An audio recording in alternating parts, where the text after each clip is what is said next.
output to YouTube, but we are good. Hello, hello, hello. It's another lovely day of the WardiTV Spring Championship Group B, and we've got groups all weekend long for you guys. That's the start of a good few days of StarCraft 2. Genuinely looking forward to it. I think we're going to have a good time. Just going to reset our stream goals for the day, and we'll be into our first match of the day very shortly. PvP is vetoing up as we speak, so that is coming through. Be into that real soon.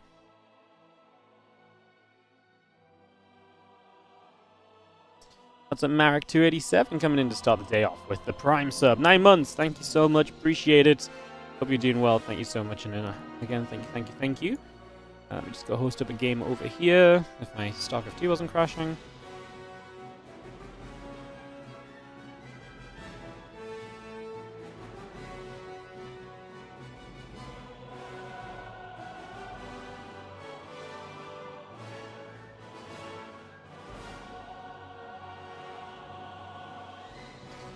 Alright, we're going to go into ley lines though for our first match of the day, which is going to be between Creator and Geralt. So we're going to get this set up and ready to rumble. And maps are loading slow today. I don't know what's up, but it's being a little slow for sure.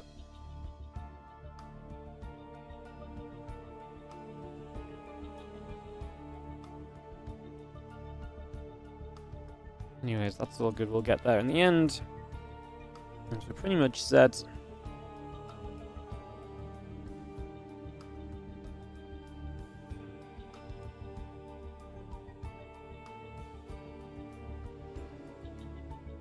We'll just double check that everyone is in here that wants to be in here as well. So we'll give everyone a few moments and we'll get us ready to kick off.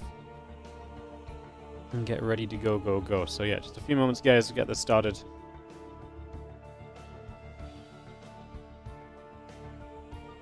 Get into some action.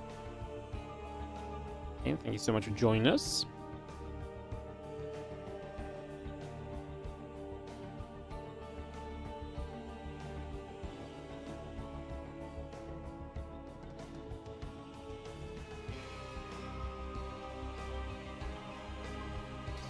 Ready says Creator, ready says Geralt. Perfect. Let's get this underway, guys. Welcome to the show. It's WardiTV Spring Championship. I'm just going to sort out a couple more things while we get started. Once this series over here is good and it looks as though we've got the players, I can fully focus on you guys with this PvP. So we should be able to get that going in just a moment or two. As like I say, we've got some good groups of the WardiTV Spring Championship coming up across this weekend. Today, Group B, Geralt, Creator, Rogue, ZOUN, and HeroMarine make up, in my eyes, a very interesting selection of players. And then we've got more fun games across the weekend as well, tomorrow and Sunday. Let's dive on into some action. As we're going to start off in the top right-hand corner. Of course, it is all best of 3 today. And we do have, in theory, 10 best of 3s for you. I do have... I feel like I've got this a lot nowadays. I have some social commitments later. So if this goes beyond 6 hours, I might have to tap out a little before we finish all 10 best of 3s, guys. Obviously, our goal is to cast all 10 best of 3 series, though. So that's our goal. That's what we want to try and get done. So, yeah, that is what we're aiming for over the course of this... this day, so hopefully 5.5 hours of StarCraft 2. That would be spot on perfect, because then we're going to be a-okay to just go straight into, you know, I go do my thing, we finish off all the games, it's a good length of stream. That's what we're kind of looking for, as we have in the top right hand corner of the map to start us off, the blue Protoss player. This is Creator, and he is taking on his opponent, the Polish Protoss, in the bottom left hand corner, Geralt. Geralt's been looking good lately, especially in some of the PvPs, so I'm excited to see what the plan is here and to see how this goes. As we continue to Chrono Boost up on the Nexus, Gateway is coming about, we get this on the way.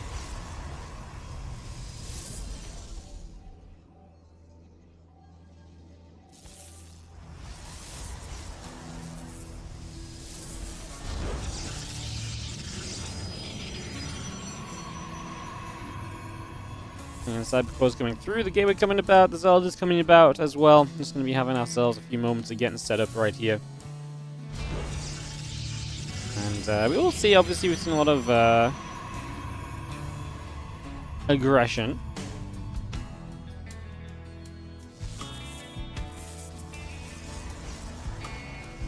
In PvP.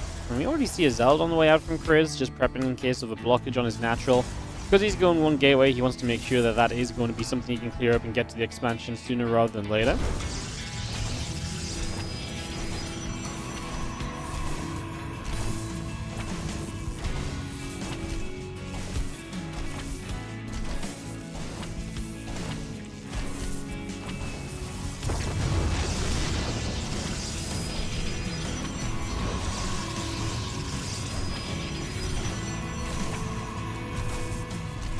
Gonna fire away and get some damage done.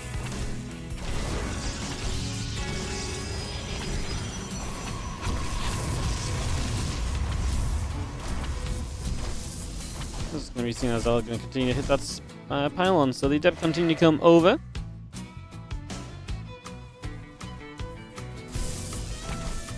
We're seeing a couple of probes, and the Zeld just gonna go swinging. The pylon gets nibbled away at. Oracle coming through, Stalker. He's on the way up, and we got the Nexus down. That's going to be seeing a couple of Stalkers from Geralt. Going to be coming across the map. The Adept moving across too.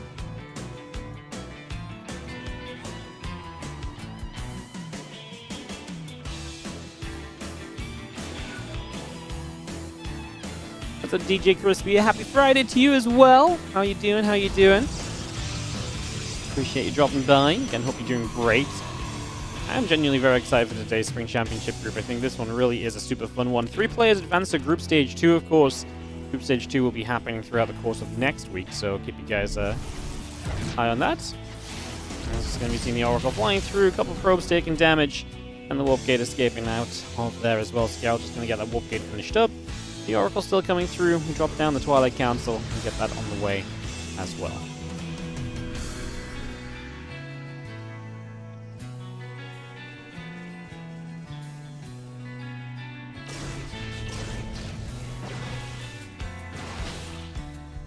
Oracle just get chased down through to the upper right-hand side of the map. The Twilight and the Gates coming online. We had a couple of probes on in there as well. This Oracle turns into the natural. A couple of Stalkers is going to be there. I'm just going to be having the hallucination taking a few more shots. The game Blink continues to come on by. And we're just going to be seeing a couple of Gates coming through as well. So just head into Gateways versus Gateways as Blink versus Blink develops. Geralt already on the 2 Warp Gates while Creator sits on the 1. We're going to end up on 4 versus 3 eventually, unless Creator gets 1 more in production at some point soon. So kind of keeping our eyes open for that as those couple of Oracles fly out over to the left side to see a bit more of what is happening. Stalkers join up. Oracle's just going to fire through.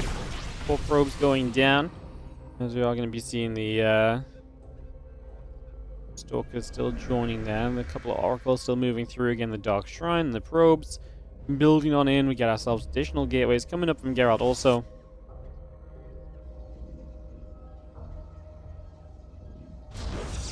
Robotic still just lands down onto the natural, so we get that started as well. The few Stalkers still moving out towards the upper right-hand side, and again taking position, figuring out what they would like to do over the next few moments here. So again, just getting all of that figured out. The Dark Shrine and the Nexus coming online. We had on some probes, we had on the Blink.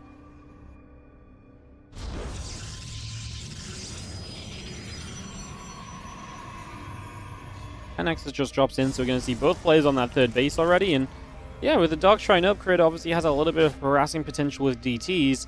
That's something which right now there's no detection on the map for. Robo Facility is coming up, but we've not had a forward pylon, so we're not going to see Warp DTs coming in at a time which actually could have been really abusive. So unfortunately for Creator, he will miss out a little bit on that. I mean, Geralt sees the Dark Shrine, so maybe you just assume as Creator the preparation is there. But yeah, if he was a little bit sooner, he could have probably been pretty reasonable. Let's just see. Blink continues to come up as well.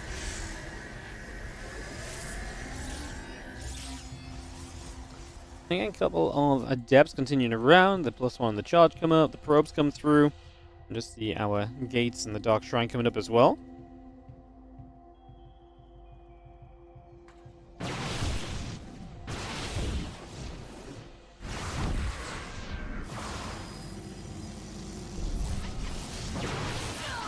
We're just going to fire. We see the Adept taking some damage. A couple probes still mining away.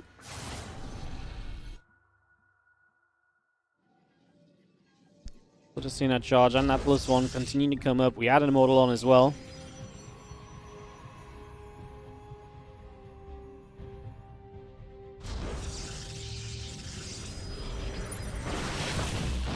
Yeah, Stalker's underneath. Actually going to get rid of the Oracle, which is nice. So Geralt's going to take that away. Meanwhile, as we just have the charge up from both players, the +1 continues through. The Dark Shrine will be finishing very shortly as well. And we have a few extra gates continuing in alongside everything else. So all of that coming through. Now we're going to see a little revelation going down. Missed the Observer, which I don't know if that was what he was aiming for. Because now, I think Geralt can get his own Dark Shrine up and running. And he will have access to his own DTs to try and utilize against his opponent here. So we'll see how that goes for him over this next little bit. We'll see how successful that may be as we get this underway.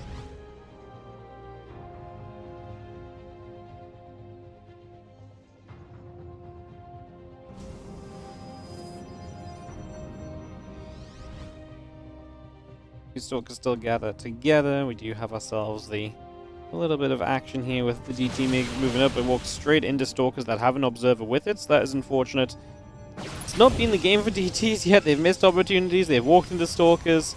They are just not having the best of times, considering DTs are usually, pretty darn successful. This has turned into anything but in comparison. There's the few Zealots still lingering out over on the left-hand side as well. Archon finishing up, the Prism and the +2 attack coming in. The DT going to get into this mineral line, and we swipe down one probe right away.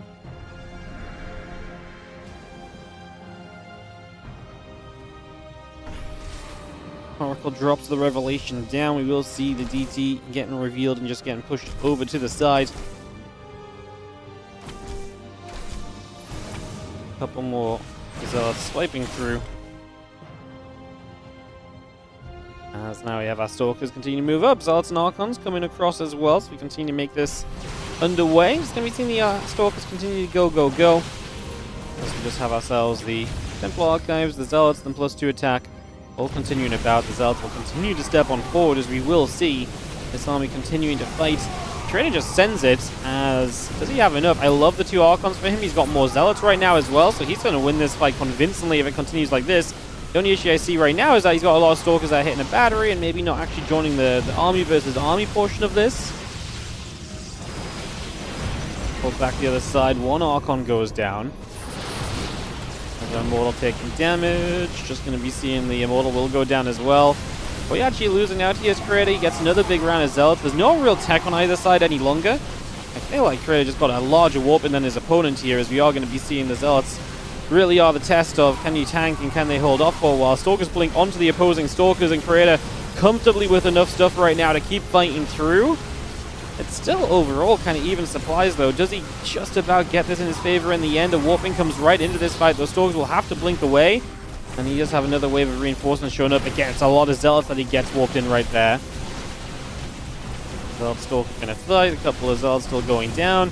That Immortal is new and fresh, but if it doesn't hit the Stalkers, then it doesn't really matter. Blink back over to the right side. You are going to see another warping. We could have gotten the pylon here multiple times. I actually think if you got the pylon, then obviously you stop that warp and you stop that battery for a while. It really opens up this space and this base for something you can truly attack and succeed on.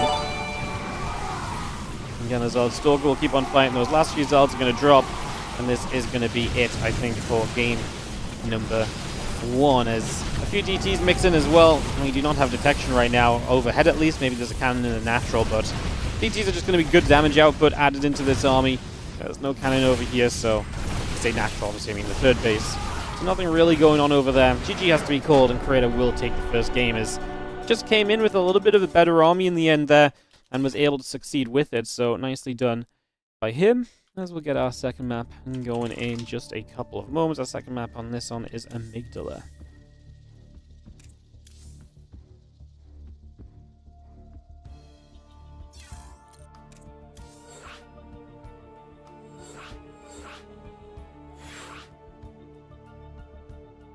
Alright guys, let me just multitask for a second.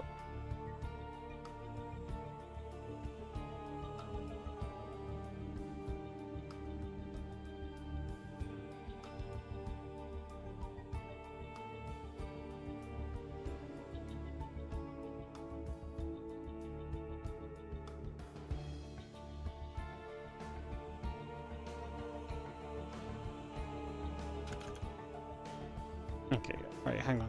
Stuff's breaking over there.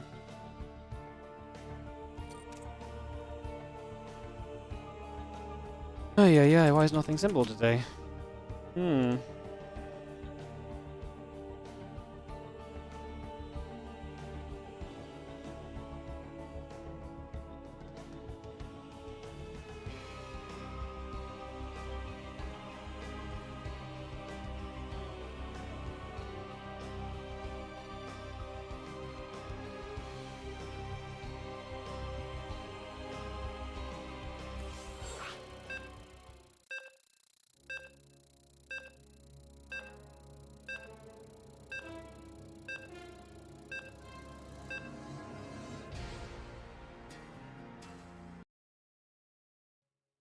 Alright, sorry guys, just battling.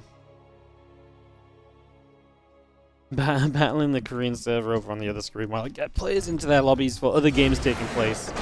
As it looks as though Geralt is the wrong race here, so after all of that, we didn't even select the right race on this side. We'll try and host this one up again. Shepherd PHX, how you doing? Thank you so much for the resub, coming in for the 7 months on the Prime. Guys enjoying the stream? Consider priming a sub. It's one of the best ways to support the channel. I really appreciate it. Goes a long way. Helps out a whole bundle as we get ready for Game 2 of this PvP here in the WardiTV Spring Championship, Group Stage 1, Group B.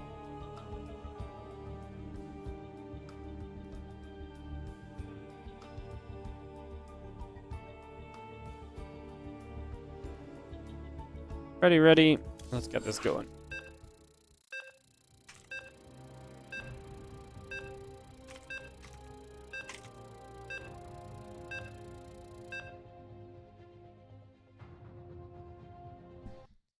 Alright, so we get into Amygdala, guys. Again, thank you for a little bit of patience. We had to rehost this one up. We're going to get this set to rumble again here in just a couple of moments. So we'll get this started.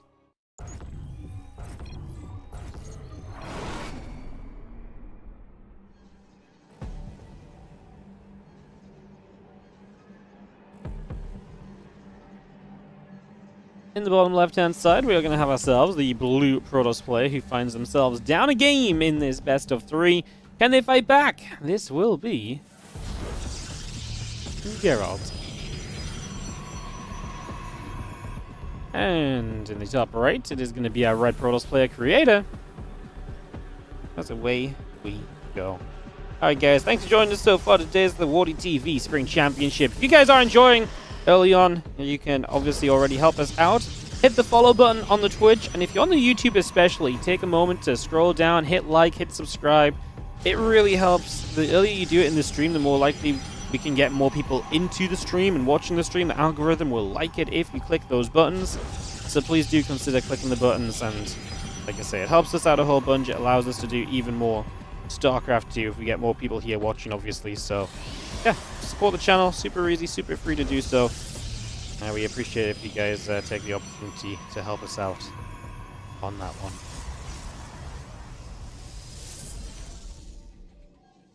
As we get into it, we have got ourselves in the top right, as I mentioned, Creator. He's up a game. In the bottom left, Geralt is down a game. First best of 3 of the day. 10 best of 3s in total coming up today, guys, as well. Like I say, we've got a lot of good matches coming up following this one, so should be awesome there as well. Yo, Crystal111, how you doing? Thank you so much for the 2-month resub on the Prime. How you doing? Thank you so much for priming us up. Got all the primes coming in this morning. Keep them primes coming. Prime. Okay?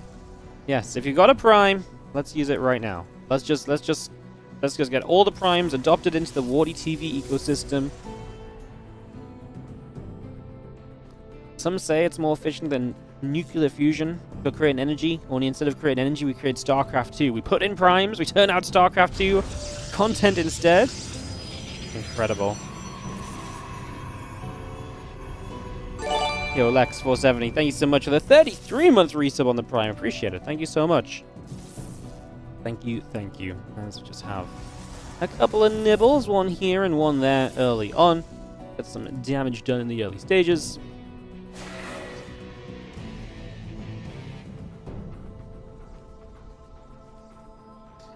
A couple of depths is going to come around. Again, the sentry coming up on both sides. The robo facility finishing very shortly. You'd love to learn the physics behind this process. It's a lot of equations. You can simplify it down if it really needs to be. We can do some paint formulating after this series or so. Is there proof that it's a real thing? Not really. Do we see more StarCraft when more people prime sub? Yes. So it happens, but there's not necessarily proof that it. Interesting. Yo, Foco's Pendulum, thank you so much for the 29-month resub as well. Thank you so much for supporting the channel and the StarCraft. And Hongsai UK, thank you so much for the Prime sub. Also, appreciate, we are on the verge of a hype train, guys. If you want to see one of the greatest things of all time, the Twitch hype train, where at the top of the chat, you can witness how much money you are giving the streamer. You are 1 sub or 100 bits away. It's an opportunity like no other to truly see how much money you're throwing into StarCraft 2. So if you are feeling like getting hyped up a little bit, I cannot confirm nor deny whether the hype train will improve or do anything to your experience on the channel, actually, but you never know. Who knows? All right. Void Race sets up. We do actually have a sentry and a store coming up. Obviously, a little bit of an adept trade over there as Creator is on 1 base, 3 gates, robo facility. That's why the Void Ray is going to be very useful. What's interesting is we just warped in Adept, right? So the problem is we have nothing that really fights against the Void Ray right now as Creator, so I'm not really loving this for him. He's going to need some amount of anti, otherwise this Void Ray just gets to sit there and do whatever the hell it wants. Now, it doesn't clean up the Adepts quickly, but you're going to have some time to work with right now, and yeah, I'm not sure what the plan is going to be, as the Adept's going to threaten the shade, but the wall-off is already in place. So they misstep for a few moments. They're not going to commit there. Now we're going to see the Void Rays, and we just got to go running. And again, there's 0 anti-S. The Prism just gets shot down. And I think it's fair to say that this is a complete disaster for Creator in this game. Number 2, unfortunately, is... yeah, I mean, everything's going to die. The Adepts can maybe get away. I mean, we're going to dive the Adepts in and try and get them to trade with some of the units, because I guess why not? But this is far, far, far from what you needed to be. I mean, you are down a base. Your entire tech has just been denied. Difficult to really put into words just how miserable this is on the side of our Protoss player. Our aggressive Protoss player, that is. Obviously, we've got 2 Protoss players in here, so yeah, a little bit awkward, a little bit funky. Let's just have the couple of Stalkers will still, Void Ray, sorry, will still go after those Adepts. Twilight Council starts from Creator on 1 base. I do not know what you go into right now to kind of justify or save the day here. I don't think there is really any saving of the day, to be honest, but we can give it a go. As a couple more Stalkers get warped in along with it, and we will just try and set up for some sort of a follow-up here. Like I say, I'm very unhopeful, unfortunately. This does seem pretty miserable. It does seem pretty much so as though we're just going to have ourselves a tied-up situation. I mean, that part's nice for us. Going to see another game, guaranteed. As Geralt does get the win. Not really much, like I say, to really add on to that one, guys. Creator kind of walked into some Void Rays, and those Void Rays were more than good enough to get the victory. And we will go to a Game 3, as we are going to be going to Persephone to round out this matchup.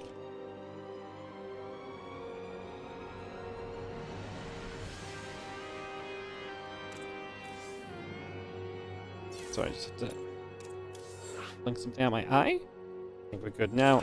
Got this Game 3 ready to go. Persephone coming through. Alright. I need my ads to come off cooldown like right now, otherwise they are going to run during the game. Why won't my ads come off cooldown? I ran 1 minute before the last game, just to try and spread them out a bit, and now I'm going to get punished for it. Ah! It's one of the dumbest rules on Twitch. So you can run 3 minutes of ads every 8 minutes, but if you run 1 minute of ads, you can't then run ads again for another 2 minutes. Like, bro, just let me run the ads. It's the same amount. Like my stream has natural breaks where running the ads makes sense. Pain.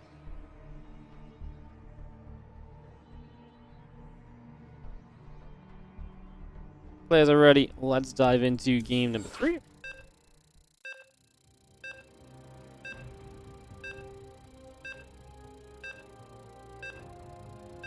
There's a set as Protoss as well. That's also a nice little positive compared to before.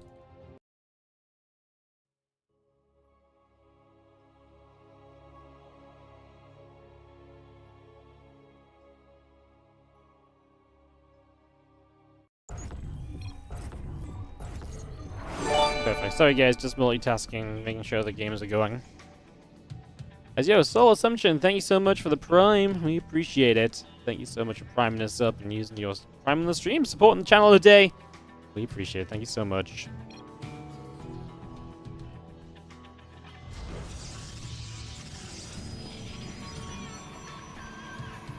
Wonder how League of Legends streamers and such deal with ads. Well, you can set it so that I believe if you run 3 minutes an hour, it turns off pre-rolls. The reason that we run more ads per hour is because for us, ads are a very powerful way of turning what is typically a high viewership stream that has a relatively low sub count compared to the viewership. It's a way for us to get money out of it. And quite frankly, like without the ad revenue, we would not be able to run these tournaments. Like you guys supporting does a lot, but the ad revenue absolutely matches up to that at the end of the day, which is why we run a lot of ads. We run more ads than probably most channels on Twitch.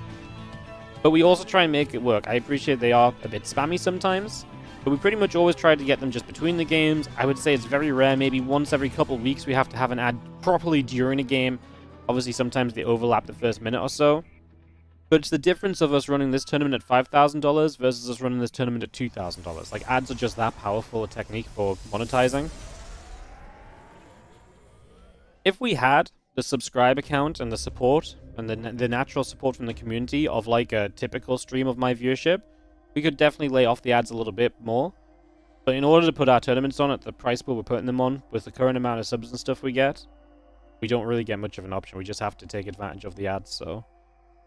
yeah, it's, we do it a little bit more spammy than other streams. But like I say, it's all in the interest of us just trying to get out as many, SC2 tournaments as possible. And like I say, our stream kind of works for it because people are here to watch games. And so if you run the ads between the games, it works better, right? Like, there is something there which absolutely just works out. It's okay. It's not as intrusive as it is on, like, a more community-level stream or so. So, yeah. Worth it for the prize pools? Yep, pretty much. That's what it comes down to. I'd run way less ads, and then people would probably get very upset at me for not, people would be like, how come Wardy just decided to stop running tournaments? It's like, well, we just don't have money anymore, you know? So yeah. And like, and then people have also raged at me for having ads, more ads. They're like, well, the other StarCraft channel don't run that many ads. I'm like, well, that's lovely, but I also don't think the other StarCraft channels put as much money into StarCraft 2 tournaments, right?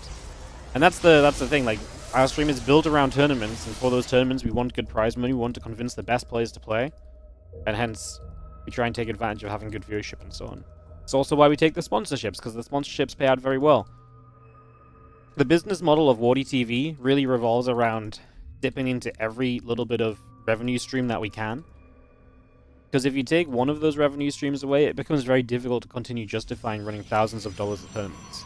Which is why other streams don't typically, on a super regular basis, without heavy crowdfunding, don't run thousands of dollars of tournaments, you know. Believe it or not. I saw a Reddit post the other day, and they were just like, yeah, Wardy is still just a sellout. He does literally nothing. He just continues to run tournaments that no one really cares about, and expects us to keep paying for them. I'm just like, bro, what? People think, I don't know, like... I find some people's takes crazy. I don't see how you can ever look at the stream and see that, but, yeah.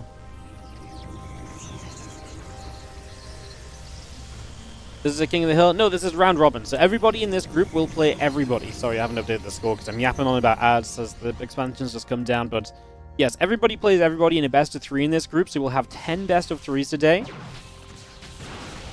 And no HeroMarine games yet, guys. We'll be going into the HeroMarine matches following this series. I believe we're doing all 4 HeroMarine matches in a row. I know Gabe obviously usually likes to stream his tournament runs, so we're going to be doing those all live on stream, so there's no spoilers coming in from his chat or anything, because obviously we do run 2 best-of-3s at the same time. And the idea is we run 2 best-of-3s at the same time, and that just means that after we've done 5 live matches, we've got 5 super fresh best-of-3 replays we can cast, where nobody knows the results apart from the players, so that you guys can watch 10 best-of-3s, but the players are done in half the time. You saw best around saying, oh yeah, I just hadn't updated the scoreboard, that's just on me. As yo, Marine, thank you so much for the 5-month resub on the Prime. You would like a WardiTV coffee mug if such merch is available? Oh, it's a great question. We used to have a merch store. Some of it's still up. Let me have a little peek. I don't actually know if it's still there. Yeah, the WardiTV mugs are still there and the shirts. Hang on, let me give me a sec. I can post that in the YouTube chat if you're interested. It's weird because it's on the old platform that I used to use for like alerts and stuff. So I don't really use that platform anymore, but I actually like their merch, so there's been no reason for me to switch off it. And honestly, people don't buy a lot of WardiTV merch either, yeah, so WardiTV, it's a little bit out of date. There you go, just post that on the YouTube in case you're interested. Sorry guys, 7 probes, 8 probes going down as the Stalkers across the map, Creator getting in, and he is having an absolutely huge amount of damage done so far. As you are going to see a couple of those Stalkers going down. 11 probes has fallen.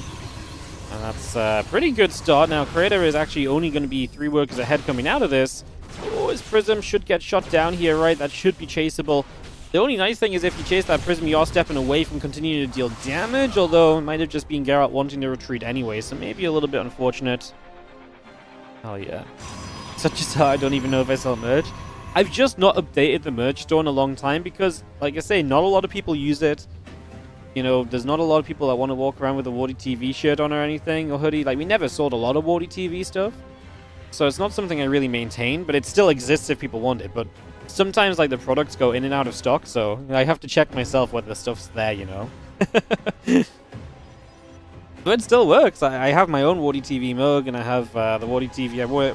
I haven't worn them in a little bit, but I still wear my WardiTV shirts and hoodies and stuff, so... Like, they still exist, just, yeah, I don't maintain the store very often. And like I say, it's not really worth looking into another store or swapping stuff over because it's used by so few people. It's one of the revenue streams that turns out to not really be super worthwhile as investing into, but it's okay. It's gonna be seeing that Prism moving up, just gonna having a few Zealots inside, going to be unloading. Had a few more Zealots warping in as well. +2 attack coming up on both sides of this at the moment. Just going to have our +2 Chrono boosting away, but I like what Creator's been able to do, putting some good pressure on.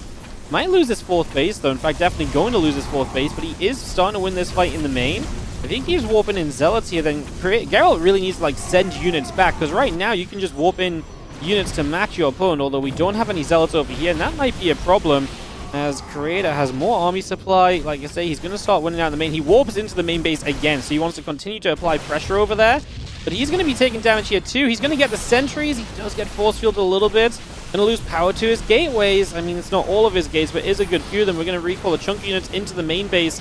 And now we're going to try and collapse on this army on 2 sides, but we could blink out towards the 3rd. However, that abandons the Zealots. We're going to leave those to be recalled as Geralt is still taking damage. The Zealot's still in that main base. Are we finally going to be able to do enough here? As Creator's army overall is just so much bigger coming out of this.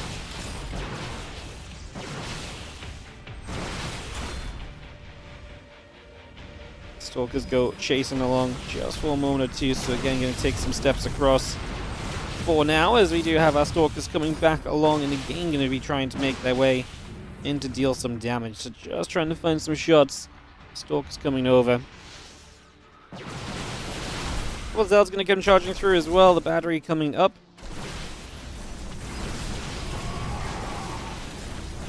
Zeld's continue to come by, and we just have ourselves the couple Stalkers still going down. Prism warping in more Stalkers again. Zeld's actually going to get a good trade on those Stalkers. Of course, they can blink back and disengage a little bit. Creator having the +2 attack upgrade currently helping a lot of this army fighting kind of go his way, so that's definitely going to be a good bonus too, on top of everything else. Just current point in time. Yeah, Creator is definitely looking good then, so might just be our Korean to take the first series of the day as these odds continue to swing away at probe after probe after probe. There we go.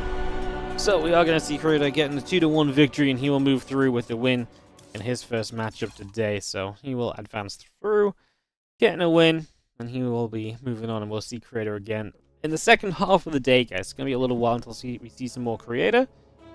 So we're going to hop on over to Europe as we get ready for HeroMarine versus Geralt.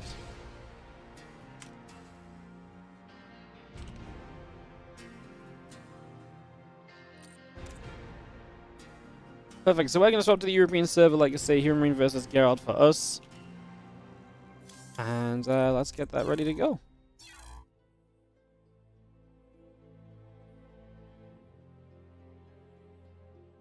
Alright, let's throw some ads on. Make all that money. Gonna be rich.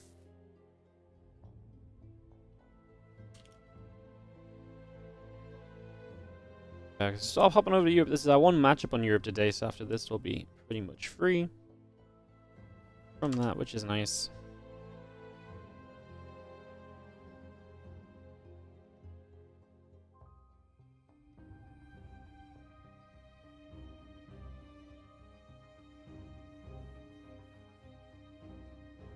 Perfect, video's on the way.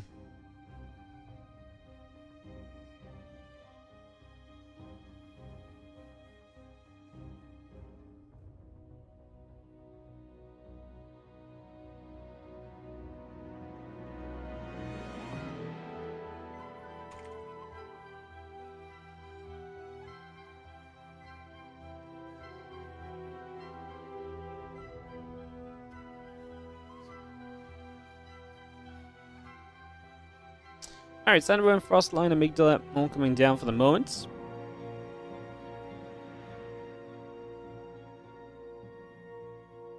The shipping is a bit expensive for the merch store. It's USA based, there's no EU store. No, it should be. I mean, let me check myself. It's been a while since I checked it out.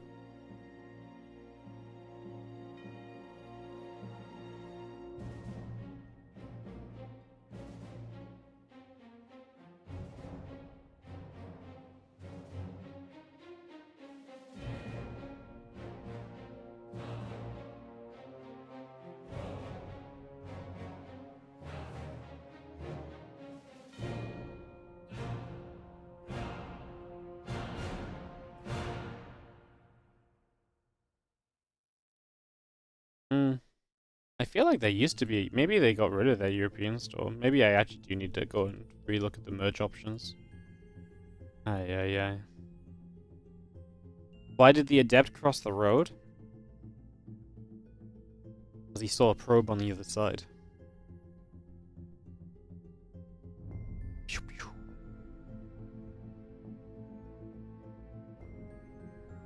Yeah, I'll have to look into the merch stuff again because I'm pretty sure they used to ship from Europe instead of just from America. So yeah, I'm not sure. I'll have a peek at it. We're gonna be going into Persephone for our opening map here of this best of 3 between HeroMarine and Geralt. So we'll get that underway. And HeroMarine and Geralt, a couple of players that have quite the one-sided history. As I think we were talking about this during the qualifier, that HeroMarine is the biggest winner over Geralt of all time. No one has lost as many matches. No one has beaten Geralt as many times as HeroMarine has. So we have that statistic coming in. It's 43-1 in series in favor of HeroMarine. 91-17 in maps. They've played once this year, and that was in the qualifier for this event a couple of weeks ago.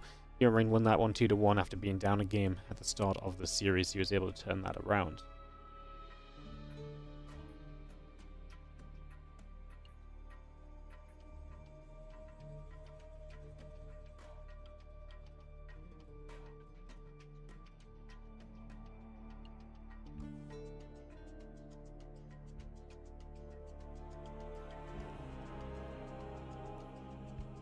Alright. Everyone's ready? Let's go.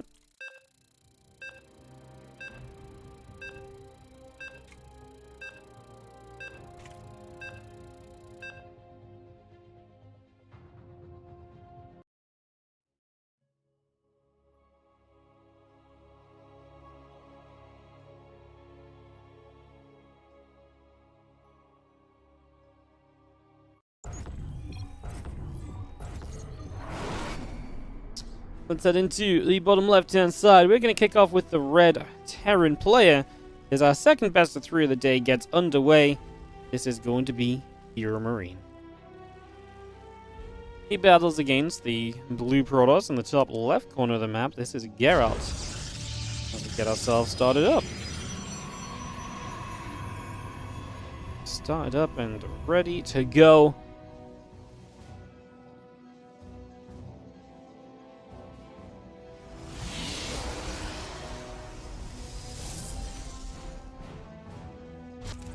Like I say, it's been a one-sided history between these two. Geralt just cannot, for the life of him, typically beat HeroMarine. We'll see what happens on today's matches. Let's get this up and rolling.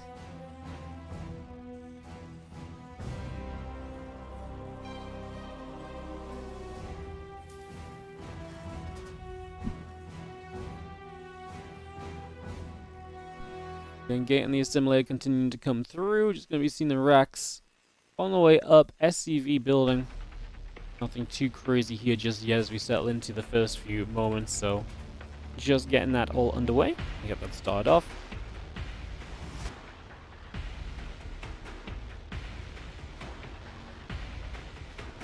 Let me just tab out 1 second, guys. Just need to check something. Thank you.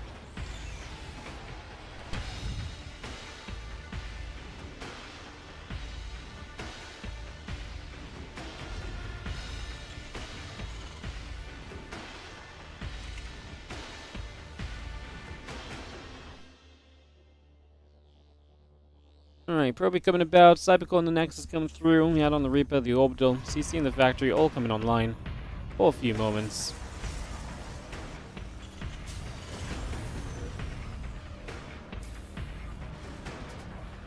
And Reaper checks into the natural, seeing what's up.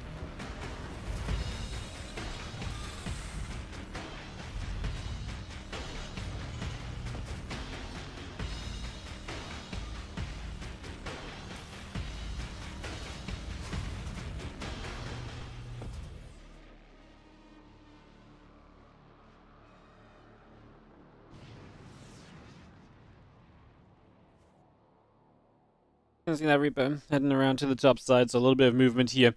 Early on, just getting some scouting going, as we do see the initial choice going to be the Twilight Council from Geralt. So looking to move into some blink play early on in this. It's going to be our early plan. So we'll get that started off and see where we can go to. Say through these early moments. Just get this all settled. I've been in depth moving about as well, trying to also find some information, see what else is happening.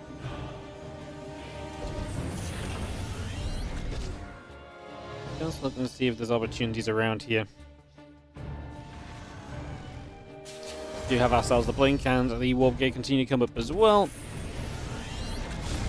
As the Reaper and the Hellion will hope to chase this Adept down over the next few moments. So expecting to see that chase continuing through for a few moments as well. Coming across right there.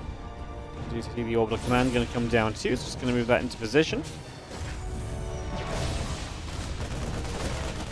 HeroMarine is going to hit our Adept, and it's a lot of units, so we will chase the Adept for the kill. The Stalker at least turns to get rid of the Hellion, that's one positive here.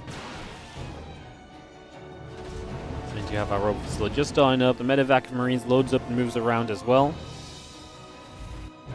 As that medevac boosts up the left-hand side, that Stalker can get underneath, and we will see the medevac taking some shots. Reaper dropping down, we're going to trade back and forth there as well for at least a few moments, so a couple of hits coming through.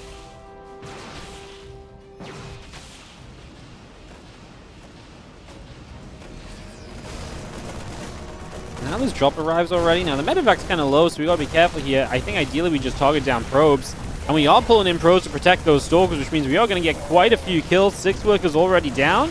Gonna make it 7, gonna make it 8, I think, at the very end. Not quite, but 7 is still very good. And all those probes not mining during this is obviously a big thing to consider as well. So that's also a big plus for the moment here. As we do see our blink about to finish up. RoboBay and the Nexus continue to come online as well, so we bring that through. We continue to get this underway as the medevac moves down towards the bottom side.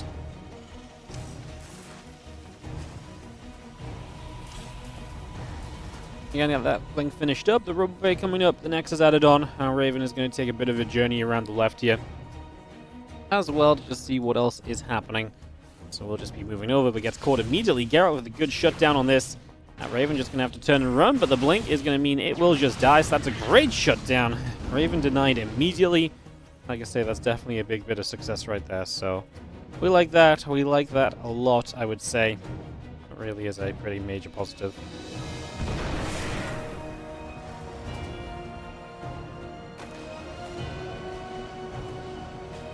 Okay, those Marines still popping out and gathering up as we just have a tank in the main base. We'll play defensively as well. No issues on that one.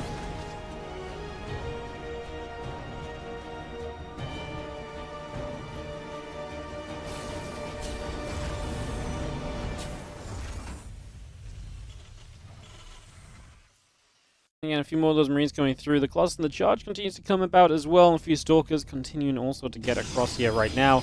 Just bringing all of this about and up for the moment.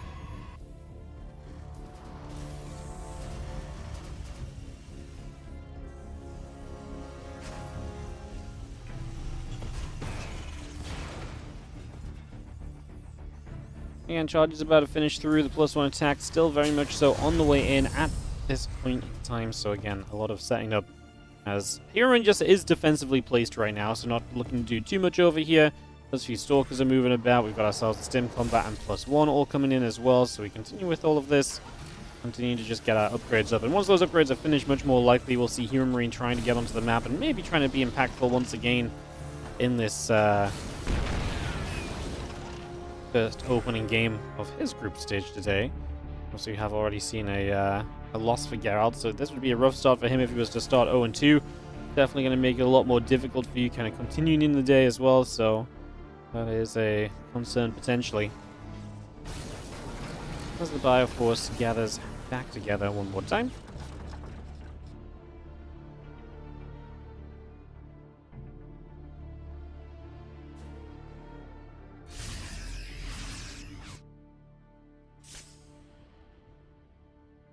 There's the big push. I'm trying to take a third CC behind this. The tank is left behind as well, so we will actually zone out those first few Stalkers without issue, which is a little bit of a problem for Geralt. Everything else then moving over. The Nexus on the right-hand side gets set up also. They're going to dive on through. Pylon will go down. Nexus gets killed. That's going to be a nice catch right away there, so it's going to be seen that as a grab. A couple tanks get sieged again. The few Stalkers have to blink away once more.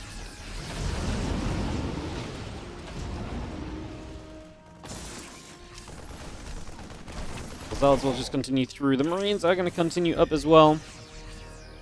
Again, the Bioforce, the tanks, the Medivacs continue to come about. Just going to be seeing the Prism and the Extended Thermal Lance coming over as well. Still got the Armory and Engineering Bay building, the Vikings, Marauders, +1 armor continuing to come online. These shots continue around. The few Marines are going to stim in. Just going to get rid of a probe, cancels the Nexus. So straight away, just going to move away from that immediately. Stepping forward, that's going to be a dead siege tank, as again the rest of the Bioforce from HeroMarine just going to stand in and be able to push back a lot more of that Protoss force so far.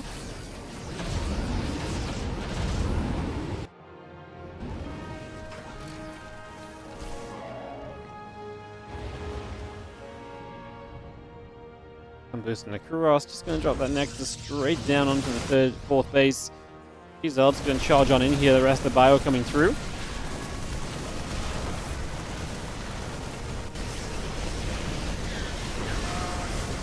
With double Colossus in the main base, that defense is looking pretty reasonable, so we will just back away from that. And these Medivacs actually do get out alive for the moment, but yeah, a few Stalks from the other side, and that's going to be a fairly full Medivac going down. Now we have to unload the rest of this, and Geralt's defense looks better and better.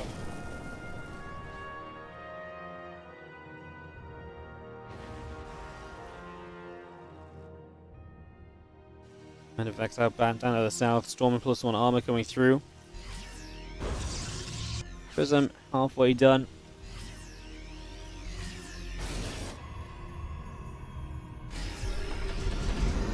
The ship weapons building, the Ghost Academy building, +1 armor, the +2 attack. Continue to come into play, as you will just see. Factory setting over on that left-hand side. The rest of the Protoss back into the center, and Nexus to the upper right. coming back online and into play as well. So just getting that straight on down for the moment.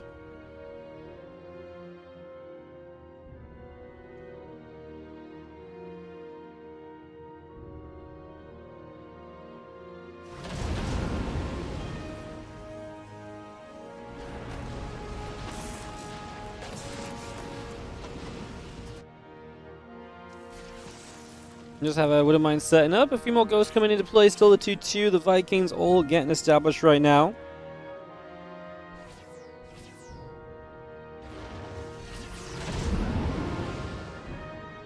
And in fact, boosts up to the top. As we do have ourselves again. The Marine Marauder coming about. Ship weapons and the 2-2 upgrades coming about as well. So a lot of that continues to come into play here. As you are going to see the Stalkers intercepting the medevac. Geralt's been really good defensively this game. He's constantly been able to jump onto units of HeroMarine, jump onto drops, deny those.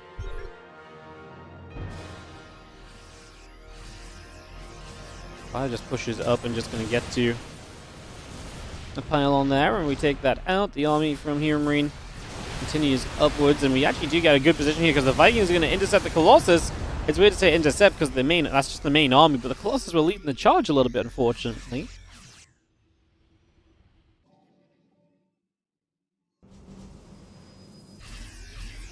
We have a few Vikings still gathering. Settle back down for a few moments.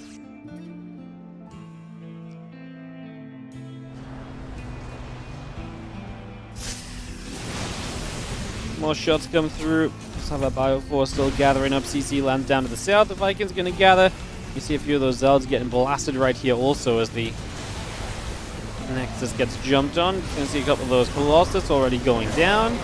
So Colossus will fall. Storm's still coming across. Person goes down as well as we do start to look for some of these disruptors. HeroMarine is going to have his army cleaned up. The question is how much value does he get out of these last few units? And a few final Stalk kills. He'll boost the medevacs away. He nearly got rid of another disruptor as well. Army supply is still fine for HeroMarine. He lost a few SCVs during this, so obviously Geralt is maintaining a 5-base economy, which means that his economy is looking good. Coming across the map now. Blinks in. There's a tank. There's EMPs available. I don't love the blink in for that purpose, as disruptors don't do much there. Onto the bunker. It will just be repaired, but we are chasing forward as storms are huge because the disruptors were out of shot, so if we were able to jump on the disruptors then we could have had some big damage. Instead, not much is going to come of this. Higher regathering, still got the 3-3 coming through. Out on the Dark Shrine, out on more upgrades. All of that continues to come into play as the medevacs go over to that right-hand side. Unloading over here for a few moments. Getting settled in for the moment as well.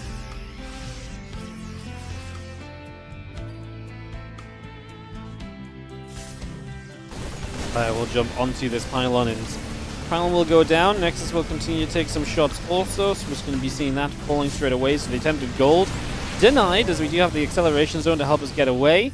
The Zelts will also be able to chase through an acceleration zone. You've never seen something move faster than a charge lot in an accel zone. As we actually coming from the other side as well. EMP goes down. We can target the first disruptor, second disruptor, two, the third disruptor in the back we don't get, but it kind of misses. And HeroMarine's going to get a fantastic jump onto this army. A bunch of units already going down.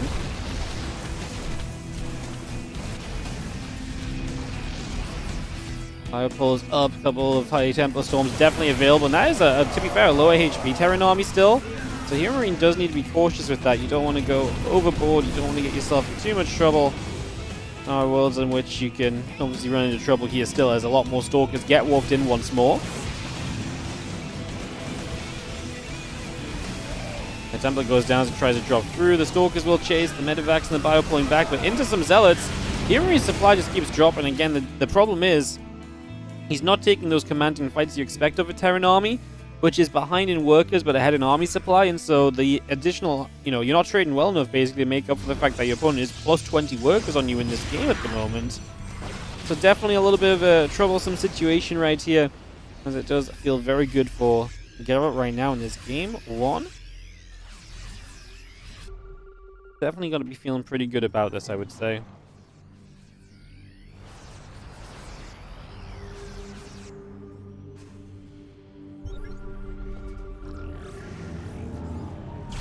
You see that disruptor firing through, a little bit Marine Marauder coming about as well, so Just getting settled.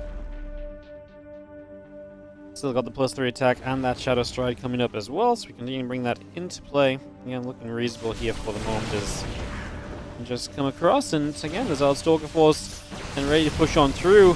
HeroMarine has been able to build back up though, so a little bit more army supply in play for him now. Does eat that Disruptor shot, however. Just got to be careful of the incoming High Templars. Can we find the EMPs on those High Templars? So far, no. And so we have to continue eating storms if we want to chase this army down, making this trade quite expensive for HeroMarine, though he will be the one to be able to push the Protoss player back, and Geralt does have to, at the very least for now, back away from this currently, so stepping away for the moment. Will drops back to that right side again. Geralt has been trying and attempting to get that gold base up and running. HeroMarine is going to go and remove some of the tech along the way as he moves over in that direction. Just going to jump on here, Disruptor, Colossus, taking a lot of damage. The EMPs with the potential to put some work in, but HeroMarine doesn't have enough, and it is going to be Geralt who is going to take game one. And yeah, like I say, Geralt does not have a great record against HeroMarine, but maybe today is the day. He was 1-0 up in the qualifier as well. It didn't work out for him eventually. Let's see, like I say, if it turns around.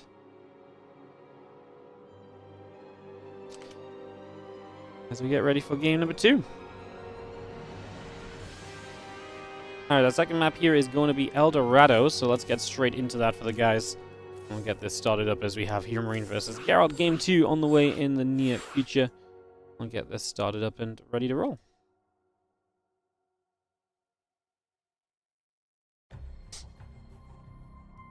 Alrighty, throw that over, drop that down. 1 move, 2 moves. Everyone says the correct races, and we should be good to go directly into a second game. And get this ready to rumble.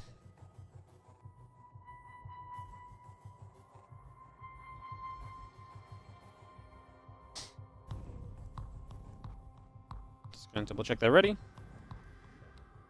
This is HeroMarine waiting for Geralt to say he's ready as well. Like I say, he was up a game against HeroMarine in the qualifiers. It didn't work out for him then. Can he maybe this time get this to be a game 2 victory as well and actually win out the series? He played a good game here. He played a very good game here. As Geralt goes up by a map. Hey, Geralt beats HeroMarine, puts this group into an interesting place already because Geralt lost to Creator. Creator is 1-0. Then HeroMarine is obviously going to be down. But I would say has a decent chance against the Koreans too. Definitely an interesting group ahead of us today. Looking forward to pretty much every match of it, so yeah. Seems like it should be a good one. Let's dive into the bottom left-hand corner of the map, where we are going to start off with the red Protoss player who is up 1-0. We have Geralt.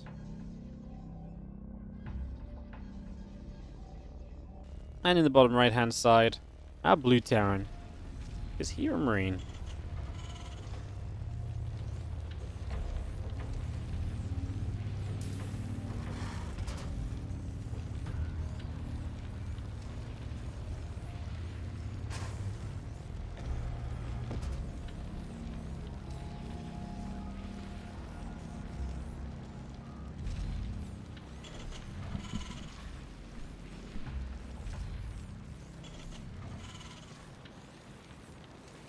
Barracks comes down, Gateway and the Assimilator coming up.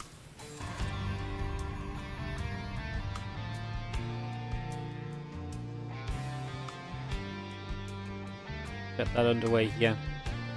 Let's get ourselves support. You know, what's up, Slow Joe? Thank you so much for the 41-month resub. Welcome back. Appreciate it. Thank you, thank you.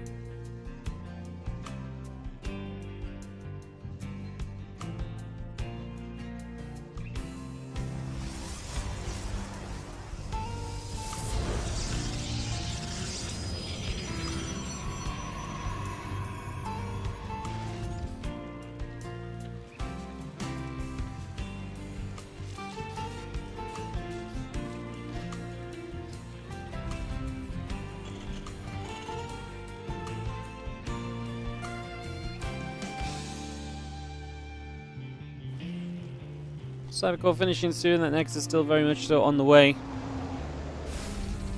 We're going to have ourselves the factory building up right here. We got that CC on the way through as well. The SCV also producing on forwards.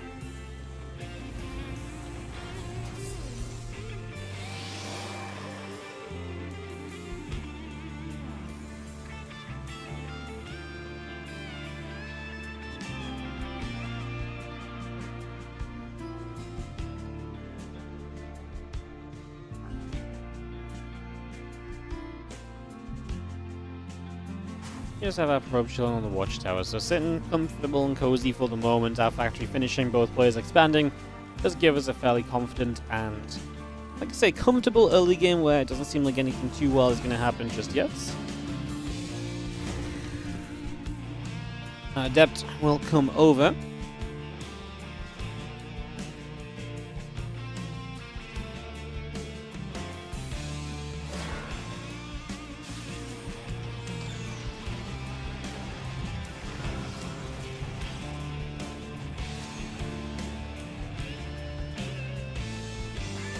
Marines Mahali will be there. That's just going to be able to jump straight on towards the Adept for a couple of moments, so we get that settling here.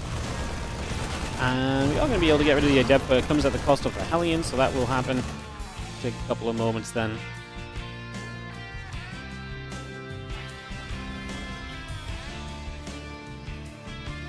And the medevac and the couple of Marines both on the way up right now, so we continue to get that going. Continue to get this all settled. And the Marine's still just going to camp out on the watchtower.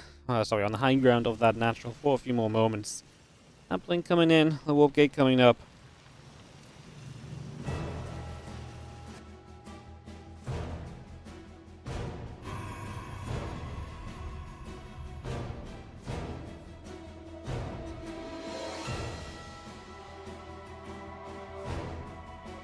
Alright, Marine's just going to move about.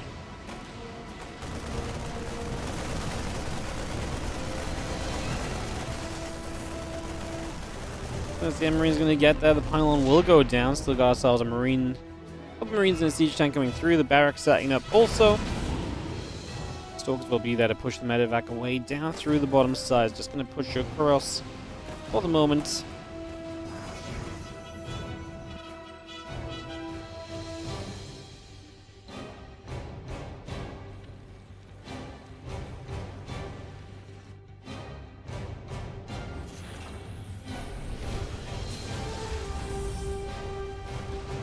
Marines will just unload back over toward the natural here. The siege tank joins up.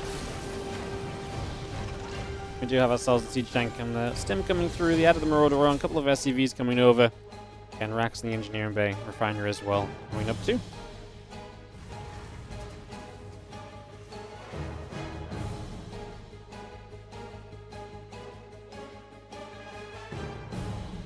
Stalker still moving. Again, Marine Marauder coming by. The stim pack and +1 very much so on the way out right now.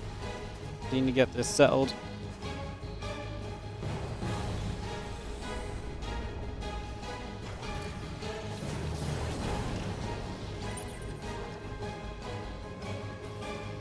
Hive Force steps out. Observer gets taken down immediately. It's a nice little scan. But you have the Stalkers on the other side. Thinking about what they want to do. They're going to blink in, look for some of these siege tanks, and the tanks will be saved. Oh, the Marauder gets saved as well. It's actually really cute. And now, obviously, we are buying time with these Stalkers. But not as successful as he maybe wanted to be. Not even getting that Marauder. I thought the Marauder was like a guaranteed. As when the medevac was coming over, I was like, well, we can save the tanks because, you know, those tanks won't be allowed to actually be hit because of the medevac. But no, we had to save the Marauder as well. Very nicely done.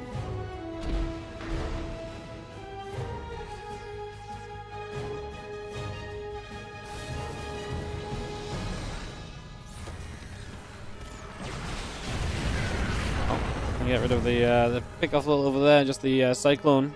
They do have the medevac and tanks unable to really move much further forward just yet. Still got stim combat and +1 on the way through the Marine Marauder medevac building. We add on some Widow Mines. And a couple of units here going to try and just retake tower control. As HeroMarine is still pressing across the map. A 20 army supply lead currently. Charge not yet done. All of this time being bought from Geralt, and it's still not been enough just yet, so not exactly ideal.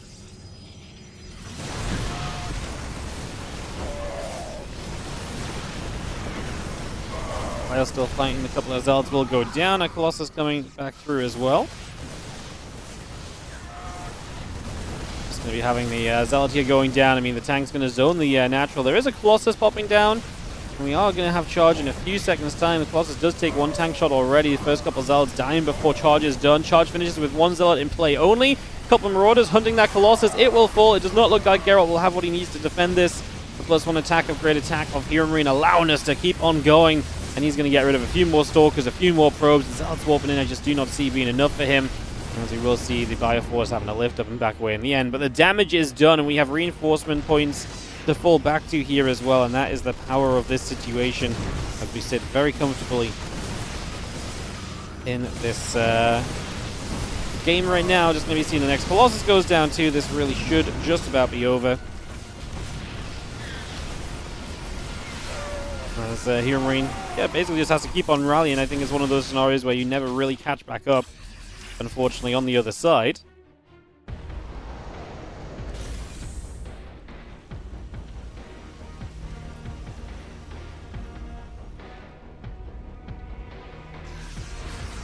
Armor upgrade still building. Again, Marine Marauder Viking coming through. A couple of extra barracks coming about. Add some SCVs on also. A reactor of HeroMarine coming up as well. As the Bioforce will continue to do some healing, the Medevac's going to sit overhead. And again, the Temple Archives will be coming through over the next few moments. We got the Temple Archives finished, the Colossus halfway done.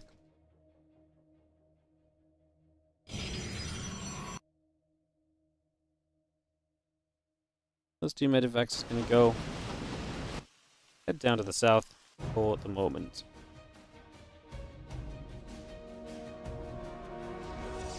So yeah, Colossus will pop, but those Medevacs not able to fit the Marauder in. Just need to unload a Marine from one, and then the Marauder goes in the other, but yeah, we're just going to scan up into that main base. Just going to wait for the moment. I mean, HeroMarine on a significant lead. If he pushes at the front and also drops into the main, that might be a 1-2 punch you can't really deal with at this point. It's Geralt. I think Geralt might just have a little bit too... just not enough units, basically, to split around properly. Maybe with a good disruptor shot, and the Colossus being there, there's some opportunity still, I suppose, but yeah.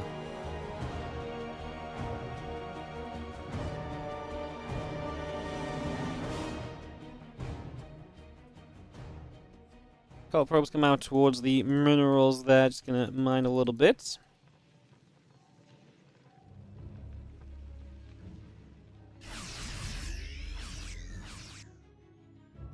Bioforce Widow Mines gathering through. Just going to be seeing the +2 coming online as well. +1 armor finishes. The ship weapons coming up. Let's have our Nexus going down onto the gold base as well, as the Stalker will continue to fight. We got rid of this Nexus. A couple Medevacs coming over.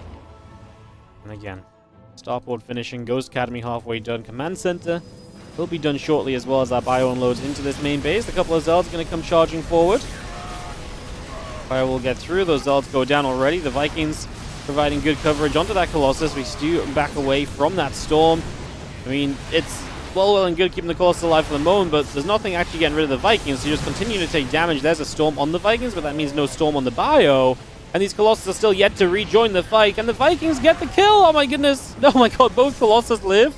Super low HP. We do have a disruptor shot remaining. This is one of the more hilarious defenses of all time, because those Colossus, again, they survived, and then they step forward, and Marauders instantly get rid of one. A few Zards again leading the charge through, but yeah, we live for the moment. Again, we do have the drop in the main base. That is still definitely an issue for Geralt, and it's doing damage because, like I say, Geralt's not being able to properly afford a split of units. The Warpin finally moves in over here.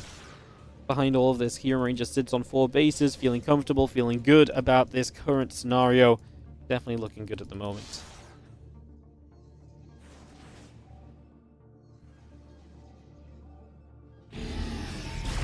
Shot fires.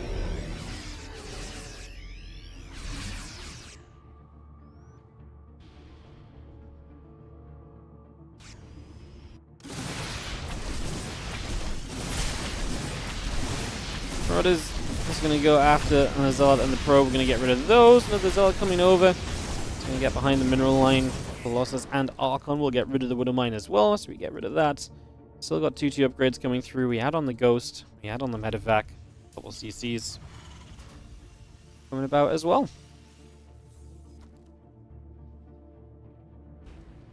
Again, Refinery still building. The Ghost coming online. The Medevac's going to boost down to the bottom side here.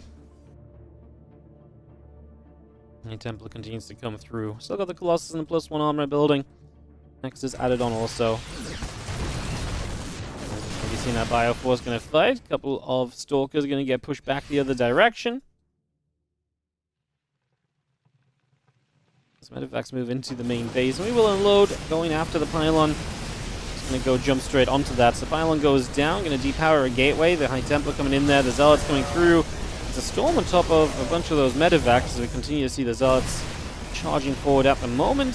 Just going to see the High Templar still very much so there. The other High Templar get taking damage. Vikings will land as we're going to get back onto these High Templars. Huge shutdown and clean up all of this so far. And we do see a continuation to drop onto the probes. Plus it's still taking damage. I mean, again, this is a game that was, I think, decided a while back. Credit to Geralt, trying his best to hold on, see if his opponent makes mistakes. The answer is he does not, and HeroMarine will take game 2 of this best of 3. And we are going to be tied up 1-1 in the series. And we have quite a matchup on our hands, it would seem. Alright, so going to go into our game 3 here, decide a map between these two players as we have Ultralove to decide the matchup. HeroMarine and Geralt have been fun games lately. Like I said, they went 1-2 in that qualifier that we had for this tournament as well, so it's definitely been pretty neat.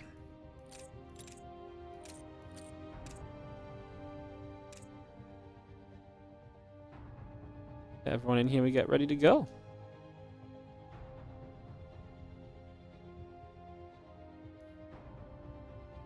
Yes, and Geralt. He's joining us now.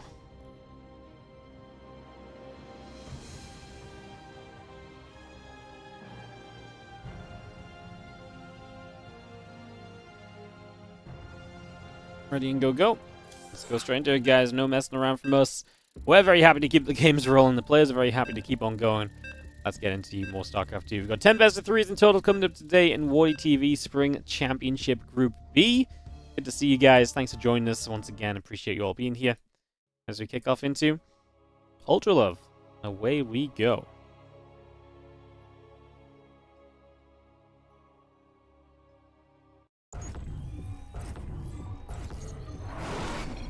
On the left-hand side, we are going to have ourselves the blue Protoss player. This is going to be Geralt. Can he get a win against HeroMarine? It would be historic if he was able to get there.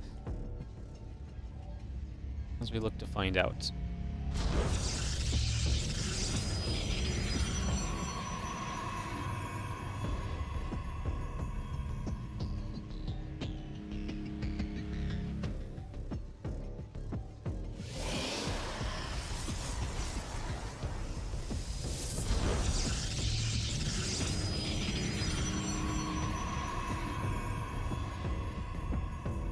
Yeah, great game so far today.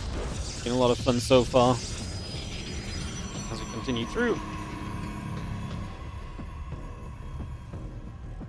You know, an Ultralove can get this going. Exciting times. Okay, where's my indie camera? It's AFK, oh my god. What did you do when Indie's AFK? Actually observe ourselves, Nelly.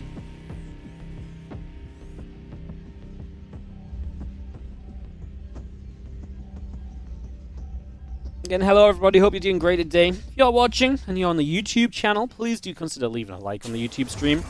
You can subscribe to the YouTube as well. Help keep an eye on when we go live and bring as much of the StarCraft 2 content as possible to you guys on YouTube. We obviously do live stream.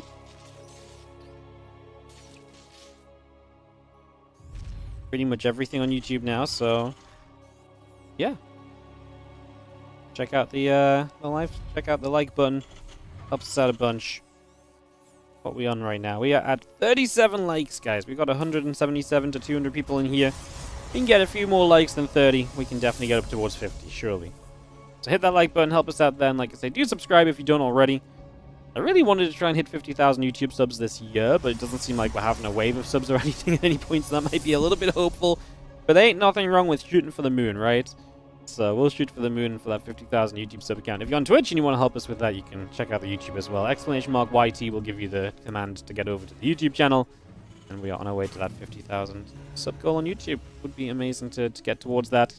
Get some more momentum on the YouTube again. Try and get that growing. You know, once upon a time I had big dreams of, you know, when you hit 100,000 YouTube subs and you get like a special little placard that says, oh, congratulations, 100,000 YouTube subs.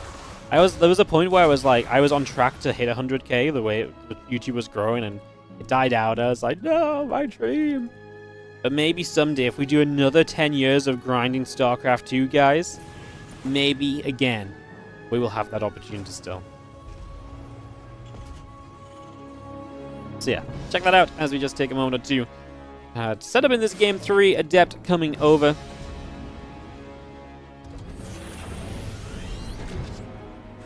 And we get underway. Just going to be seeing a couple of Marines going to go jumping onto the Adept here, so we'll take that out. So Marine actually getting rid of the Adept early.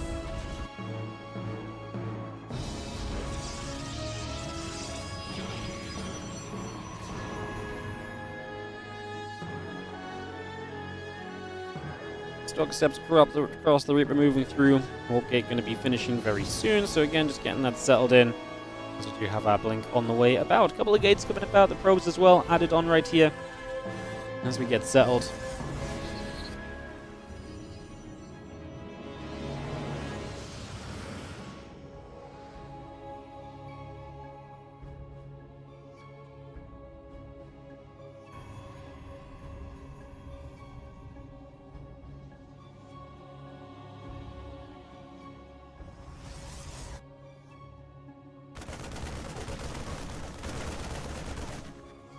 Marine's going to be there. Hallucination coming back around. Stim pack and +1 coming up as well.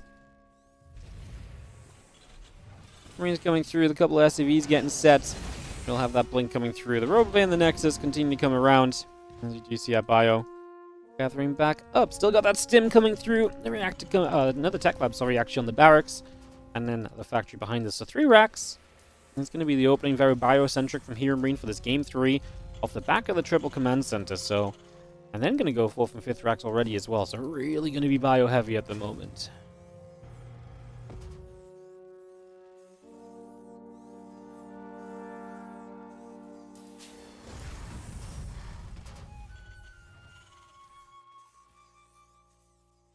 And Sim Combat and +1 come through, the Marine Marauder still coming up, we got the Barracks coming in as well.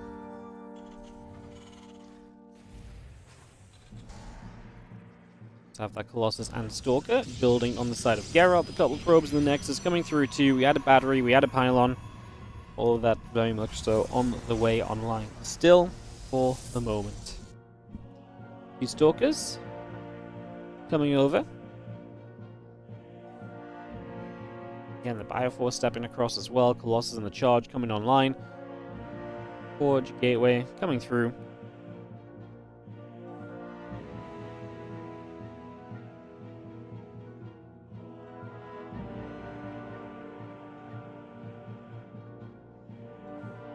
Stim Combat Shield coming about. Concussive Shells coming over as well. Just going to see the Stalkers and the Zealots coming through.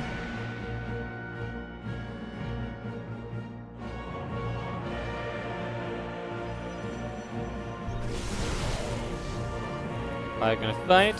A couple force fields going down. Marauder going to take hits.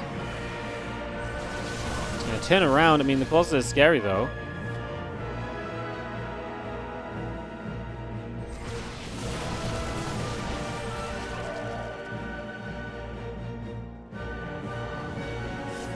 Some medevacs coming through, Bioforce coming over, Stalkers will get chased, the Colossus as well. I mean, like I say, the Colossus is scary against the Bio, but with enough Bio, maybe not so much. The Marauder's spreading, the couple of Zealots will buy some time.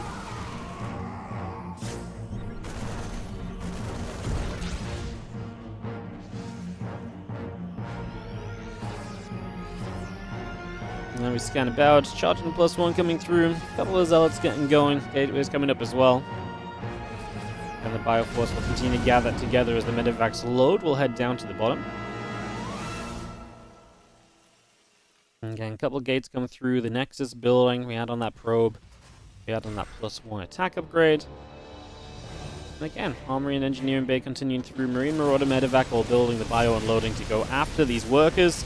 So we will see 6, 7, 8 workers going down, make it 9, make it 10. These Stalkers are going to be continuing to get hit also as the Colossus will be there. Bio units just going to be pulling back. Turn the other direction, actually going to try and jump onto this Colossus. So the Colossus goes down, the other bio units pulling away.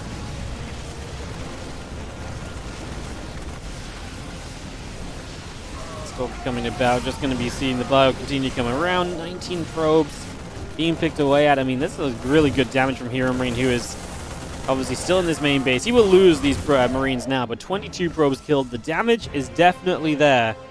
puts us into a very good position for the Terran player, and HeroMarine looking to once again bounce back from a 1-0 deficit against Geralt to bring this series back around and to get right back to where he wants to be and win it in the end when it matters most. Gonna put Geralt in a tough position in this group. Obviously, even if you don't qualify to Group Stage 2, your final placement in this group stage still has an effect on your prize money won, so every match is going to be important for Geralt today, even if it gets to a point where it seems like you won't be able to advance any longer. Fighting for 4th place in the group can be a prize money difference. You're essentially still money matching further down the line. As this army on the left side is getting broken down, and the Bio army is going to come jumping on top. One Colossus goes down, the second Colossus taking damage as well. A couple of units coming through, the couple of Zealots going to come charging up. Stalker's going to blink underneath. Couple of Medivacs going down, and the Marauders will be chased, but obviously HeroMarine has reinforcements for days. I actually think he can fight this right now. There's nothing really scary here from the Protoss apart from the ability to blink away.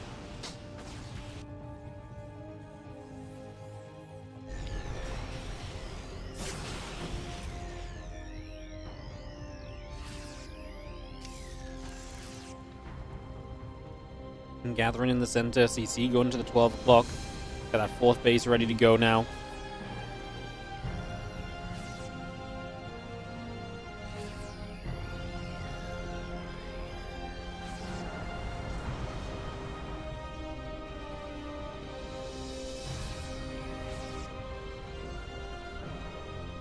She's going to drop a fusion core down as well so you can get Liberator ranged.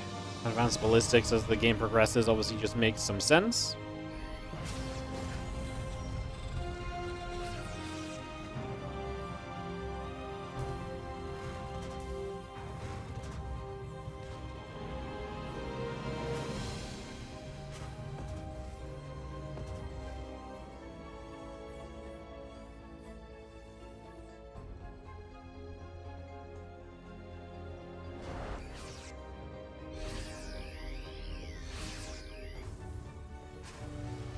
Chip weapons coming through, +2 armor coming in. Just going to be seeing the 2 Medivacs and the 3-3 coming about.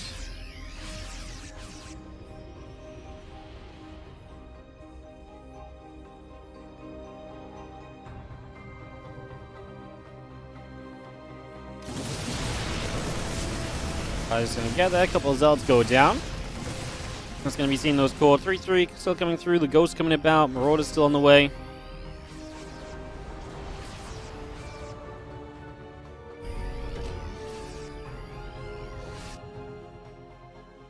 And the Vikings moving through as we got the Marauder still coming. Zealot gets grabbed. Just going to be seeing the Disruptor in the Temple Archives coming up. Our Nexus building. A few Zealots pull back over to the left-hand side.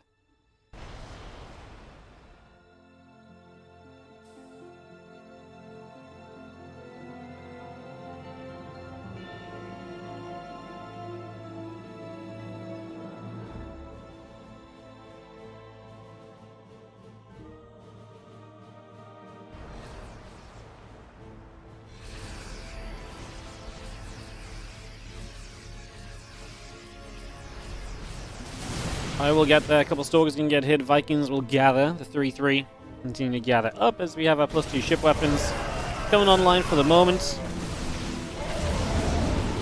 Again, the couple of Vikings will come through.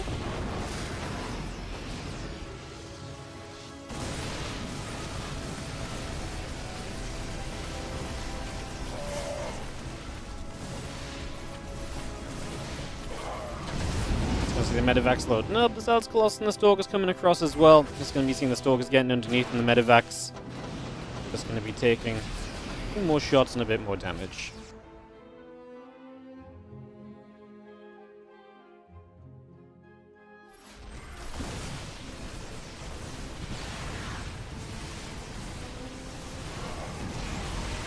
The Disruptor shot dives in. Geralt is on a decent army supply, but the Vikings get rid of his Colossus. The Disruptors are not really doing much. As the Vikings land, it's mostly Zealot Stalkers. The couple Disruptors chased away. HeroMarine convincingly winning this fight.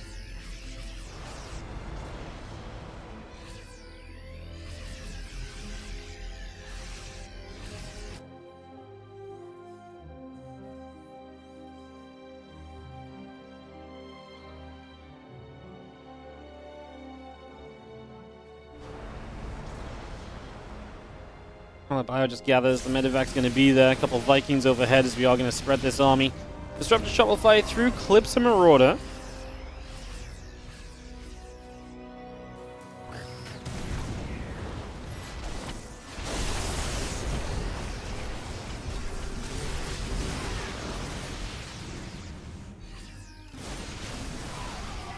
And the Bio coming through. Medevac still boosting across. Just going to be seeing the army of Geralt still very much so in the center. Sensor Tower will go down. Not sure what the mule was for. Maybe it was just to try and repair that Sensor Tower, which has already fallen. Yo, Adeline, thank you so much for the YouTube membership. Thank you so much. Appreciate that. Thanks for supporting as these few Zelds get onto the bunkers. The counter-attack coming through. This felt like a game where HeroMarine was very comfortably set.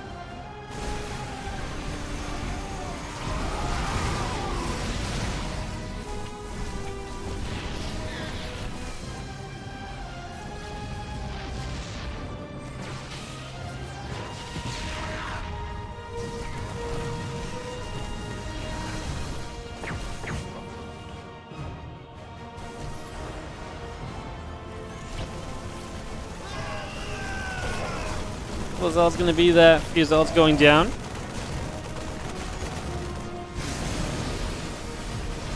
Just going to be seeing the Disruptors coming over. Just going to be seeing the Ghost coming in.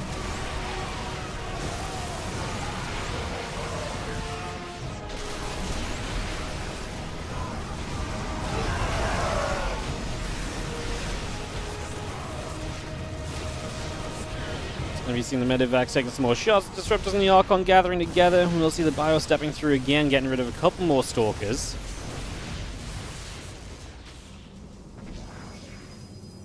Again, extra Stalkers warping in. 2-2 upgrades still coming online. Marine Medevacs and Marauders coming about as well. Add on that cloaking as we try and get the Ghost going here too. I mean, this is getting hectic. A lot of bases on either side. Trades that are very much so back and forth. A little feedback comes down onto one of those Medevacs already.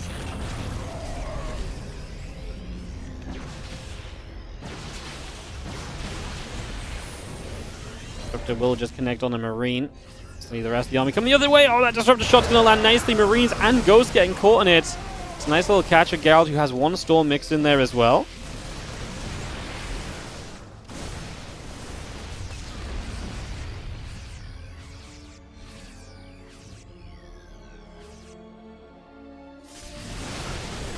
So the Disruptor shot comes in. Marine and Marauder going down. Another Disruptor shot just going to clip a couple Marauders.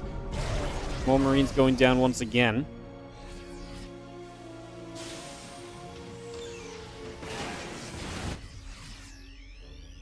And that Ghost and Liberators coming through. The couple of Vikings coming around. We got ourselves the Cloaking coming up as well. So continue to bring that up for the moment. The High Templars coming out to the center. The Zeld's going to peel away to the upper left as we have Stalker, Disruptor, Colossus all gathering through. Bio going to get there. A couple of these Zelds taking shots. Disruptor going to land for a couple of Marauders straight away.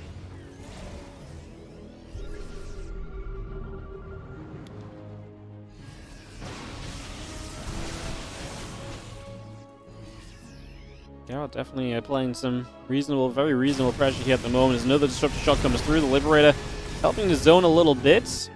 Other Lib's going to come down this left-hand side.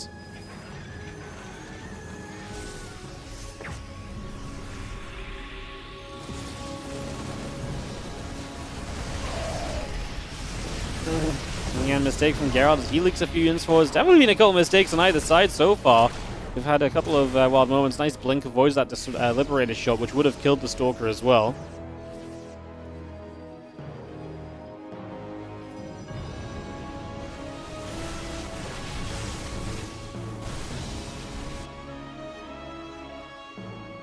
Not more Vikings coming through. The +3 ship weapons still coming up as well. A couple of shots coming through. A couple of EMPs going down on the Stalkers. Archons having it back away. Disruptor dies before it connects, and again, HeroMarine is winning the tech war. He's getting rid of so many of the tech units, but he does get halted by a storm. Has to pull back again.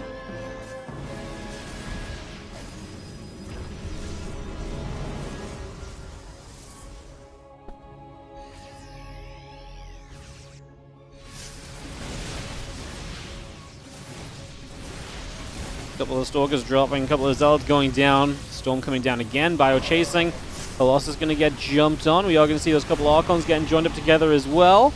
We continue to chase. The Zealots will fall. The Stalker will fall. The Colossus still getting pushed backwards. He has a couple of Archons getting jumped on once again. Damage being done. Pull back. Plus 3 ship weapons coming through. The extra libs very much so on the way. So 5 of those coming out. The extra Vikings coming across as well. Command Center, Sense Tower, and Missile Turret coming through as our Viking Liberator Force still pushing the center. Geralt is just struggling to replace the tech units at the rate he's losing them. He's really just taken a couple of bad fights, and the rate at which he's replacing Zealots is fine, but the Colossus goes down before we even fire here. Now the Vikings will get the other Colossus. There's no stopping that. The Stalkers blink underneath, but they will not be in time to save it. Battery did a little bit of work. It cost us quite a few of the Vikings, but we're now out of storms as well. And we actually have a lot of EMPs, so Archons aren't exactly long-living in this fight. So they are going to melt away. The Zealots are going to be heavily outnumbered. This Nexus will go down, and then HeroMarine can pick his poison in terms of which route he wants to take into the heart of the Protoss here. Does he just get rid of the bases on the left side? Does he just go towards the army? He's actually going to back off completely, but I think he could have gone via the left side and taken out at least one more base there. Maybe he just starts to focus attacks around the left from here. Maybe if he does this, and he could reinforce to the bottom right and then start a multi-prong a little bit too, because we're getting to the stage where Geralt doesn't have the numbers to split up against multi-prong aggression very comfortably at all. So that's definitely a problem if this kind of moves through. We will try and take a base bottom right as HeroMarine, but it's going to be found as a Nexus already. So like I say, HeroMarine definitely has targets on the map on the other side that he could move to very shortly.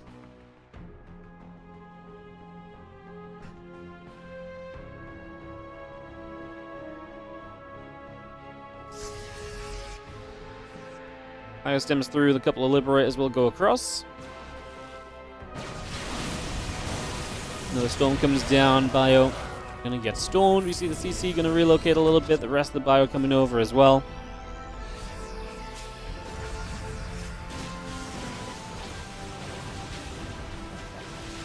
Stalker's gonna get underneath the Liberator, the rest of the Bio gonna come up down. We got the Liberator sieging.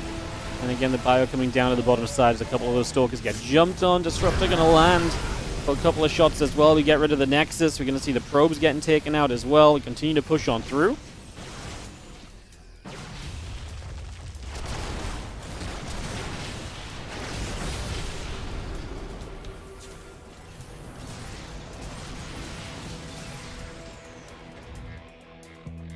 A couple of units still chasing down. That Colossus gets EMP'd. Another storm comes in. The Marauders get pushed back. Over 21 minutes into Ultra Love here is another Disruptor will be a warning shot, but it doesn't go close enough. And we lag at a little bit of an inopportune moment.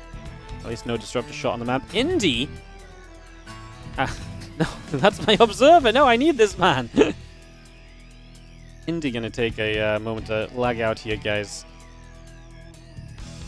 So we'll just take a second and hopefully get this resolved. And we'll get right back to it as HeroMarine and Geralt, like I say, giving us a blast of a set of games so far.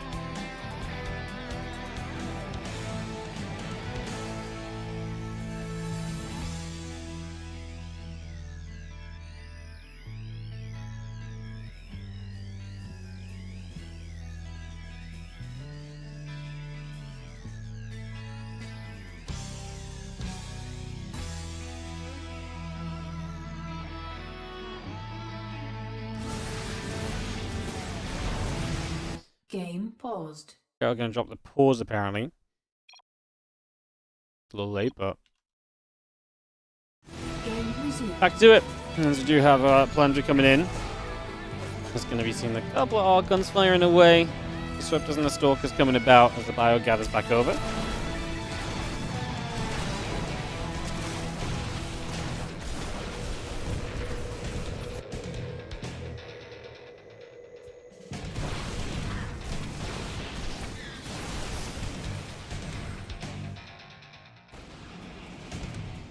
Again, Libs and Marauders continue to produce on through. Our CC coming up, our Planetary Fortress coming in. Missile Turret is a building. As the Bio comes over, we get one more probe. CC going to come across the left-hand side.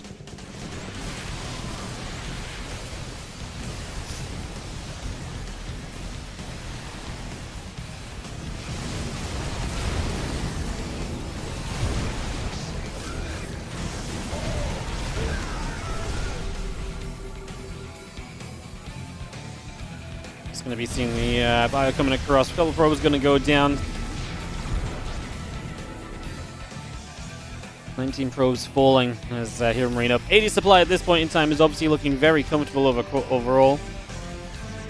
Just going to see our Stalkers and Zealots joining up together still. More Marines coming through. We had some Disruptors onto the natural. The Zealot Stalker force going to aim towards the upper left-hand side.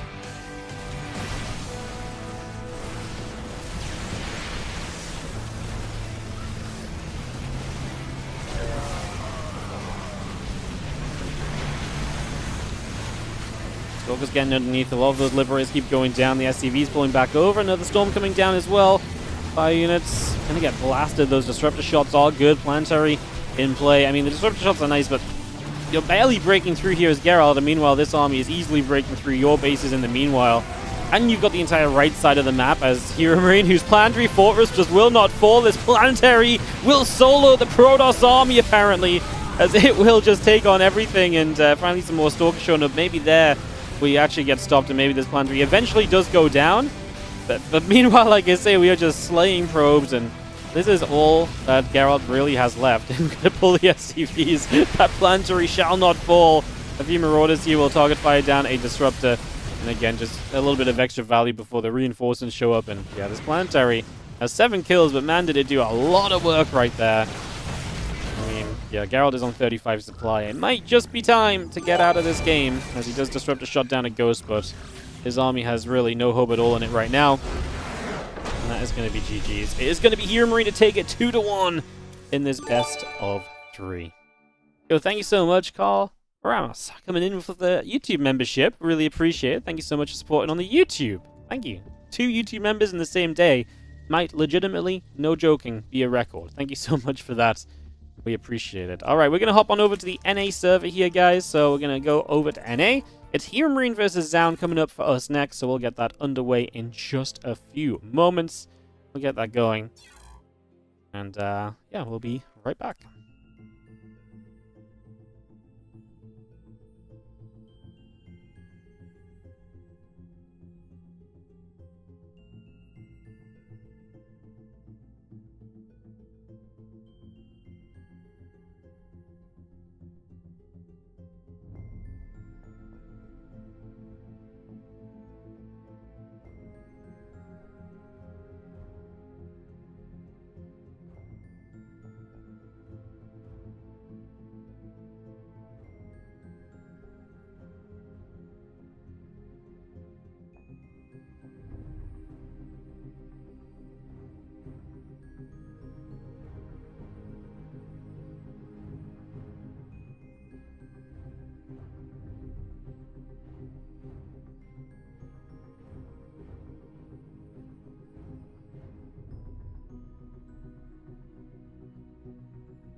Videos coming through, guys. We'll get into that in just a couple of moments.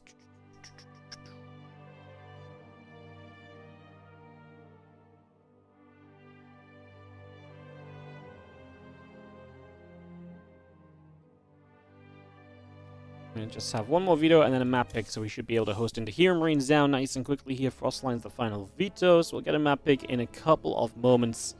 Get this one started up. And thank you so much for the YouTube memberships. Really appreciate that. Out on the YouTube, dropping those memberships. Thank you so much. Say we don't promote the YouTube memberships too much, but they do help just as much as subscribing on Twitch or anything along those lines. So, yeah. Appreciate it. So we'll take a moment here. Find our map. Why am I being blind? There it is.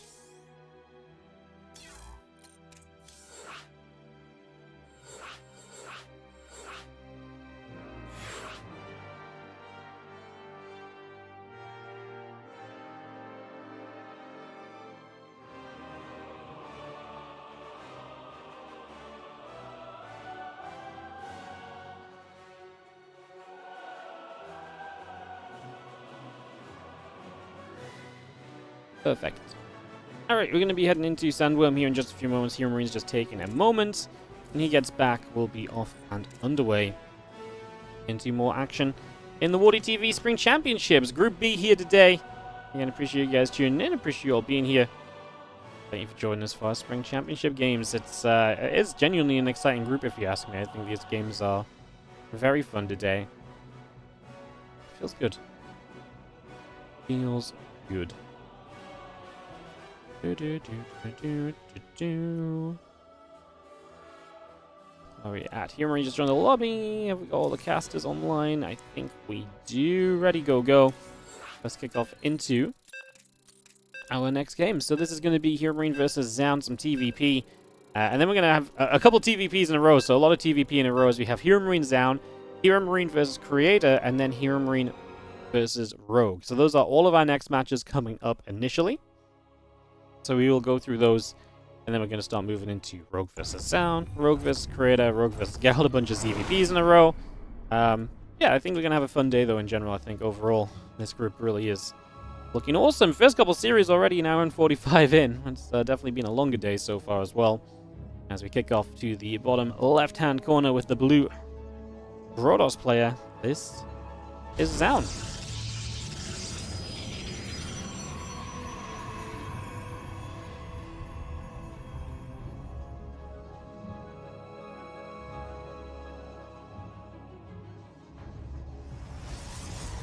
Taking on the red Terran in the top right corner of the map. Our red Terran is going to be HeroMarine. As we get into game number 1 of this series, so we get that started, we get this coming, and we look to go into this one.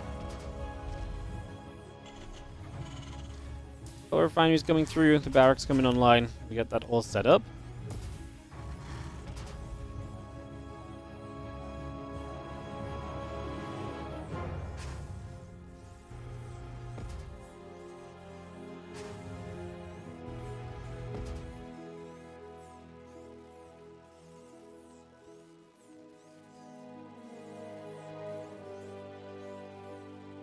Sandworm map has been actually a pretty common pick. I've actually seen this group especially seems to be picking a lot of the newer maps, Sandworms and Persephones and so on. Seem to be getting quite a bit of love in these groups so far, so seeming pretty reasonable as we just get ourselves the Reaper and the Orbital coming up.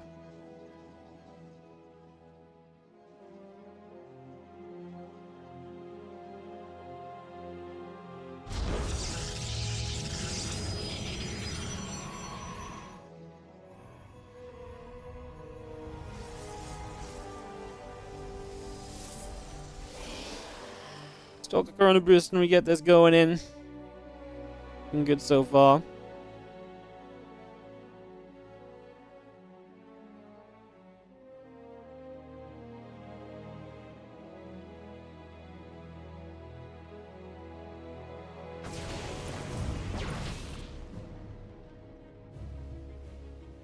Reaper comes about.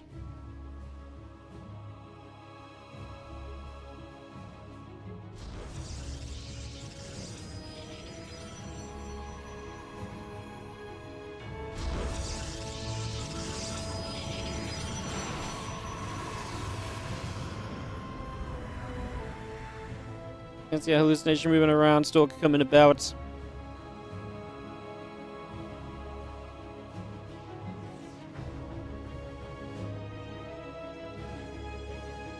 And the hallucination gets to the top. Won't get coming in. Twilight Council building, get that starport coming through. Wooden Mine shot is good on the hallucination as well.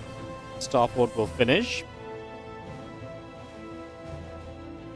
And a couple of Marines coming about as well. Still got that CC coming around, the medevac. And Cyclone coming through. The Stalker going to chase the Reaper away.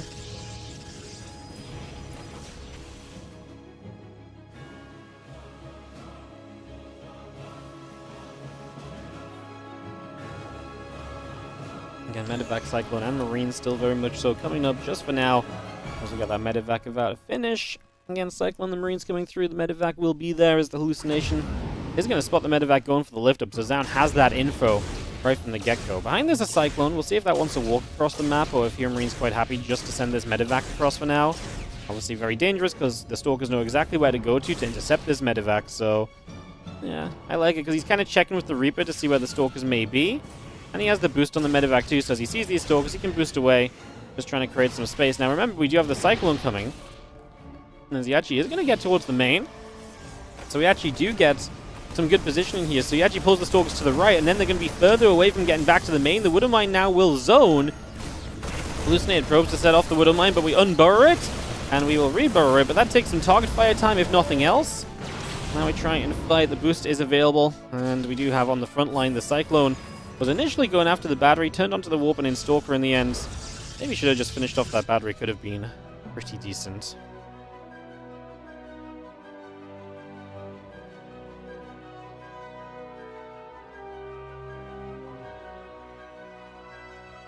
Stalkers get up to the top, the Raven and the Siege Tank coming over. Our Stalker's going to go blinking.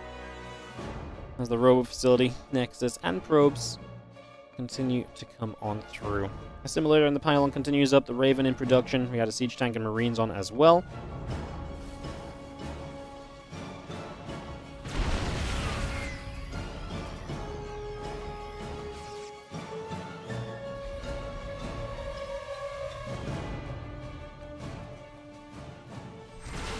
So he's going to get there. The Reaper just going to be getting grabbed. Just going to be seeing the tank and the Marines very much so still coming up.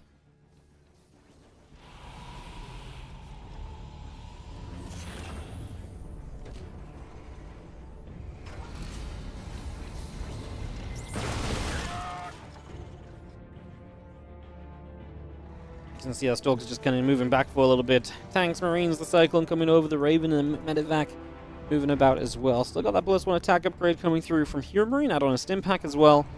Again, the Marine Marauder playing much so on the way up right now as our Stalkers step across. Tank going to be lifting, the Marine taking some shots as well. Nice lift up on the tank again, pulling it back.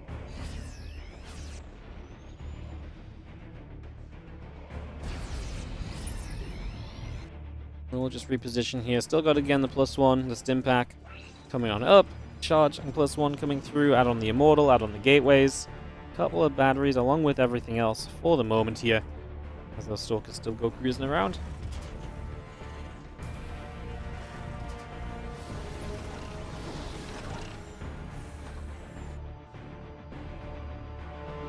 Down the Stalkers will get towards the upper right.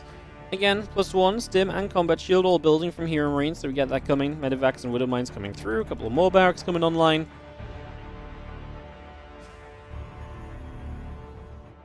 That Robo Bay is coming through at the moment here as we have the missile turret about to finish. The auto turret goes down, hitting a couple of these probes. There's 2 workers going down already. Add some Zealots on into that. And this time, obviously, the Raven is getting some good work done. Just have visions of Persephone and him losing that Raven to Geralt early in that game. There's another map where it's actually hard to get the Raven into dead airspace where it can linger for the rest of the game right.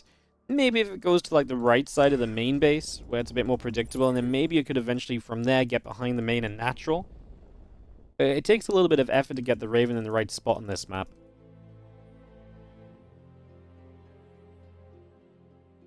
At the very least, it's not like every mineral line is as exposed. I guess if he went through the third, he could have got between the natural and third as well. As this observer will go down, and the third CC of HeroMarine begins to saturate, so we get the economy rolling there. Early on, the Raven comes back around the top again. A couple of tanks still joining together. The fire just stims up, chasing a few Stalkers down too. 1 custom shells plus 1 armor. Marine, Marauder, Medevac coming. Our Stalkers still getting hit. As we continue through the middle here, a couple more Stalkers going down. Again, we have ourselves the 1 custom shells building from ZOUN from HeroMarine at the moment. So ZOUN will have that contend with 2 as the tanks get ready to push into position and get sieged. Stalkers step forward. We have the Marauder taking a couple of shots already. The Stalkers melt away in the first few hits there.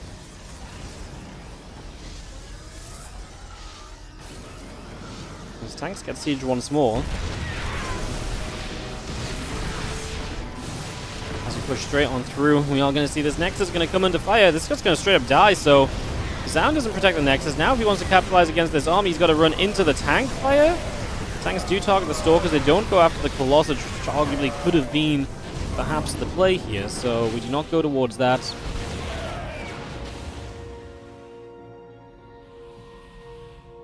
And we continue to run back up to the top side. I mean, ZOUN now will try and capitalize on having lost the base by trying to take a good army fight, but I'm really not sure he has enough firepower here at all, so I guess let's see.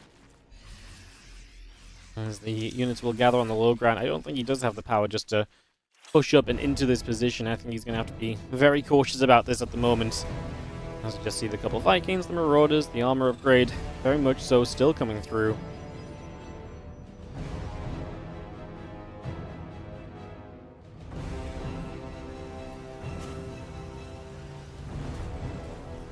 Couple Stalkers and the Zealot coming around as well. Got that Prism still coming up, plus 2 attackers coming online. The Forge and the Cannon coming about, also going to knock a set of rocks down here as well.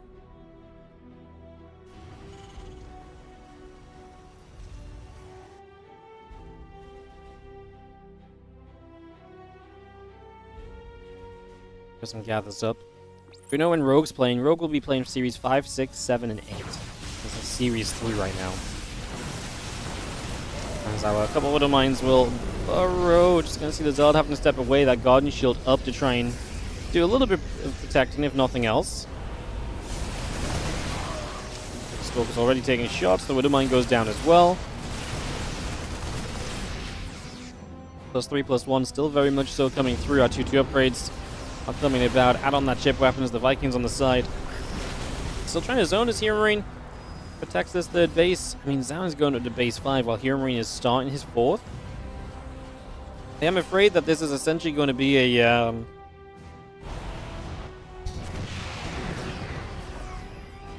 yeah, I get the feeling this is going to be a... I don't want to phrase it. Like, I feel like HeroMarine's in danger of getting outmassed in this game. Like, the economy, the speed of rich ZOUN setting up economy, HeroMarine needs to take a couple of good fights in the near future. Otherwise, I do think that ZOUN just gets into a better and better army from here, because he's now got the economy advantage set up already.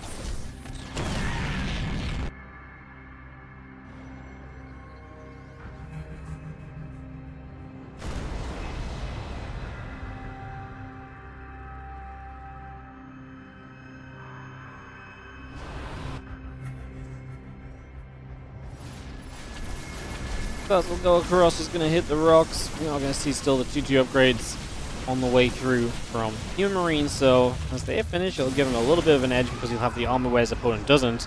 ZOUN will then hit the +3 attack sooner than HeroMarine will finish a +3 of his own because he can't start it yet. As ZOUN finds HeroMarine a bit out of position as well, off to the right side, we'll have to come through this choked area. Hits an anti-armor missile, and a couple units in the back would have been better to see that on all of those Zealots because it is quite the mass of Zealots. However, I will say that HeroMarine has dealt with this very handily. He didn't really lose much in this process of re-engaging through this choke. I thought that was going to be dangerous. My biggest concern really is still the idea of just ZOUN is non-stop expanding. Like, ZOUN has the top left and bottom right bases coming online. As you get those bases set up, like, this becomes a bigger and bigger issue for HeroMarine. Like, this position in this game is genuinely becoming very concerning now as you see those Vikings are still going to go through, going to go after that Colossus. The Bio continues to kite back. A few Zealots going down as well. Disruptor shot fires. Lands on a few Marauders too. We'll see the Zealots going down as well. Another Disruptor shot. Just going to try and fly in. And we see the Stalkers coming back the other way. Another Disruptor shot going to fly short. You need to get out on the map. We need to take some bases. We need to probably deny a base or two of ZOUN as well. At least one base. I mean, I guess we're not going to mine from all the bases, but... Okay, this is a nice catch. Getting rid of the Disruptors, because that's going to get rid of some of the continuous power that ZOUN has. If he can't zone with the Disruptors as much, there's only so much he can really do. HeroMarine stepping back around that corner to try and play a little bit of catch-up here and just get away from that army a little bit. Disruptor fires again. A few more Marauders coming over. The couple of Stalkers will shoot. Planetary Fortress still sitting on the front of this gold base. Bio will get hit by a Disruptor once again, but we get rid of 2 Disruptors. This is a game where I'm sure resource loss is going to be heavily favored to HeroMarine. Let's have a look at it. Wow, it's actually much closer. It's actually favorable to ZOUN, the resources lost. Jeez. I'm kind of surprised. I mean, I guess ZOUN doesn't have a crazy work account. I just feel like HeroMarine's been getting rid of so many of those tech units again and again, and ZOUN, I guess, has for a while now just been replenishing with cheaper units, and that's not really been something which has given HeroMarine better trades, I suppose.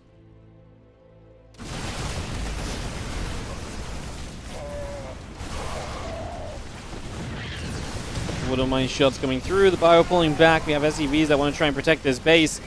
Problem is, again, it's just Zealots, and they just don't have quite the firepower that you're really looking for here, unfortunately.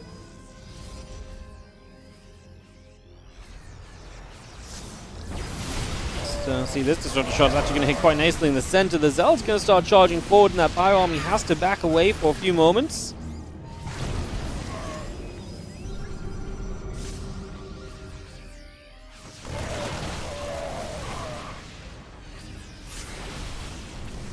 And this is nice, as the Planetary on the gold is probably going to be in some trouble. We get rid of the Prism and 2 Disruptors, however.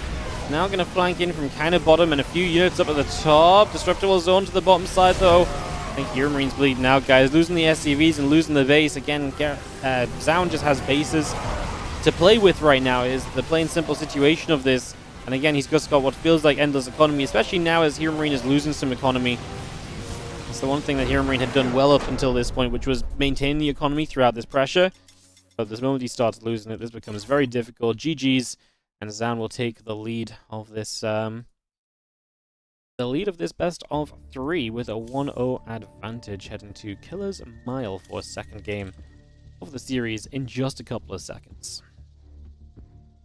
Alright, so Killer's Mile for map 2 is ZOUN looking to get himself a first win of the day.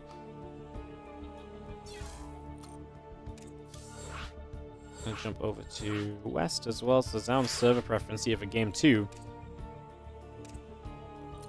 is set up to go, go, go. Yo, thank you so much.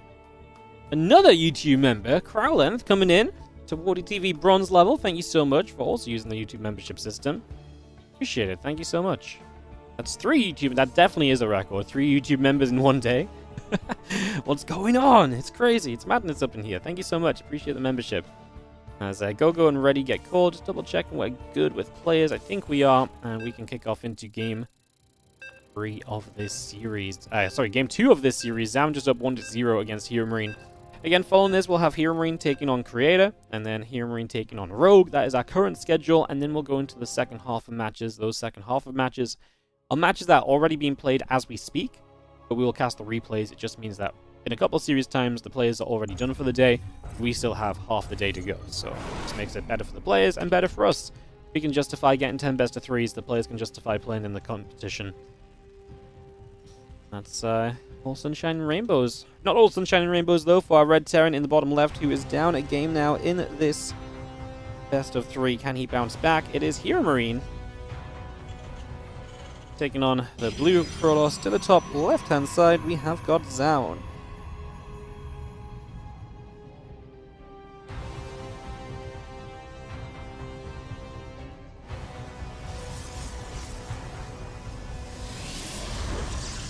Alright, game 2 of this series. As we get Killer's Mile underway. A couple of TLMC20 maps back-to-back. Always good to see these ones still getting some love. Like to see that the new maps are getting a little bit of playtime and getting some opportunity to be shown here.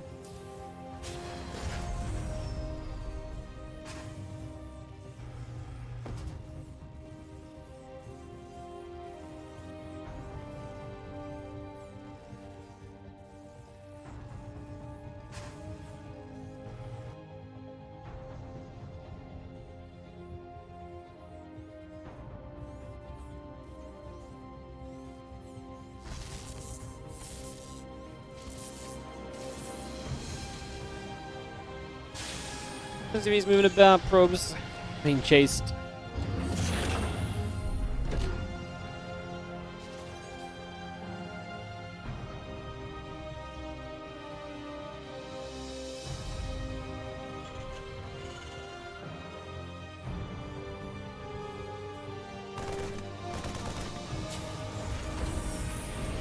Marine's gonna be there. Probe gets turned around. The Cyber Core coming up. The Nexus coming through. We have ourselves the CC in the factory coming as well at the moment. We'll get this all set up.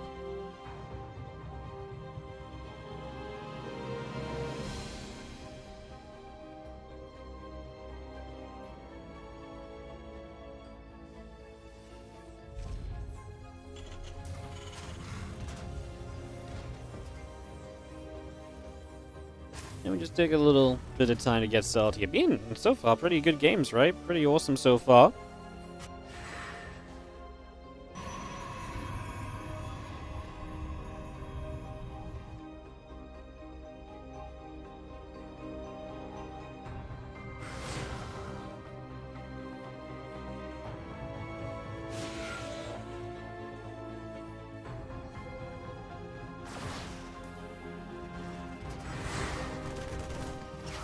We're going to come through. Marine taking some damage.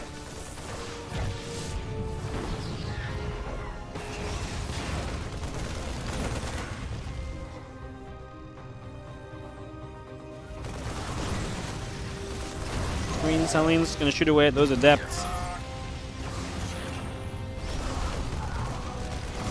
There's that Hellion. It's going to go down, tanked another adept shot, but we're still going to end up losing this Marine as well, and this adept. Feasting at the moment, Adept has helped to kill a bunch of Marines and a Hellion. I mean, there's just 3 Marines and a Hellion going down so far. Now the Stalker's going to show up. This is problematic for HeroMarine because we've got a high ground vision. It's going to come straight in. The Stalker can hit a couple of times. The Marines will get control of this situation, but we lose a couple more in the process. There's just not a lot of damage output right now. I'm a little bit afraid of the high ground vision being lacking there, and in the end, backs away.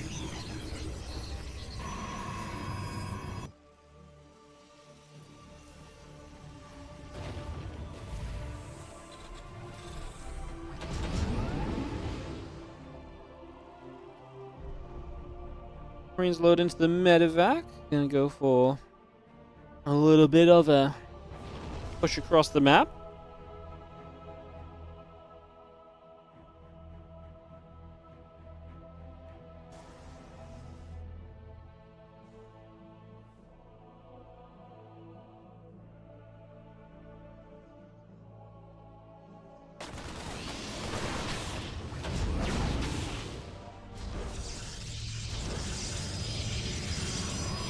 Next coming through, have ourselves the Marines to get deflected already, so this drop will not really go anywhere. Would have been a lot nicer if you still had some units to actually put into that medevac, but the way the early game went, there's not a lot of spare units going, because we kind of lost out on a lot of them, unfortunately, right? So, definitely not ideal as a few Stalkers continue to chase that medevac down. It continues to retreat down to the bottom left at the moment.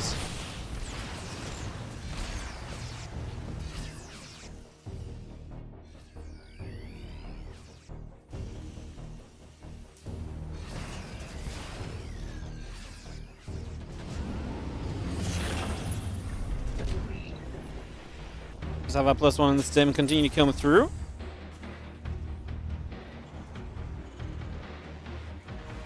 Again, charge coming about next, and the forge coming online.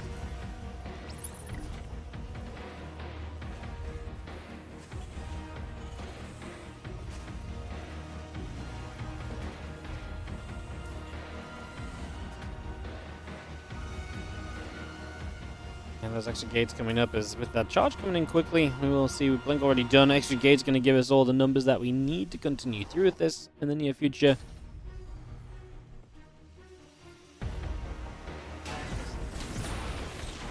Cyclone just gets a cheeky little lock on there as well. Just locking onto a Stalker for a few moments too.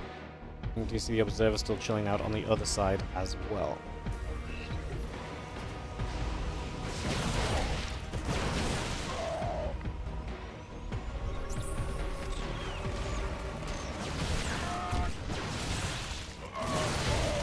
I'm just going to shoot a couple Stalkers, taking some shots. We'll see the Cyclone coming up as well. ZOUN getting chased away as HeroMarine has a lot of army supply in this moment, but I think with all those gates finished and charge being ready, you should just have enough zealots that can force back a Terran army like this.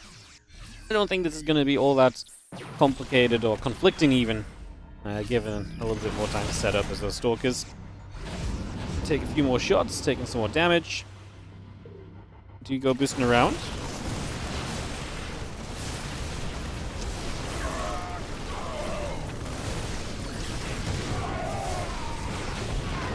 So I was gonna go, a couple medevacs getting shot at, wouldn't mind being picked away at.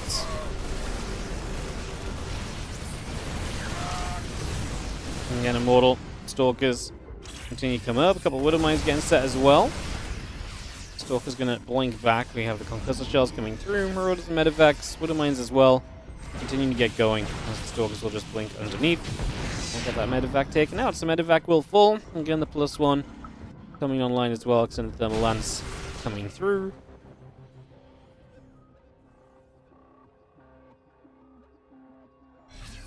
Yeah, there's Bio Army heading from HeroMarine towards the upper right hand side. So Bio Force heading to the upper right, away we go at the moment. It's going to be seeing the couple of Widow Mines getting burrowed up, and they will go after a couple of these probes. But one of them jumps into an assimilator as HeroMarine tries to get here. Gets rid of the Guardian Shield quickly. Zealots kiting back away from, but there's just not a lot of health on these units. The medevacs reinforcing now, but the start of this fight has already happened, and yeah, I think these units were just not healthy enough to really pack that much of a punch. Now we're losing medevacs as well. Widow Mines will hit the Zealots. That cleans up a couple of those, but it does cost you the Widow Mines as well, as now Stalkers will join with the Colossus and continue to chase. HeroMarine just says GG. This one's gotten a little bit out of hand, it seems, and ZOUN will take the 2-0 over HeroMarine. One of our faster games of the day so far, one of our more one-sided games of the day, as that will be ZOUN getting that dub. Alright, we will head into HeroMarine versus Creator here in a couple of moments, so we'll just get that ready to rumble.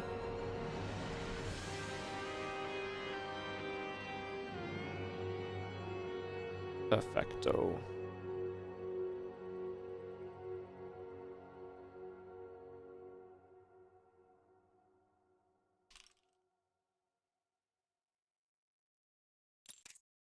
Alright, just let players know where we're at, what we're waiting on. Might be a couple moments for some of them.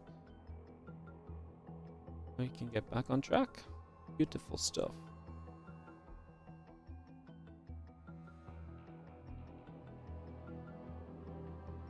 Alright, so it'll be Creator HeroMarine up next for us, guys. So Creator HeroMarine, and then we have HeroMarine versus Rogues. This is our last TVP. Then we have TVZ, and then ZVPs, and then we actually end the day with PVPs as well. So, that's where we're heading here in the WardiTV Spring Championship, Group B. Again, good to see you guys. Thanks for joining us.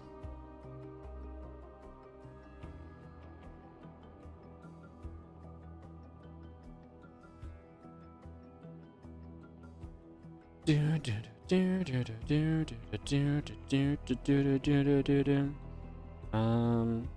yeah, give me a sec, I just wanted to do something actually.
Alright, a couple of videos starting off and getting going.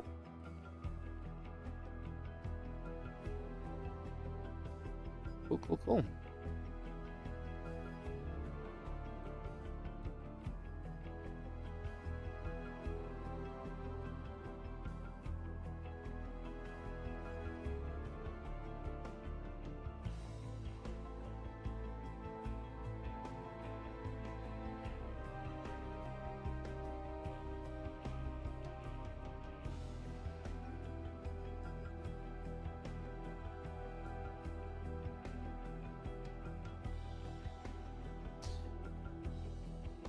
Sandworm Frostline, if you'd start us off, I want to take a couple moments here, guys. Obviously, wait to get this underway.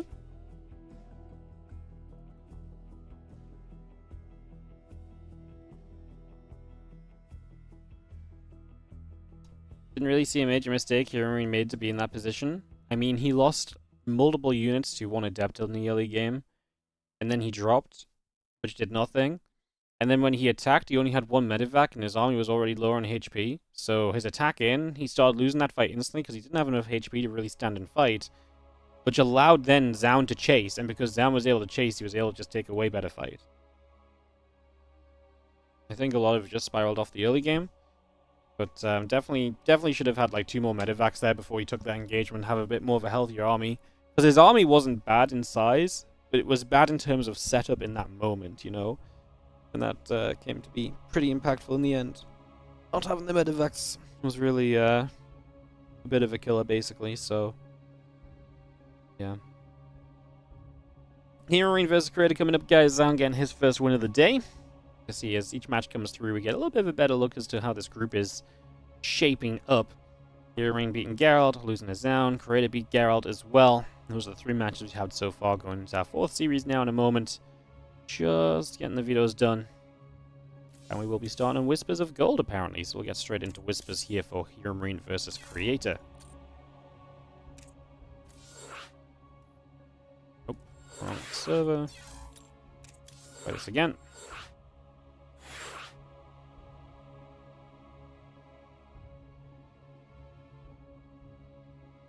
Perfect. Alright, we'll load this up, we'll get this underway.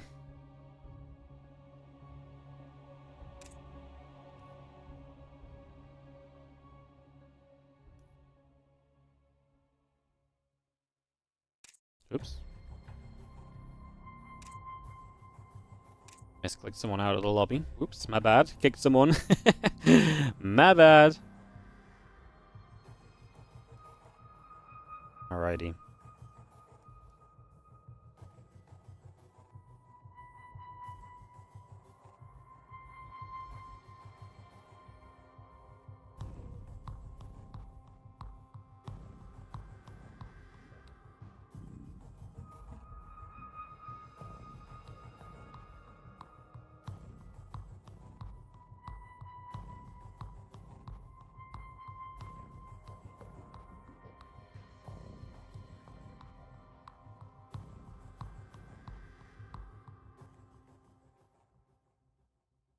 Alright, just a moment then, wait for Creator to be good to go. He'll join us and we should be able to kick off into this TVP, guys. Thanks for joining us and getting going.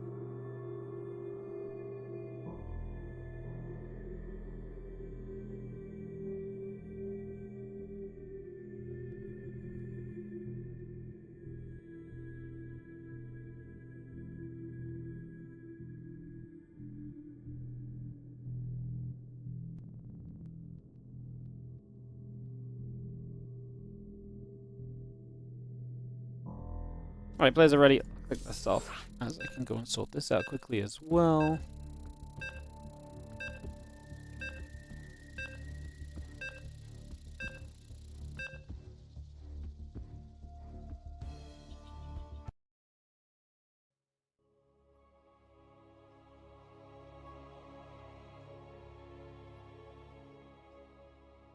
One second, guys, and we'll be off to it properly. Appreciate the patience.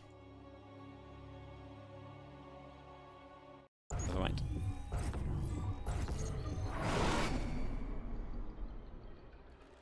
In the top left-hand side, our red Terran player, it is going to be HeroMarine. As he takes on, in the bottom right, our blue Protoss player, Creator. Creator already opened the day up, taking out Geralt, so we'll see how he does against HeroMarine now as we continue to get settled in this one.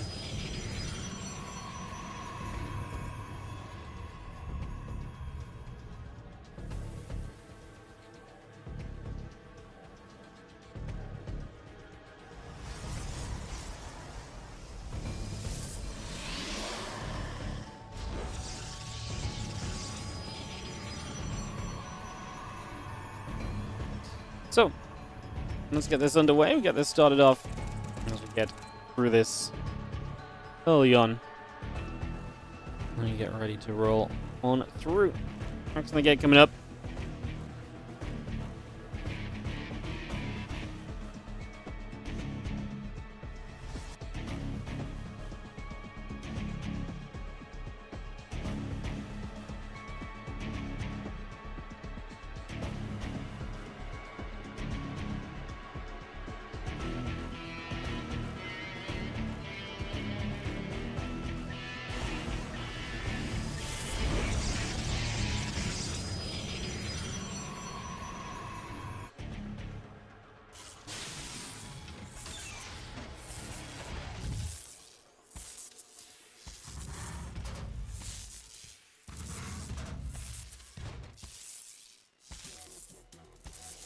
Prober's gonna nibble. SCV taking some damage. The orbital coming through.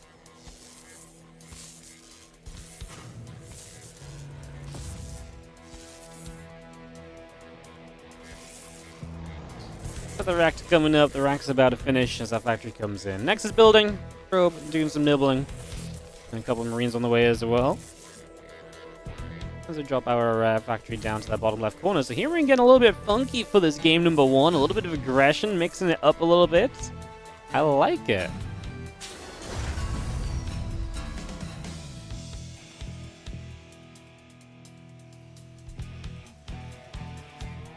So yeah, a little bit of aggression from HeroMarine. And we'll see what he does on the back of that factory tech lab. Probably a starboard proxy as well then.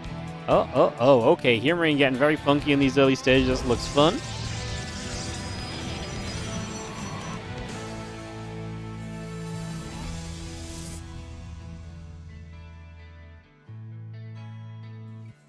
Again, Adept in the Warp Gate coming through. The Twilight Council coming about. The starport is about halfway done.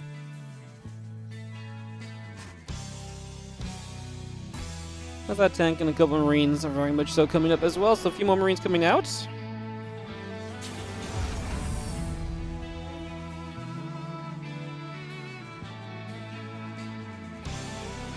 Those Marines joining together. Dark Shrine coming down from Crater in the upper right-hand side, getting set up as well.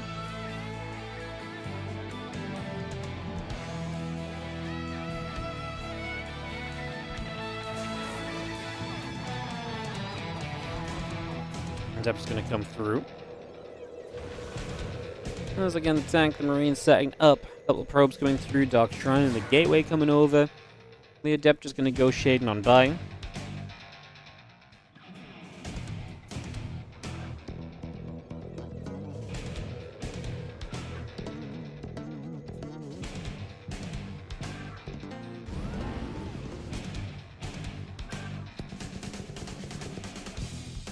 Not gonna see those Marines moving up. Adept taking some damage. SCV's pulling. Obviously, the tank's coming from the side, and Predator's like, "What the bleep is going on here? This is not meant to be what's happening at all." But he does have the Dark Shrine coming up, and the Dark Shrine is so good in this situation. As long as you can actually warp in a DT, what can stop that is if you lose power to the Gateway. DT, very powerful. Now, obviously, there is a scan available, but you don't have a lot of scans available. So DTs, multiple DTs especially, can be very good.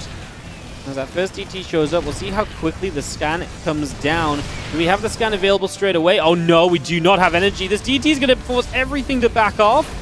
And this is much more painful for HeroMarine than it first seemed. I mean, this seemed really bad initially for Creator. But now a DT going to show up across the map as well. Going to get rid of the probe so we can raise the depots. No, we do not raise the depots. DT is in, and we are going to start killing Marines. That's GG. The Dark Templars counter the one base play. Just like that.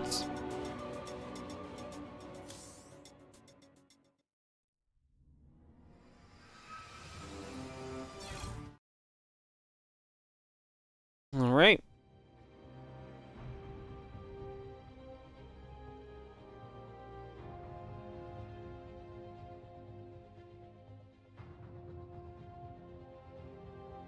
We'll head into our game number 2 in just a couple of moments as Creator gets that win, so gets that dub straight away. And dangerous times here from HeroMarine, who obviously you lose this and then you're 1 and 2 in the group, and that's definitely treacherous for trying to get through the next stages. So get this next map going to be Ultra Love.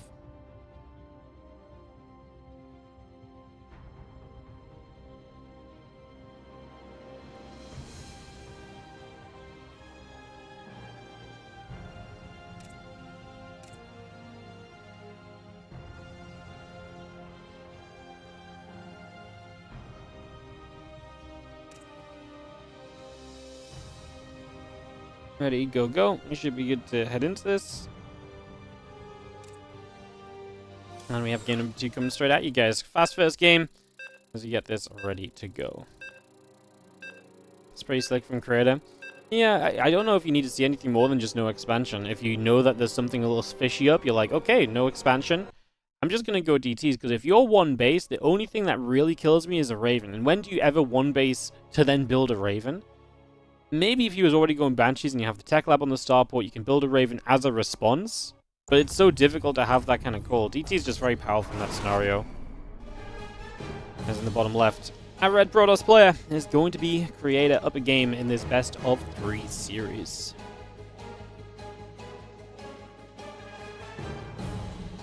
In the top right, our Blue Terran.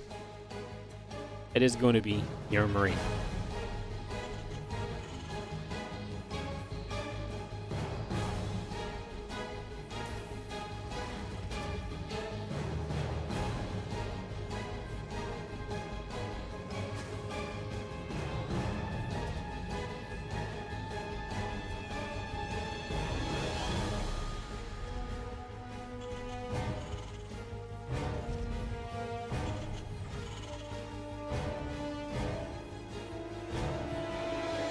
Let's see if HeroMarine bounces back, as Creator is setting up for a second gateway, it would seem. Probe already on the top side with the pylon, so aggression for game 2, looking to maybe eke out a quick victory in this series. As we troll back and forth with that probe, pylon is about to finish.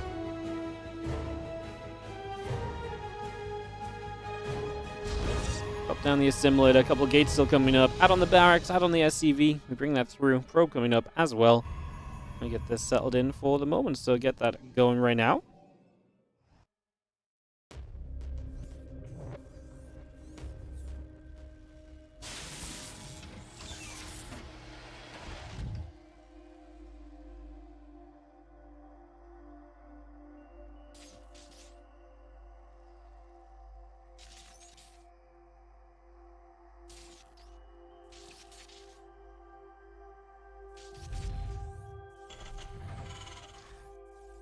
Just gets churned away. SCV coming about. We're going to see our command center coming down onto the natural. Reaper coming through. We get that going.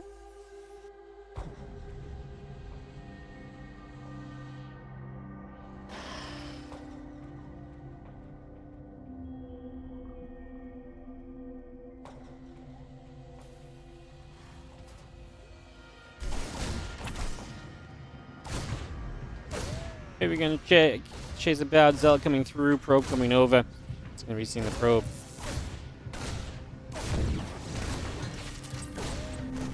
Going to see the Stalker fighting. Marine goes down. SCV just going to get taken out as well.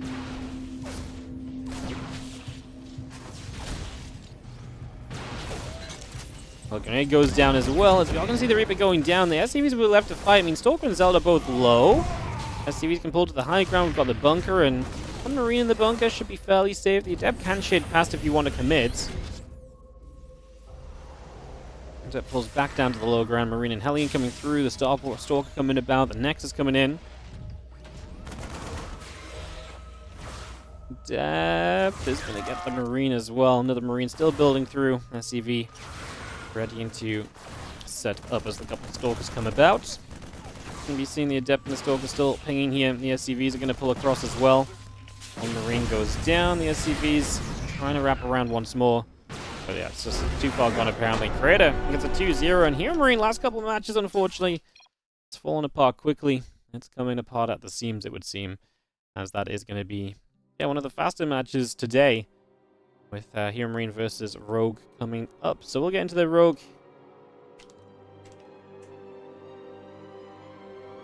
versus HeroMarine matchup in a few moments. I'll get that set to go.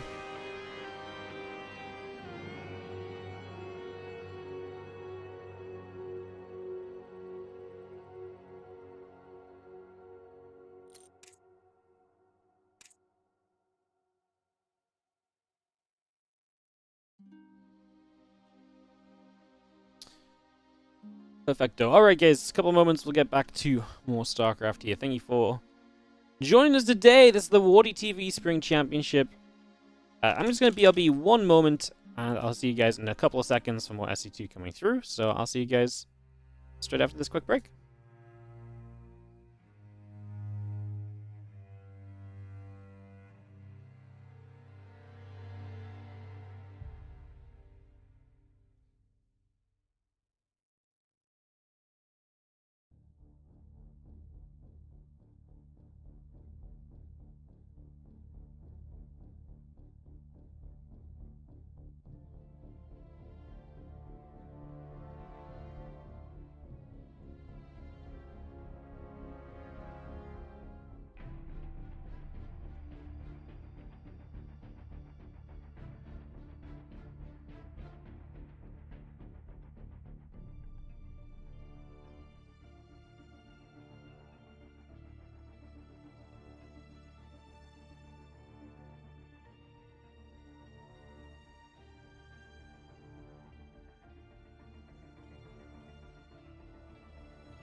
Alright guys, welcome back as we are heading into our HeroMarine versus Rogue best of 3 coming up for this right now.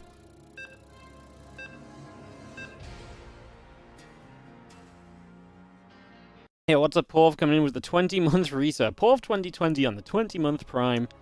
Thank you so much, mate. Appreciate it. All of the 20s. Alright, let's go into HeroMarine versus Rogue.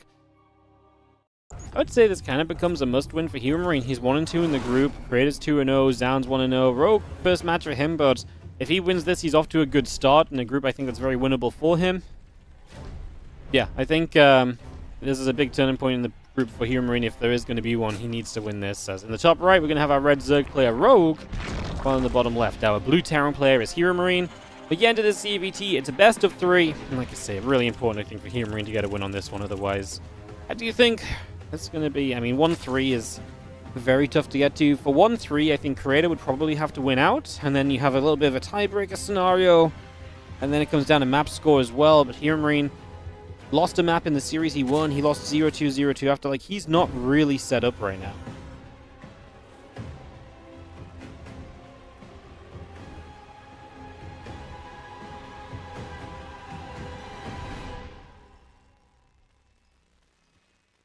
Couple drones coming about, hatchery coming in, RSCV in production as we get underway. As our drone comes about and places down the extractor.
Drone is going to come down, put that third hatch onto location. We do see the double orbital building up as the CC first play comes through. CC first into the Reaper is the current plan.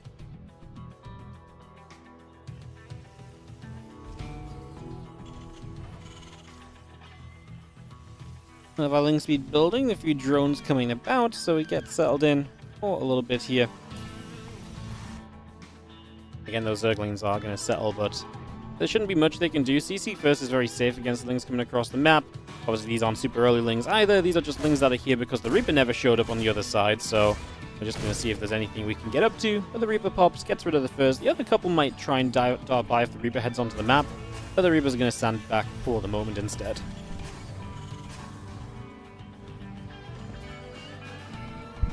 Well, Rogue's just playing the triple hatchery, the triple CC coming online from HeroMarine 2. Again, it's been all about a bit of greed from him so far.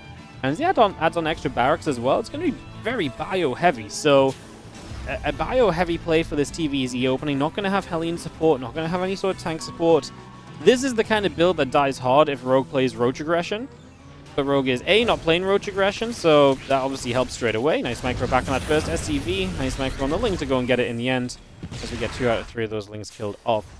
But yes, this is the sort of build that can die hard to Roach Aggression, but as that doesn't come through, HeroMarine will get away with the greed that he's going for so far, and gets to continue through for the moment.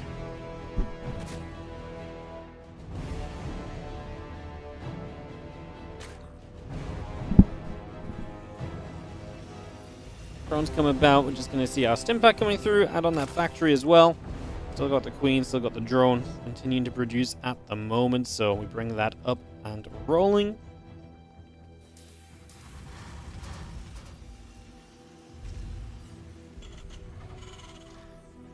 Got ourselves a depot. I'm just going to go into the wall off the factory and 2 more refineries coming up, as we obviously play the catch up on tech now, get those extra gases rolling, and then we obviously are in a state of this game where you want to get into your further upgrades, get the starport cranking out some units as well. Get all of that on the way here ASAP. As the couple extra barracks continue to build. Max moves over to the reactor. Get that started up as well. Just going to see a couple of depots coming down at the front. The orbital commander is going to move to the 3rd base at the same time, so we continue through with all of this for the moment. Got that 3rd base down on location in the next few moments. Reaper will continue to boost through the bottom side. I'm just going to go for a little bit of a run around there.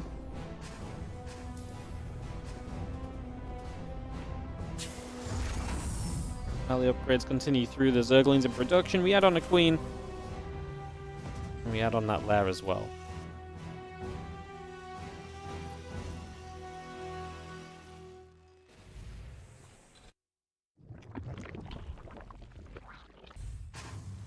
With the extractor just coming through, so natural gas and pool coming up, the layer still coming in. We add on those overlords, early upgrades as well. Add on a baneling nest. Top of everything else, the few marines in the tank gonna hang around on the natural, and those marines just continue to come on through. Starport getting a couple of medevacs on the way in as well, so continue to bring that out for the moment.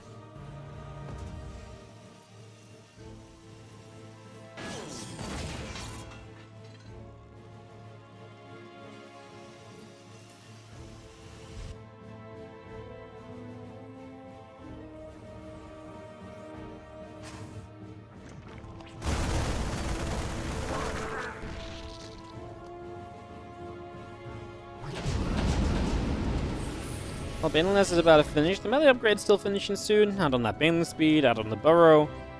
Burrow is actually a very fun upgrade to see so early in the game because it means that you can get those burrowed banelings around the map. It's not something you see prioritized by Zergs a lot of the time. And that alone makes it more powerful because obviously if you're not expecting those burrowed banes, the first few connections can be tough, and then you're going to have extra scans available at all times to be able to scan those banelings burrowed into the ground and to deal with those, covering popular pathways and trying to catch your marines. That becomes something you've got to get on top of very quickly, as those marines are going to turn into those queens. We're going to get rid of one queen to begin with. Ling's still trying to chase back up that ramp as the marines are going to turn here. Obviously, we see some rocks going down. It opens the map a little. It's quite nice because it does allow you a flanking position if HeroMarine's pushing through the bottom side and across to the other side of the map there. So it does give you that sort of opportunity there too. Right now, I do think creep spread, I mean, this is one of the issues right now is just that the creep spread is so far out on the map. And the reason the creep spread is so far out on the map here as well is that we've just had a game where obviously HeroMarine sat back. He played CC first. He played no factory early on. He played triple racks. So he's not had pressure to get on the map and do anything. And this is very much so a situation of his own making where he's been extremely greedy, and Rogue's response to that greed is to just move forward with open arms and say, perfect. I can just set myself into all of this creep. I can get all of that ready to go. Gonna launch the counterattack into the third here as he gives up the base on the right side, but he's hoping to do serious damage while HeroMarine is out of position to defend this. You just see the Ling's Banes continuing through, the siege tank getting surrounded. Our Banelings will crash into the reinforcing Marines. Rogue supply is going down though, and HeroMarine's army supply is huge right now, 111 to 52. A few more Marines are going to come rolling out, and that Baneling goes down, so the counterattack is dealt with. I mean, right now, Rogue needs to deal with this HeroMarine army. The Banelings here are going to connect quite nicely, but as we run out of Banelings, the issue is going to come about again. Tanks are getting further and further forward. Another round of Banes are going to have good opportunity. Tanks finally able to come through. We lost a lot of Marines here for HeroMarine, and there's another round of Banelings ready to go already. My goodness, they just don't seem to stop, and Rogue is actually going to get the defense off from that army supply deficit. The Banelings just finding connections on creep. HeroMarine pressured into going because of what's happening on the other side.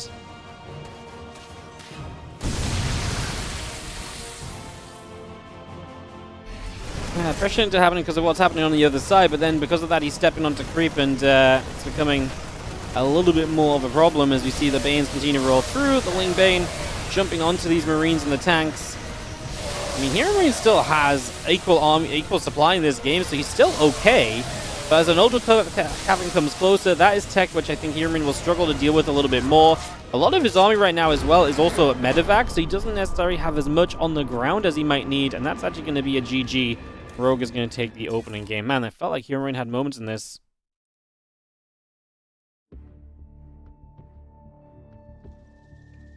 Alright. We will go into game number 2 then, which is going to be on El Dorado. Unfortunately for HeroMarine, we now move into West as well, so it's going to be server preference going the way of Rogue for this second game. Let's host it up, and we'll head into El Dorado here for game number 2.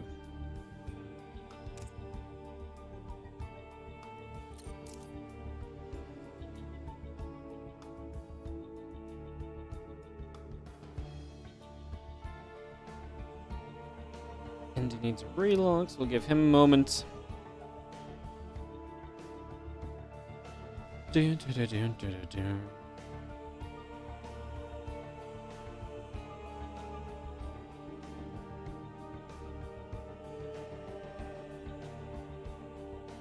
Bum ba da dum bum bum ba da dum bum bum bum.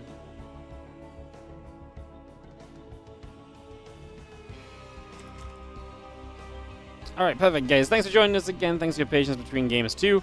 Let's just sit here waiting for one of our casters to relog for a moment or so. Hopefully, I get that sorted fairly speedily here. As we go into what might be the last match of HeroMarine today. He needs to win this game and then win another. Realistic, I think, to have a good shot in this group. Coming out of this, we're going to go through Rogue ZOUN, Rogue Creator, Rogue Geralt, and Geralt ZOUN, ZOUN Creator towards the end as well. That's all coming up here still in this Group B of the WardiTV Spring Championship.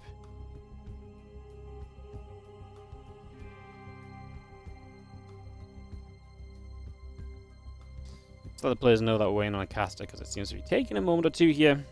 And we can hopefully get back onto it in a couple of seconds, get back on track.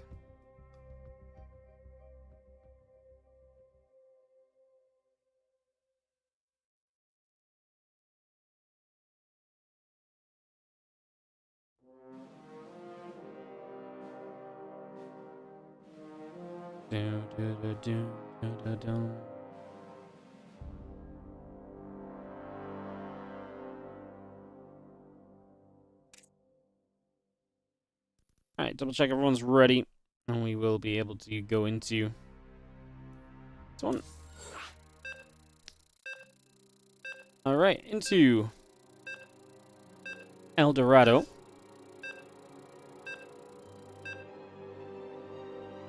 As we get this underway, we get this started off, and we'll have ourselves this next game coming through.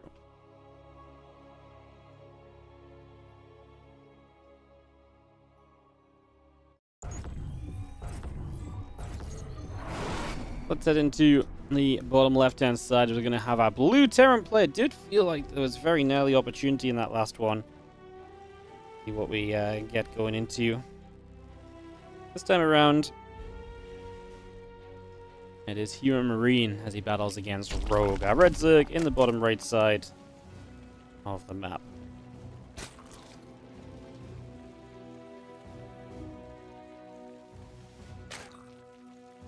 El Dorado was a fun map, definitely a fun layout as well. Definitely gives us some interesting games.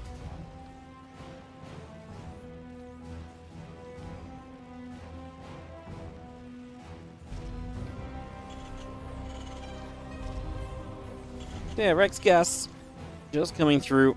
Get that started up. We have a hatchery coming in, the drone and the overlord coming about.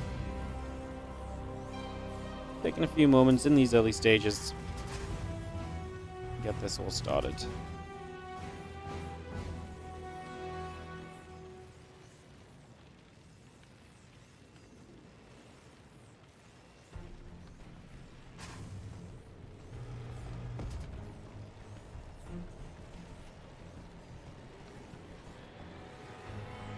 How do you feel about mutas in this map? I think mutas struggle to ping pong between bases as much on this map, depending on the map layout. I also feel because this map kind of works from left to right, the mutas have to go much more out of their way to get out of the kind of attacking path a lot of the time. So it can work.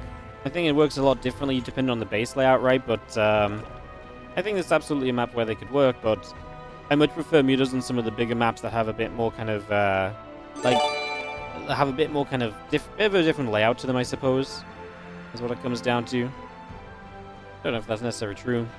But I feel like we see mutas are, have not actually been used too much on El Dorado, right? In comparison to a couple other maps here and there.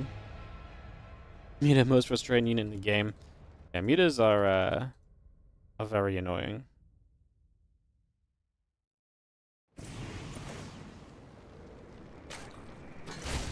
Very, very annoying. Yo, thanks so much, Twadsy, coming in for the 23-month resub on the Prime. Thank you very much. We'll just take this as a quick opportunity to mention, obviously, this is a WardiTV tournament. This is the Spring Championship. And if you do enjoy WardiTV tournaments, do consider supporting. Without your support, we cannot continue to run these events. One of the best ways to support, outside of obviously you can subscribe, like, follow, donate, cheer, etc., But one of the ways you should definitely check out if you want to support the tournaments in particular is the Patreon page, patreon.com/WardiTV. 100% of your pledges on Patreon go directly into WardiTV tournament prize pools. So 100%, if you donate $10, that $10 will end up in the pockets of StarCraft 2 players. So again, check that out at patreon.com/WardiTV. The best place for you to support the WardiTV tournaments and prize pools, and to keep these tournaments stacked up with as much prize money as possible so you can continue to run them. Marine shows up. Just going to push the Overlord out down to the bottom. Hatch coming through. Extractor coming in. And we get ourselves into this next couple of moments of the game. CC coming about. The starport added on as well here, so we just get all of that going for the moment. Settle down for this game too.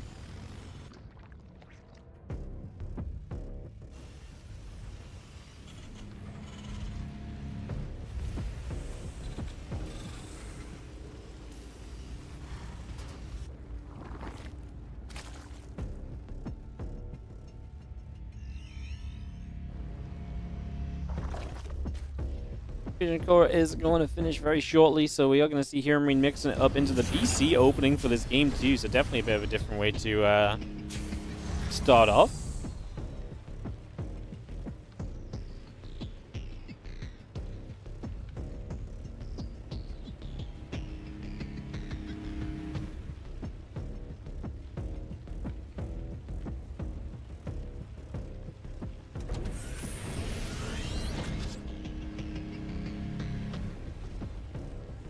He just pulls over to the side. We'll see our starport coming through.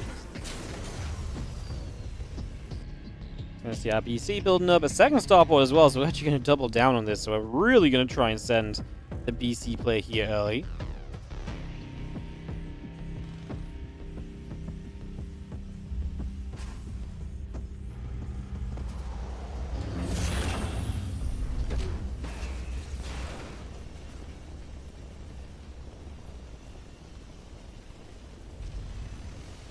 A couple of Hellions, the Reaper moving about, the roach speed coming up. We got ourselves the extra roaches producing, add some drones on, Overseer coming up as well. Overseer moves about, the BCs will continue, the factory going to go down to the tech lab. The Marines, it's going to get underneath here, and that Overseer will fall. Going to be able to turn around and get the Changeling as well. Factory plans to build its tech lab. Yeah, we already have one BC out. Good denial of the scout, because now we do not know what's going on. It means we're going to be able to stack these battle cruisers. Rogue plane 1-1 missile roaches. Infestation pit coming up, but realistically what we need here is actually going to be a, not an infestation pit, but a, a spire, as that BC teleports across the map and goes behind the main base. So it is going to start coming through, and it is going to start looking for some damage. So a couple of drones begin to go down. Now the spire starts immediately from Rogue.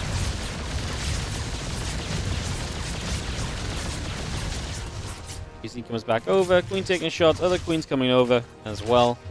So we're just going to be seeing our Queen taking a few more bits of damage. A couple of drones still falling as well, 3 workers, 4 workers.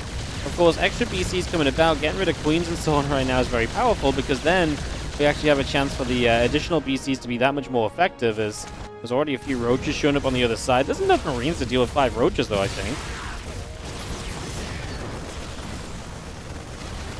Marines will keep firing, so we do a little bit extra.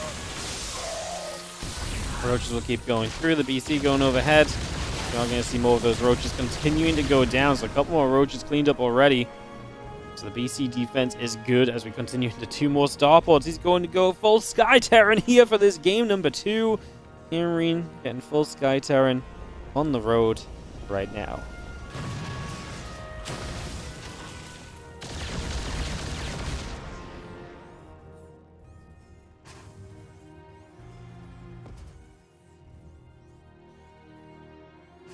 Well, the BC's moving up top. A couple of roaches there are going to be seen and grabbed.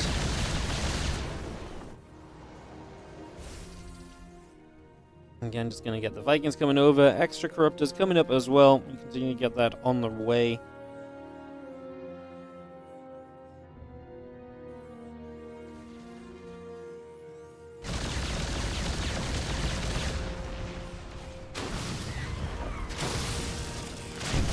have ourselves the... We're just showing up again. Going to keep some of these BCs busy, right? So if you're keeping the BCs back at home, it's going to help a lot, because then you don't have to deal with the BCs being aggressive.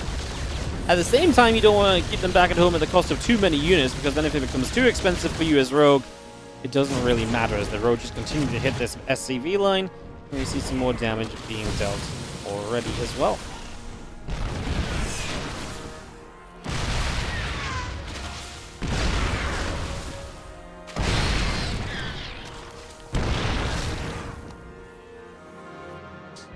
Again, 7 Corruptors on the way. We have Vikings to help with the Corruptors, so it's an interesting part of this. We have the Infestation Pit, right? So we could add on a couple Infests for some Fungals, I think, as you realize how this is going. Maybe even Neural Parasite is a worthwhile addition at this point, too.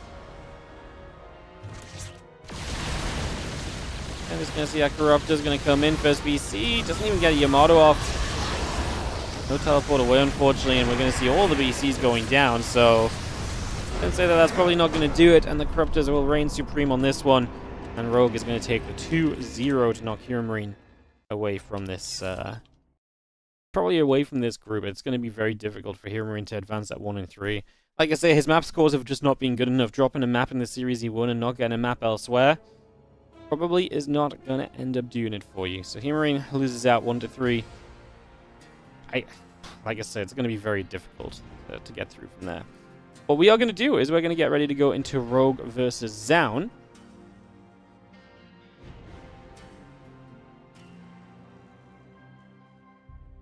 So give me a second and we will transfer some replays about. Get those ready to go.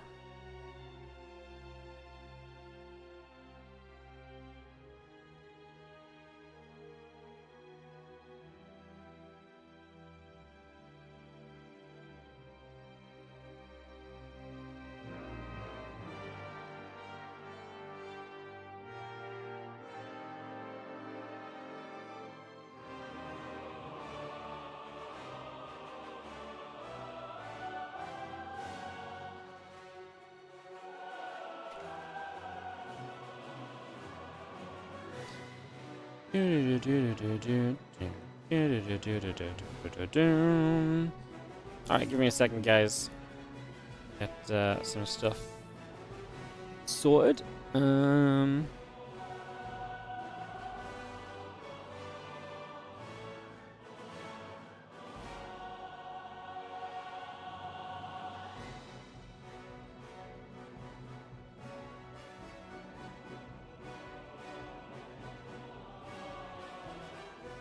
Alright, give me one moment, guys. Just gotta swap a couple things around, and then we'll be off into this.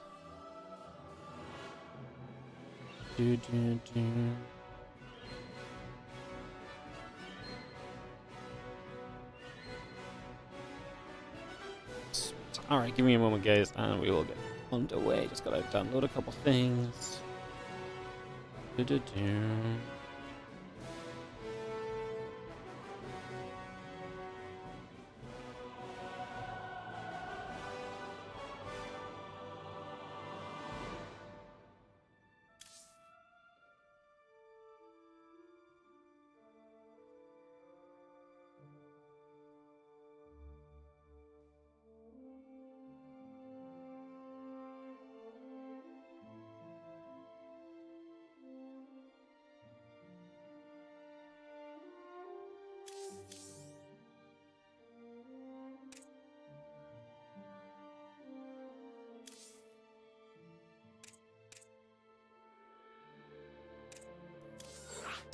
Alright guys, thanks a little bit of patience. We are getting this hosted and we should be able to get into this shortly for Rogue versus ZOUN as we continue our way through the games today.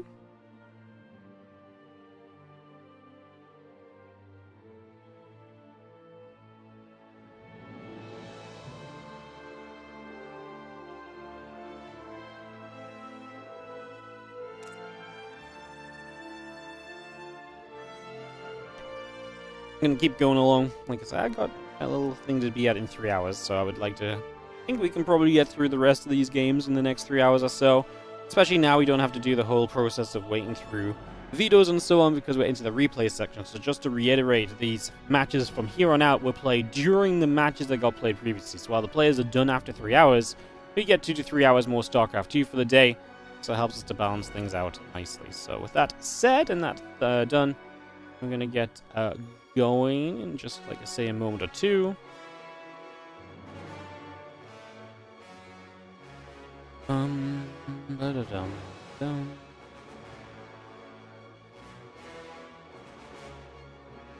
Alright, we should be good. Let's go into this Rogue versus ZOUN. Best of 3 ZVP.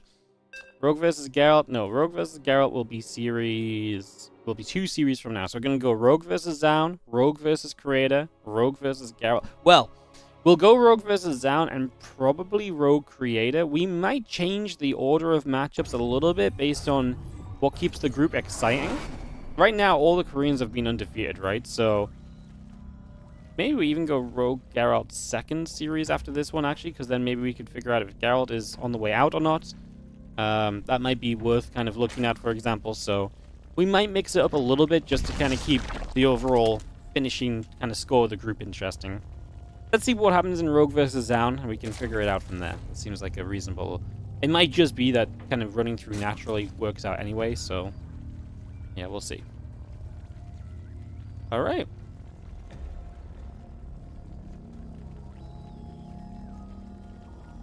We kick off to the top right-hand side of the map. Our blue Zerg player. This is going to be Rogue, as he takes on the red Protoss in the bottom left corner of the map. We have ourselves ZOUN. Game number 1 of this best of 3.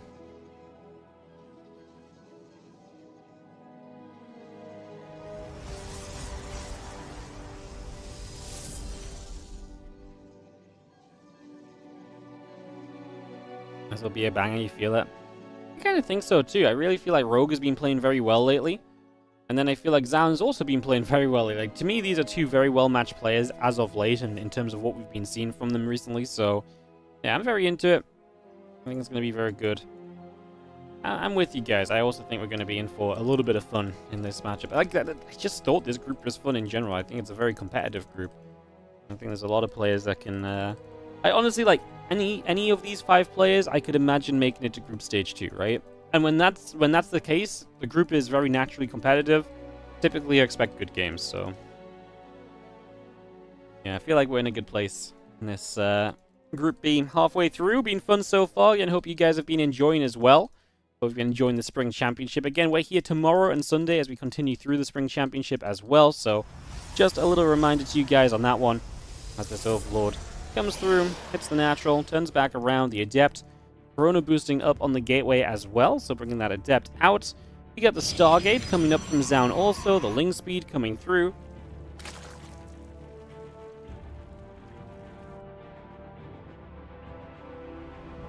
That Warp Gate building on the Cyber Core right now as the Adept is going to go shading across and just going to move through the bottom side. Out and away we head. Ling Speed, Drone, Hatchery. Continue to come up at the moment. Just going to be seeing the Overlord. Going to go and gather to the side also. Settle for a couple of moments. Stargate about to finish in the main base. We'll get that Stargate coming through. The Stalker going to hit the Overlord here.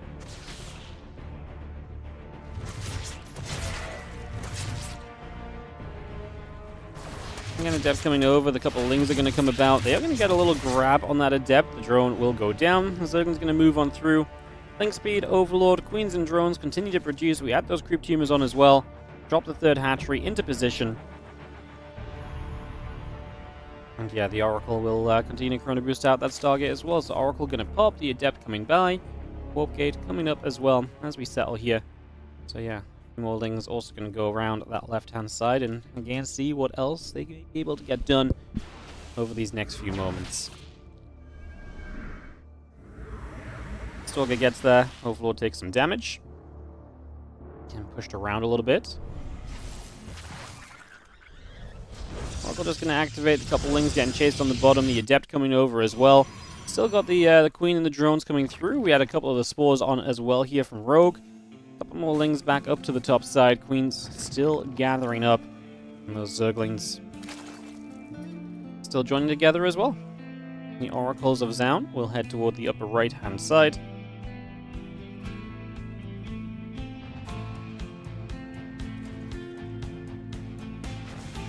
And back around that right side, still trying to see what else is going on.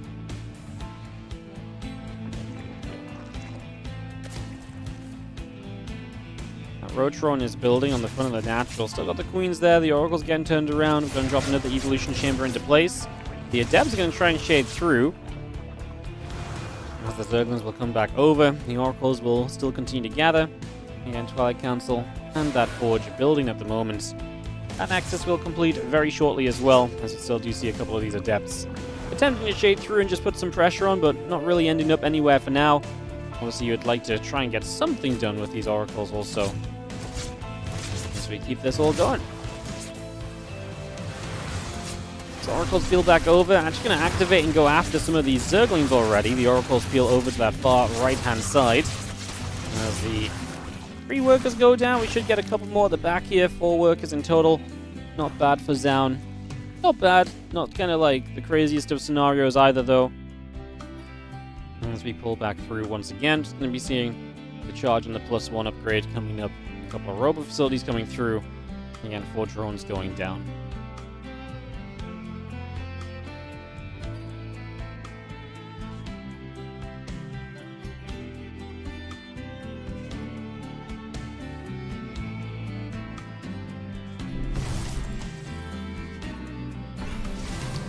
I'll just drop a little revelation in, so we'll see that coming about right here as well. And just try to see if there's anything more for us to get up to right now.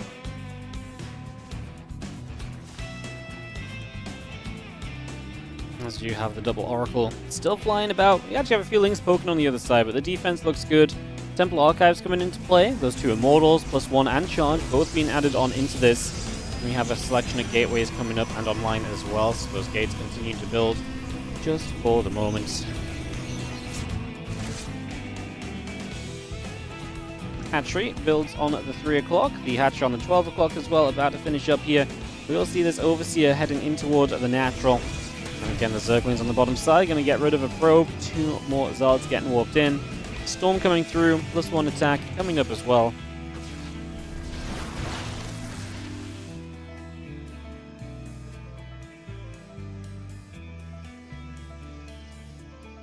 Probe will go and place down the Nexus. The Zergling's still gathering on the bottom. Again, Storm will be building. Now Stasis coming through. That Zergling gets taken out already. As you just see the Queen of Rogue continuing to move over. The Lings and the Roaches setting up as well.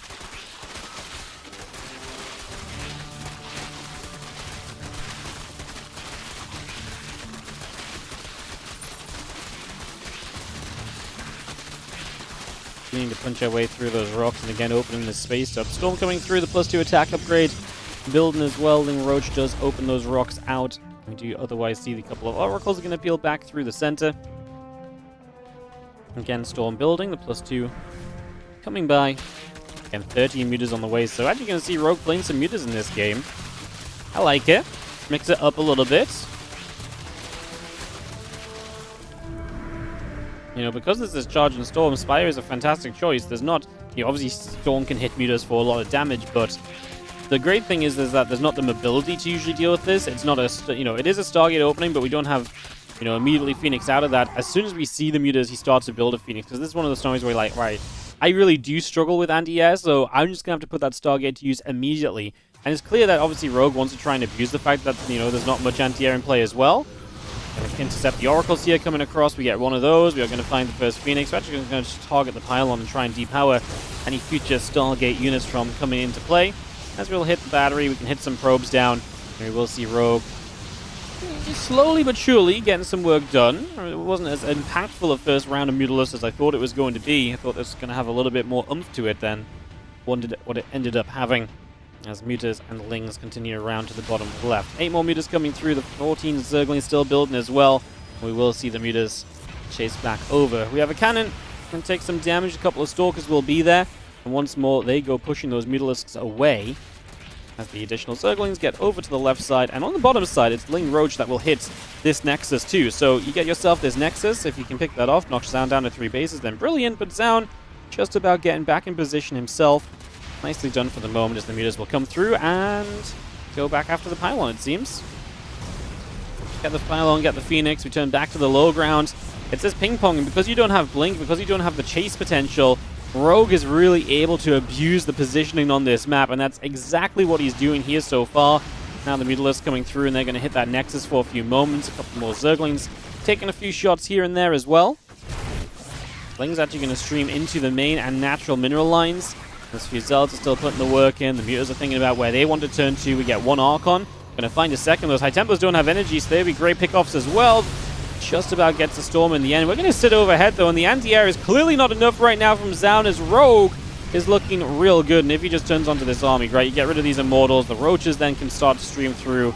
I mean, ZOUN is trading extremely ineffectively, and that's just not changing anytime soon. He still needs Blink, realistically, as he just recalled to this base to get the High Templars in position. Well, now he's just going to go back over this way, and oh look, the Stargate gets depowered again. So the Phoenix count is never allowed to build up here.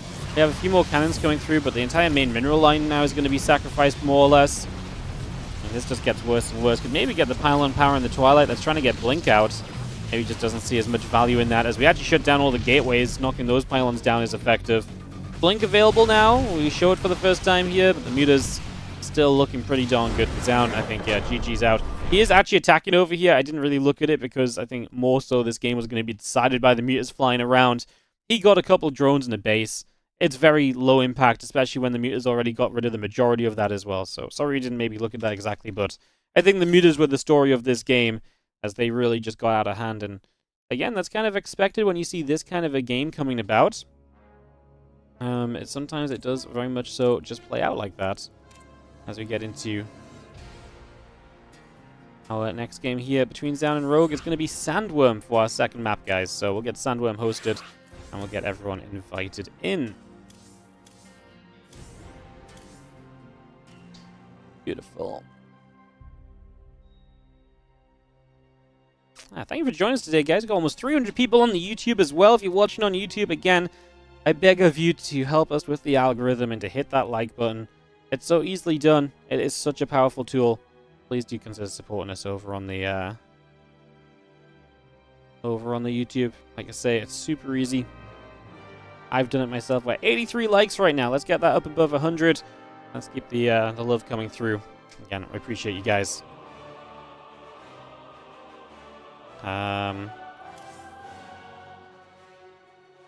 Why have I lost, like, everybody? We had, like, 9 people, no? I feel like a couple guys are still in game.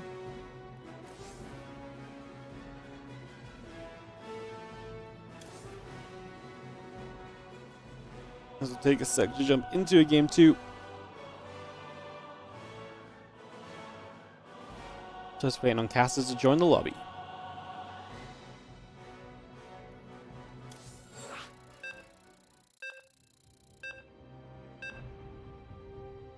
Alright, let's head into ZOUN Rogue, our second game. Like I said, it's going to be on Sandworm, so we get Sandworm setting up here. Get that starting off.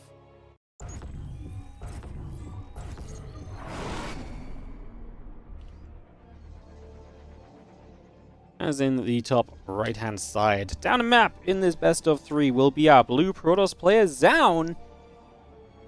Again, cool to see him still. I mean, honestly, both these players returning from military, coming back, both looking pretty darn good. Rogue in the bottom left, our red Zerg, who leads by a map in this best of 3. Yeah, it is great to see both ZOUN and Rogue back and starting to play up to their levels again. Super excited they've got EWC to practice for. Maybe we see them get even a little bit better than they already have been as well, right? So that could be very cool.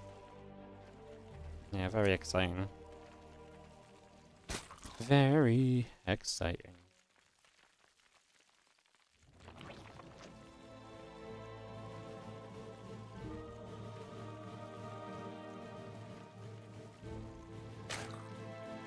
Bunker's observing.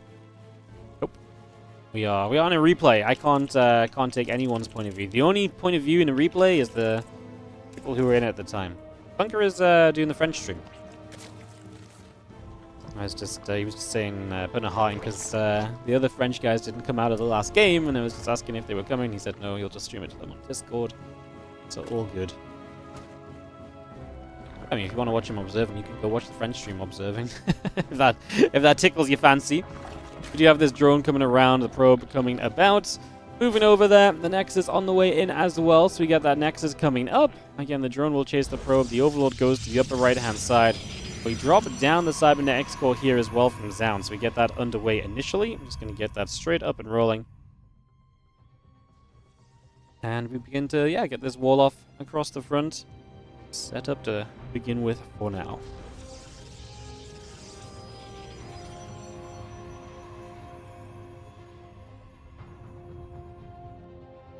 Overlord's John against Cybercore. Nexus coming in. Simulator will build. Just going to be seeing the Nexus, the probe, the Cybercore, Kings and Queens and drones continuing to be added on for the moment. So again, we bring that up. We get that on the go. A couple of those things. Just going to step about, go chase that probe for a little bit as well.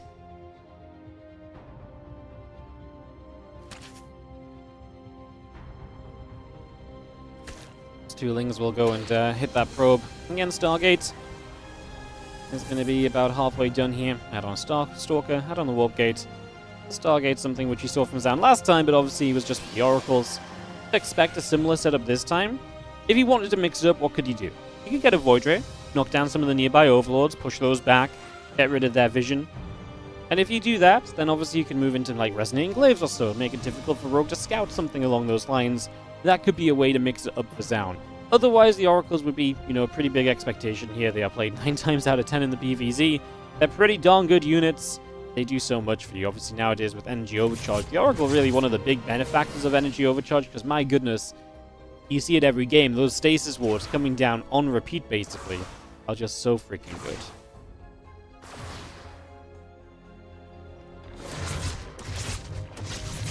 Couple Queens will be there. Gonna hit the Adept.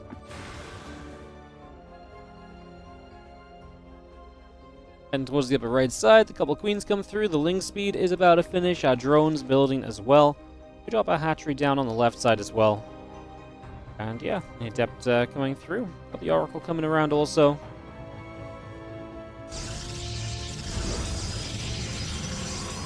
Nexus build. Pylon coming up. We got that gateway going.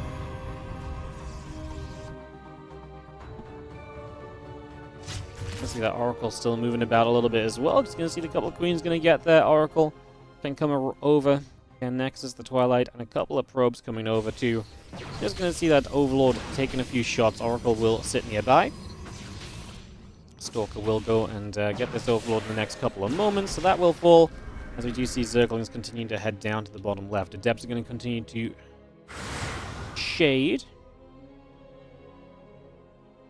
The Evolution Chamber coming up. The Twilight Council is going to finish. Get that blink started. A couple Oracles and the Adepts still gathering. And we just have the Queens will be there to push the Adepts the other direction. And the Oracles are going to activate once again. Going after those Queens for a few moments. Get some more drones on the way. Okay, and those Adepts just going to go shading back the other direction. There's a little bit of creep spread. Pushes forward from Rogue. Further out onto the map.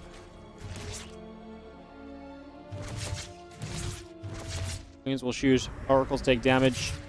Just going to be seeing the gateways still coming up. The probes and stalkers coming online. Add that blink on as well. Again, lair drones, Lings and Overlord coming over here. We do see the Zerglings on the other side. Get rid of a couple stalkers. So a couple of grabs on those. Again, the blink coming about. The extra gates coming online. +1 missiles building from the Evo chamber. And as the blink finishes, let's see what ZOUN does. He's going to be going up to 7 gateways in total, so always going to have a little bit of pressure available to you here. Rogue's going to try and take the forward base, which obviously feels a bit more exposed to the Stalkers as well, because it's forward on the map. But it's weird, because like to attack you have to be here, and that's kind of open to the bottom and top left kind of surrounds, maybe even from the right side as well. And the only escape is to really blink over the rocks. So you've got to be, if you have to blink from here to here, you can end up in some trouble very quickly. So I think you've got to be careful and cautious on your approaches, ZOUN. He builds another gateway, and this time it's proxied, so he will really be looking for some value out of these Stalkers on this side of the map.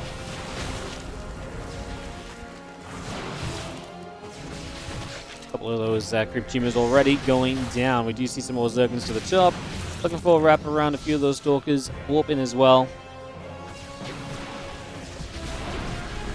we'll begin to whack our way through this hatchery. So hatchery taking some hits also. Just going to be seeing a couple lings coming over. Stalker's going to get nibbled. Some more Stalkers warping in. We just have the Oracles activating. Lings taking damage.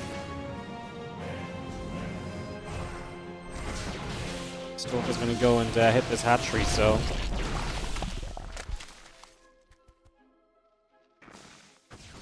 That's a cancel. Stalker's going to come back around. Ling's trying to counter, but Adepts and Oracles are there. That does mean the Oracles are not supporting the Stalkers on the other side. Stalker's going to go pinging. Extractor's coming about. More of those Lings getting hit.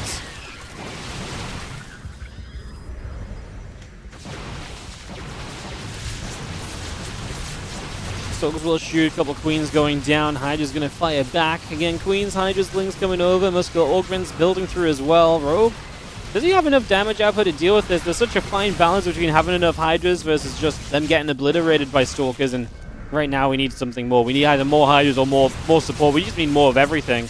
Don't think the +1 upgrade is going to do enough for him. Of course, ZOUN no upgrade because he was very committed to this attack. We'll lose the Oracles here, but it's helping him to offset Hydra numbers even more so. Stalker shooting. Lings continue to go down. The Hydra's still trying to fight. As you can see, 11 drones dead, and it just doesn't really look as though Rogue recovers from this. More and more Stalkers will show up at a rate at which Rogue cannot really match. And it looks as though we are going to have ourselves a game 3 here between ZOUN and Rogue. Love that. Awesome.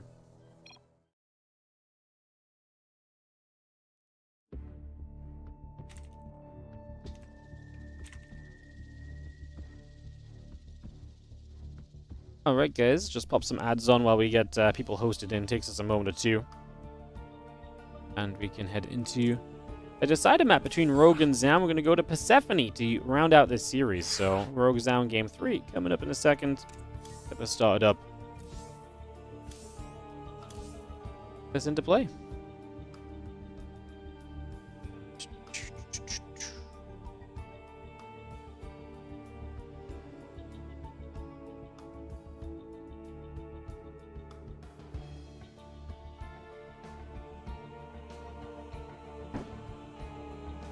Throwing a few invites down. I should be able to start in a couple of seconds.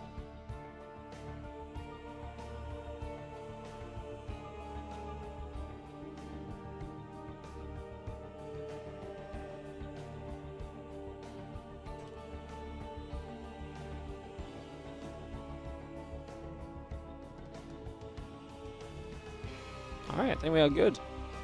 6 people, double check my friends. There's just, we're changing the number of casters every single game, so I'm getting confused. I'm like, I feel like we had 6, but before we had 7, then there was 5.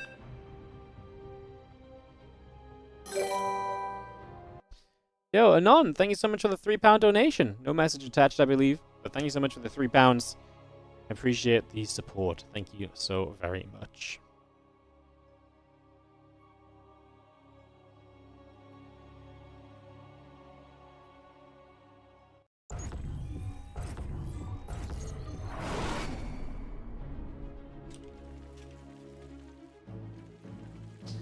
In the bottom left-hand side, we are going to have ourselves the red Zerg player. This is going to be Rogue. And he is obviously tied up now with the blue Protoss in the top left corner of the map. We are going to have ourselves the ZOUN.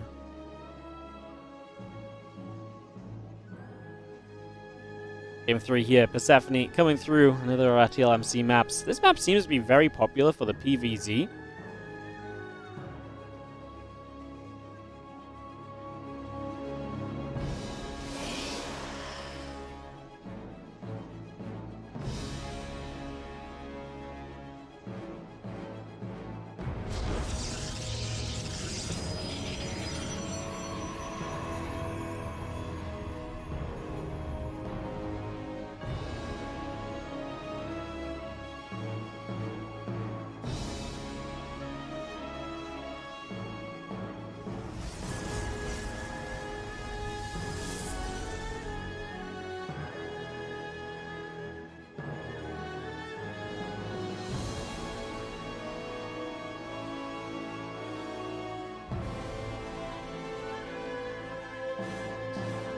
What do we think happens with Rogue on Persephone? This is a map I actually think is good for mutas as well. It's big, it's sizable. It's very interesting, this map, because obviously you play a lot down the left-hand side, but then that leaves the right side of the map to kind of be tinkered with as well as you kind of set up and move on through. Nexus, Cybercore both coming up. We add on the probe, hatch gas, and spawning pool. Get this settling down as the drone just comes through. The probe gets chased. You have our Overlord coming about for the moment. So Overlord coming over here. We get settled in. We just take a few moments as the Cybercore finishes. The Nexus halfway done. Again, just as we're going into Game 3, another quick little reminder, guys. If you're enjoying the stream and you want to support further, if you want to see more WardiTV tournaments, mention the Patreon page before, but just check if you've got a Prime sub available. Prime subs, they're free to use. They give you ad-free viewing as well, so you can escape the ads on the channel, and it helps support more StarCraft 2 as well. Again, this is a WardiTV tournament. The full $5,000 prize pool is put up entirely by WardiTV, so myself, comes out of my PayPal, and it's simply because you guys help put that money into the PayPal account in the first place. So do consider supporting if you're enjoying what you're seeing. We have big plans for this year still. We have a lot of tournaments we want to get through, so help us continue making these possible. Appreciate it. Sellout moment gone. Gets us through a couple seconds of this PVZ as the Stargate comes online. Stargate will finish. The couple of probes, now an Oracle. No surprise just yet.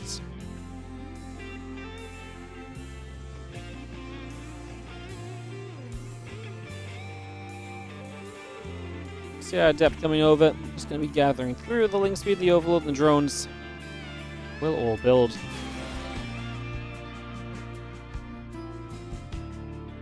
As the Adept heads over to the upper left-hand side, just going to be pulling back. The Oracle come through. The link speed being added on. A couple of those drones still setting up as well.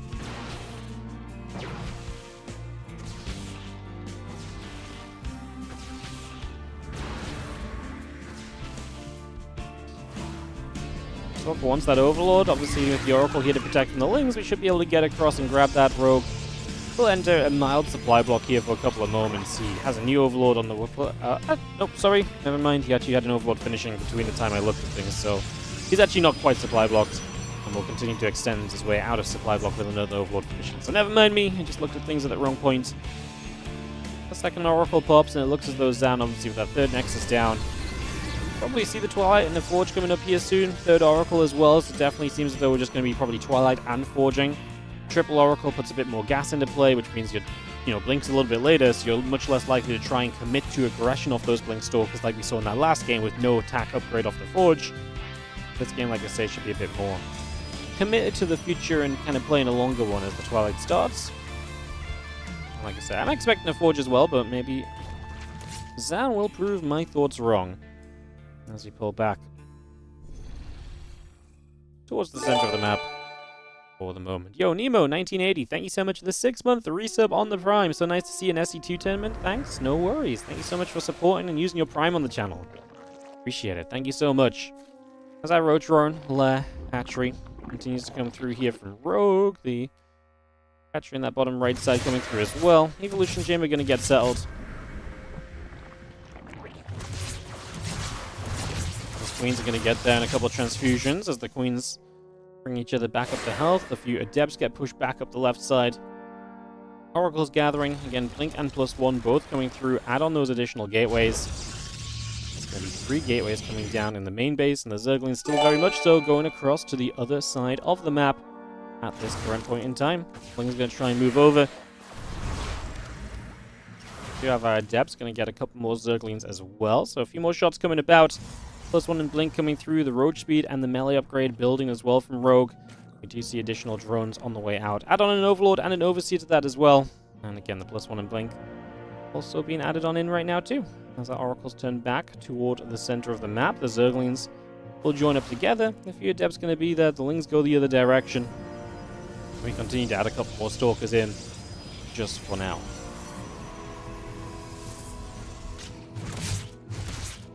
Melee upgrade very good against Stalkers, and as it is indeed going to be Blink and Stalkers, we're going to get that set up.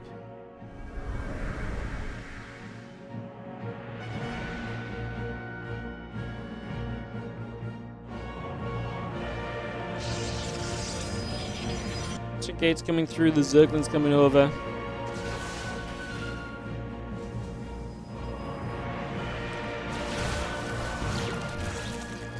Things got chased back the other side. Still got the Storm and the Blink continuing to come on through. Plus one attack coming over as well. We have our Roach Speed finishing, the melee upgrade completing. Still got a few more Lings moving about. The Oracles on that right side get turned around also. The couple of Queens coming through the acceleration zones.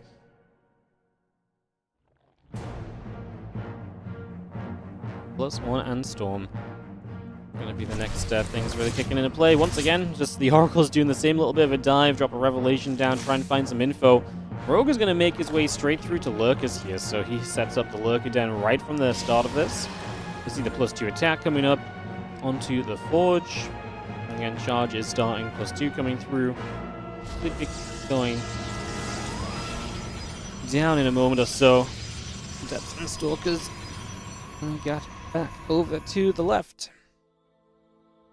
And Oracle's overhead, Ling Roach still moving about. Hydra's in the production tab, +1 missiles and Carapace coming on through. Hive and our Lurker Den building also. Bang for a single Zergling, and the Stalkers and the Adepts gather together. Pylon takes a few nibbles, we warp in a few more Stalkers. We still have the charge and the +2 coming online as we speak. And it's again the Ling Roach back down towards the bottom side as the Oracles come across the map as well.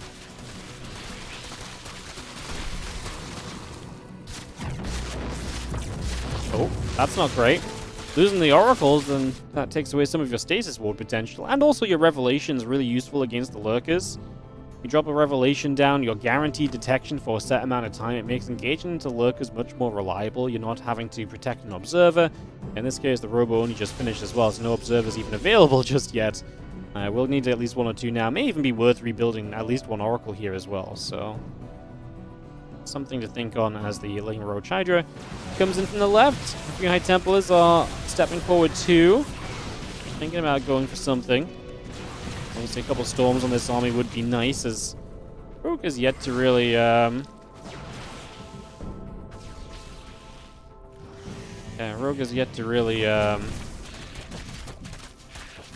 set this up, I guess. He's obviously not morphed any Lurkers yet. He's still moving into the Spire, so he's just waiting. I mean, Lurker upgrades are still on the way. As the Ling's getting around the top, just going to turn on in. I'm just going to be seeing those Zealots getting grabbed once more.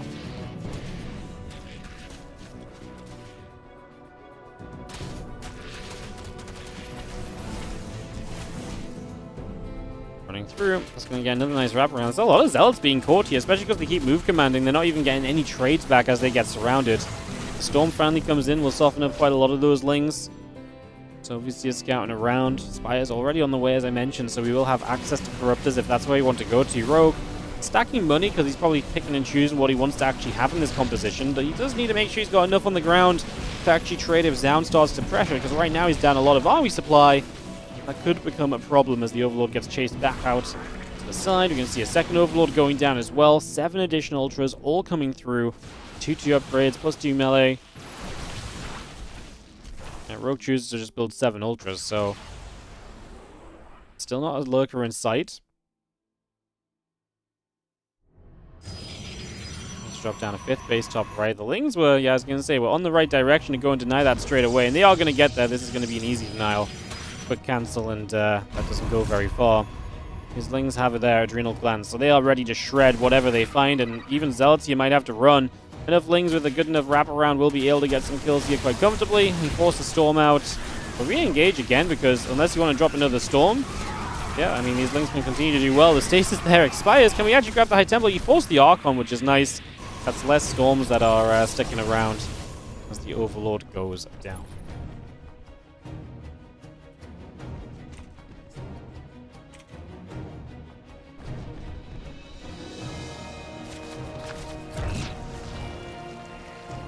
Shots coming about. We get ourselves the Overseers coming through. Corruptors being added on. The Burrow coming up, adding on 2-2 upgrades, the +3 melee. Chitinous Plating still finishing as well. It's going to chase up, get a wrap around on those Zealots as well. It's just going to get those Zealots caught. And Immortal about to finish. That +3 attack upgrade coming up as well. Add on the Nexus, add on the Robo Facility. And we've got an army of rogue that's ready to hit onto this top right side base.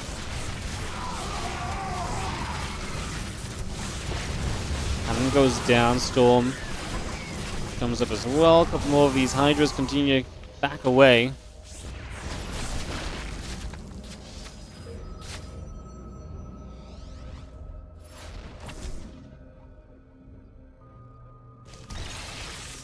Stalker Archon coming back through. Ultras are going to get a little bit of a jump forward. A couple of those Stalkers already dropping. Storm's coming about, just going to go jumping straight onto these Archons. Stalker's going to get found as well. We have ourselves Rogue continue to just shove into this. With the Corruptors in the sky getting rid of the Tempest, the Ultras have done a good chunk of damage to the ground army. Corruptors will get every Tempest here apart from one. It does cost you every single Corruptor though, so it's not exactly a terrible trade.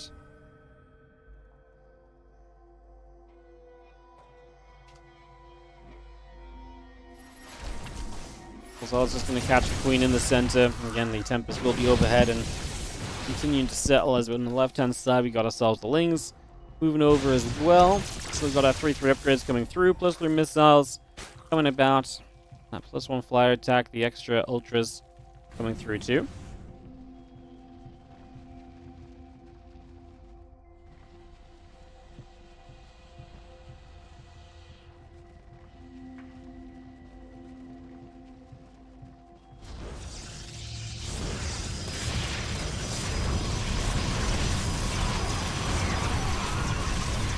Wings, Ultras continue to come about. Just going to see a few more of those probes going down as well. The Ultras going to continue to slice and dice their way through a bit of everything here.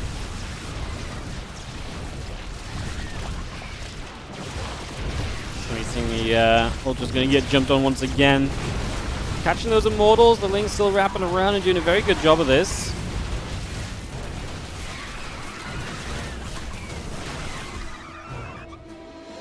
And 20 probes going down. Rogue still in a very comfortable supply count at the moment.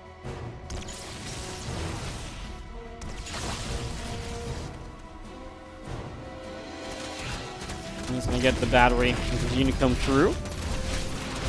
It's going to get, if they get this Nexus, it's going to be really painful for ZOUN. Get knocked back down to 3 bases. It's going to be very close. The Lings do not get the base.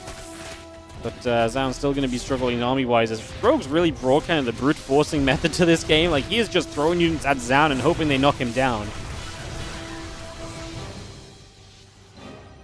That's this army coming back across.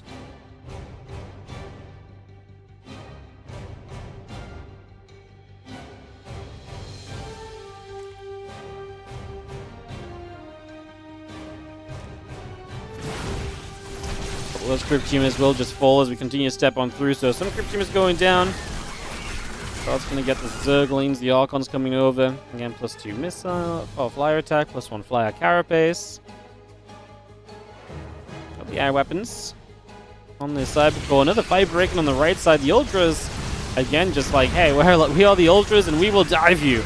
To be fair, there's not been a lot of anti-Ultra really coming through successfully. The Zealots dive in, they melt. It does give time for the Immortals and the Archons to put some work in as well.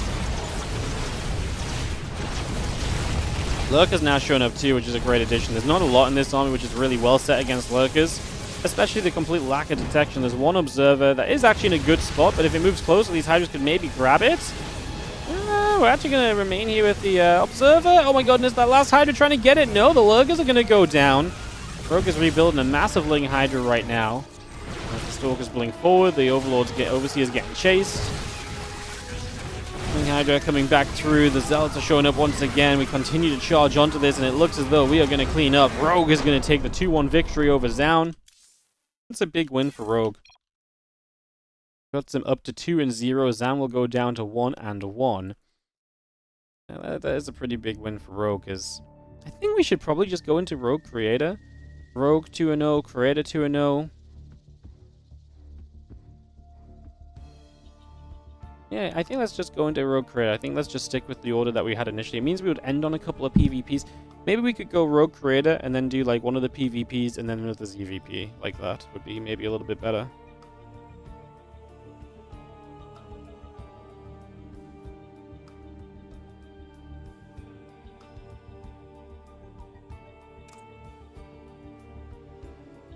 Yeah, let's go, Rogue Creator, let's do that.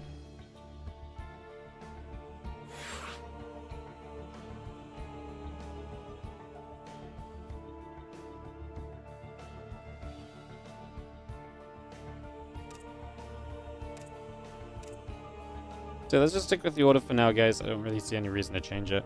Maybe we'll do one of the PvPs after this, so we can do like PvZ, PvP, PvZ, PvP, instead of like 2 more PvCs, then a PvP, and only PvP at the end. Might be a little bit better. Spare us the mirror.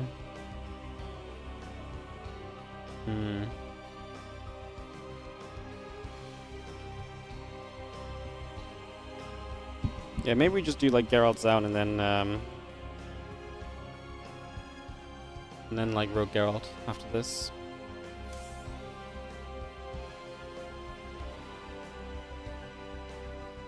Sounds reasonable, to be honest. Sounds very reasonable.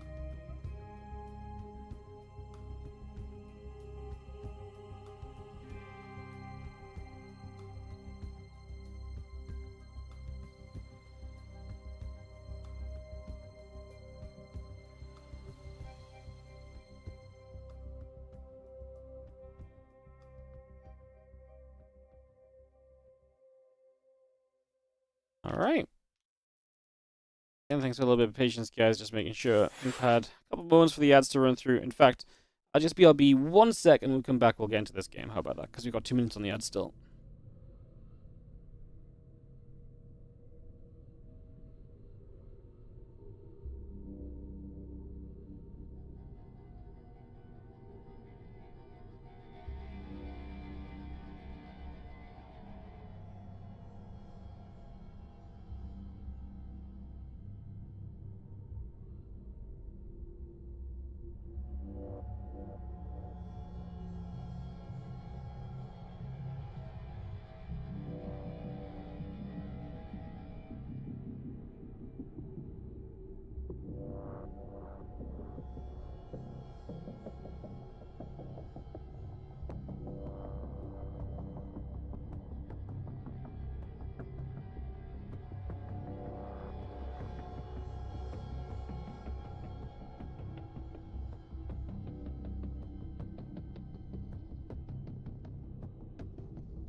Hello, hello. Welcome back, guys.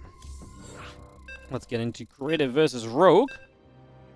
Counting into our next series here. Appreciate you all showing up for some spring championship action in this Group B. Creator and Rogue are going to be the undefeated players still in this group, so winner of this has a chance just to win out. Yeah. Looking fun, looking fun. Alright, let's get this going. As we have in the top right-hand corner, the blue Protoss player. This is going to be Creator. And he is taking on the red Zerg in the bottom left-hand side, Rogue for a little bit more of Korean PvZ as we get this started up and into play.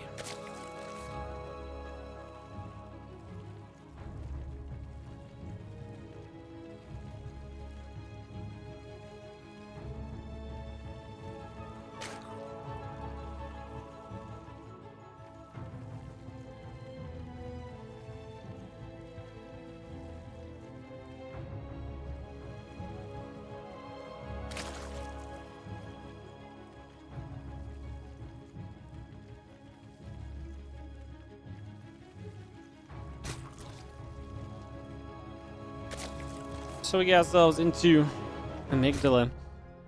Yeah, Rogue playing some really fun styles, making the mutas work, making the kind of the super aggro, just ultras, dive your army, throw things at the Protoss and see what sticks. Yeah.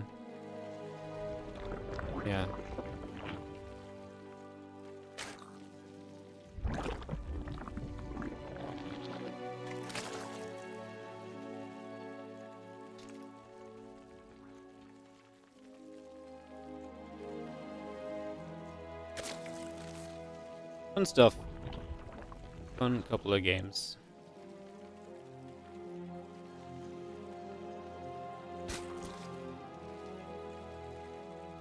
Wardy, it's my birthday in 4 days, and your wish is that I will volunteer to be a stalker in Hero's army.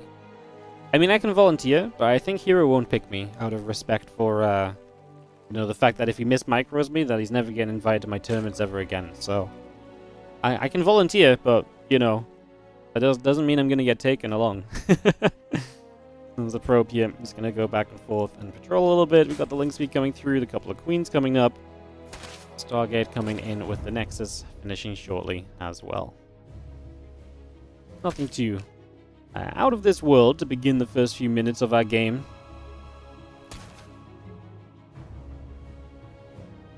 What about in Maxvax's army? I don't think anyone should take me on, like, if I volunteer. Like if I have to force myself to be a stalker in someone's army, then okay. But, like, if I'm volunteering, I feel like all the players should be like, that's really nice of you to volunteer, Wardy, but it's okay. We're alright, we're good here, you know? I feel like we should just be, you know, I feel like no one should just take me.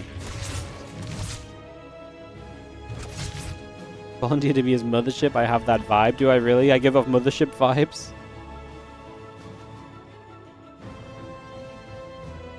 Oh yeah, I don't even know what that really means, but we'll take it, question mark, I guess? We will take it. Adept gets rid of the creep team with a few Zerglings looking for the wraparound, as we will get this Adept as well. So just going to grab that Queen.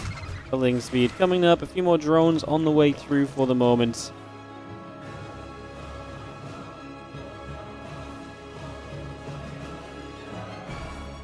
Void Ray building up. The Warp Gate coming online. And just have ourselves the few Zerglings making their way around up to the top.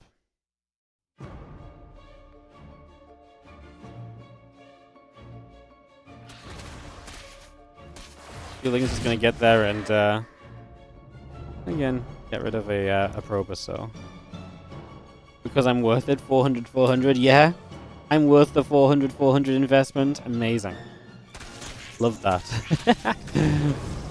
Second probe going down. Void Ray overhead, going to hit the lings for a little bit. The Oracle activating onto the hatchery. We'll turn around and get this drone. Couple queens stepping across, the drones and the overlord still coming through, and the queen is continuing across as well, as we just have the void ray activating, and that overlord will go down. So the overlord will fall, and the adept still coming about. The Zergling's just going to go and pick off a probe as well. Still got the Oracle and Nexus coming through at the moment. Queen in production.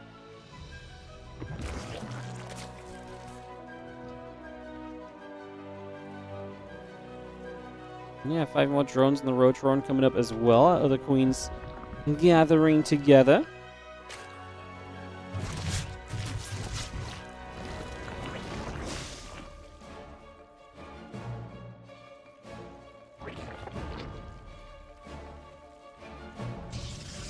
And we get the Oracle coming through, put that Nexus down as well.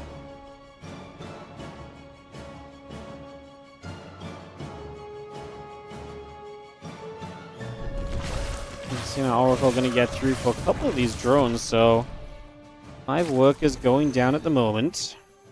Nice little grab. Just going to be seeing the little recall coming down from the bottom side. Again, the evolution chamber coming up, the lair and the drones all coming in as well.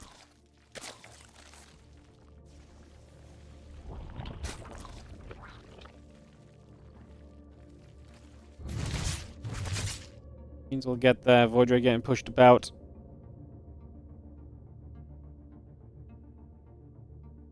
And Twilight Council, Forging, Gate, all building. The Hydra Den is going to build from Rogue. +1 missiles and an Overseer coming up at the moment as well. Can you bring that into play? Game's just going to go for the Adept, and that will be a nice little pickoff. So, Adept going down. Still got the Twilight Council and Forge coming up. A couple of extra gates coming through.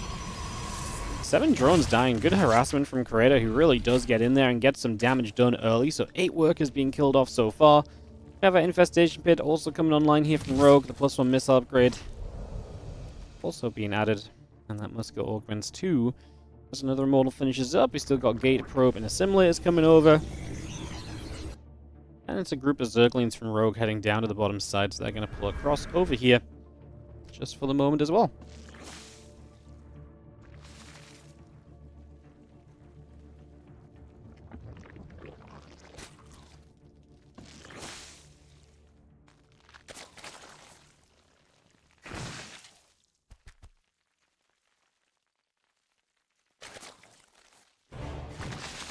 Demlings back over to the side again. Lurker Den coming through. The Hydra's coming up. Add on the missiles and groove spines. Add on the +1 on the charge. Hallucination already a creator will come, making its way back to the center. Lurker Den halfway done. The Hive is coming online. And 8 additional Hydras to come with that. As the Oracles will start to set up a couple of stasis wards up into the front. We'll prepare a little bit of defense. 4th base coming online from Creator because there's not much else going on. As Rogue just moves towards the Lurker Den. He's not being all that aggressive. He's giving Creator room to breathe. And he himself will say, cool, you're also not being too aggressive into me, so I'm going to try and set up onto the gold base. Just very small, minor interactions. I say minor interactions. We lost 15 drones as Rogue. Like, the harassment really was good from Creator. He definitely slowed Rogue down a lot. Just he didn't do anything to necessarily try and follow up and to take advantage of that. We didn't go into Blink, right? So, yeah, just never kind of go into the Blink follow-up. And without Blink, it's very hard to then have a follow-up that really hits hard and hits aggressively and harasses properly. Definitely makes that much more of a challenge in general. It's a fast Hive. Yeah, Hive finishing quickly, but I mean it's not super fast. Not in a game like this where not much is going on, right? You get that Hive finished up here. It's just going to give you access to, you know, get some of those Lurker upgrades into play, maybe Vipers eventually. Especially Ling's getting a decent catch initially as Lurkers want to start burrowing up, but as Hive only just finished, we don't have Lurker upgrades yet, so sticking around for that might be a struggle to justify. Actually do end up peeling back, and a couple of Adepts just going to be on show right there. Just going to force those away once more. Again, 3 additional gateways in the Stargate coming through from Creator, plus the Fleet Beacon, so he says, I just want to go to the later stages of this game right from the get-go as well.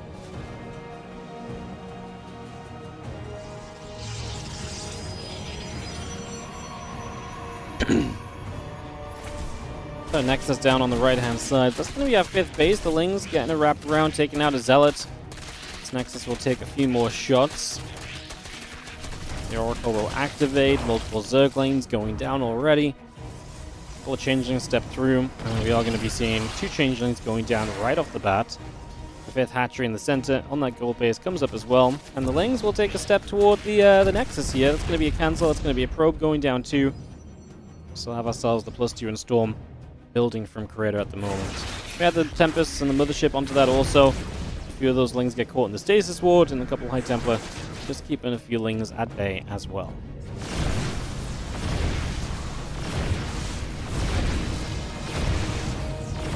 Mortals will just whack their way through this set of rocks, so again we're able to open up this space. Get rid of those rocks there, and meanwhile the Lings take a chance to jump onto the Adept, which just about stays alive, and the Lings will get cleaned out too. On the far left-hand side, Lurkers will begin to burrow up, and we siege up this position, so looking to push forward onto this base, using the first bit of vision as well to get rid of some of those stasis wards. We actually lose a Lurker, which you could argue is a little sloppy, just because obviously a lot of the time you can burrow those Lurkers and pull them back when you see the Disruptor coming in. My Templars are scarily placed because I feel like they're right up in the front and in range of the Lurkers to some extent, but they've not been shot down yet. The Immortals go down though. Rogue winning big time on this 4th base, and if you lose this 4th as Creator, this game is already going to get pretty out of hand. It's a nice Disruptor shot top left. Tempests are going to show up and they're going to save the day because there's not enough anti-air. There's a handful of Hydras remaining and that's about it. Otherwise it's just Lurkers, and so the Lurkers will eventually go down. I do think it's time to stop running Immortals and so on in here. We're letting these Lurkers have so much more value than they ever should have done. Like, the last few tech units that just walked in on the ground should have just stayed back, let the Tempests and the Oracles just do their thing and slowly work their way through those Lurkers. I mean, the fact that we still have the Lings coming back through, we're actually going to successfully get rid of this space. That's kind of crazy considering the scenario. Oh, we are not, because the Mothership cloaking saves it. Of all things to save it, it's the Mothership cloaking.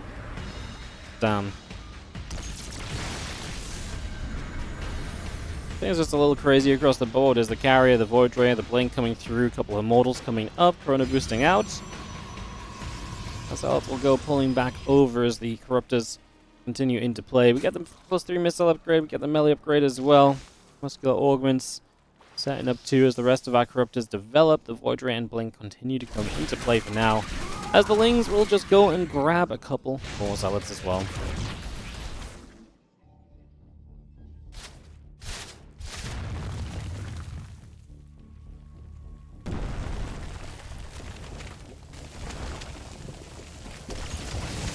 Units spread out again. A couple of spores will burrow, and we do see the couple of Lurkers Continue to establish in the center of the map as well. We do have the 2 Immortals. Going to Chrono Boost out from these Robo facilities.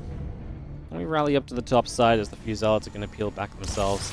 Over to that right-hand side, a couple of Lings trying to scout out what this army looks like, so Rogue has some info there. The Corruptors are going to go diving around. They could threaten a caustic spray. They could maybe be looking to catch some kind of major air units as they show up and spawn. Yeah, to be fair, the army overall is kind of immobile, right? There's a few Stalkers, but not tons of them, so, coming in and caustic spraying down a Stargate is a very achievable thing. We lost nothing, basically.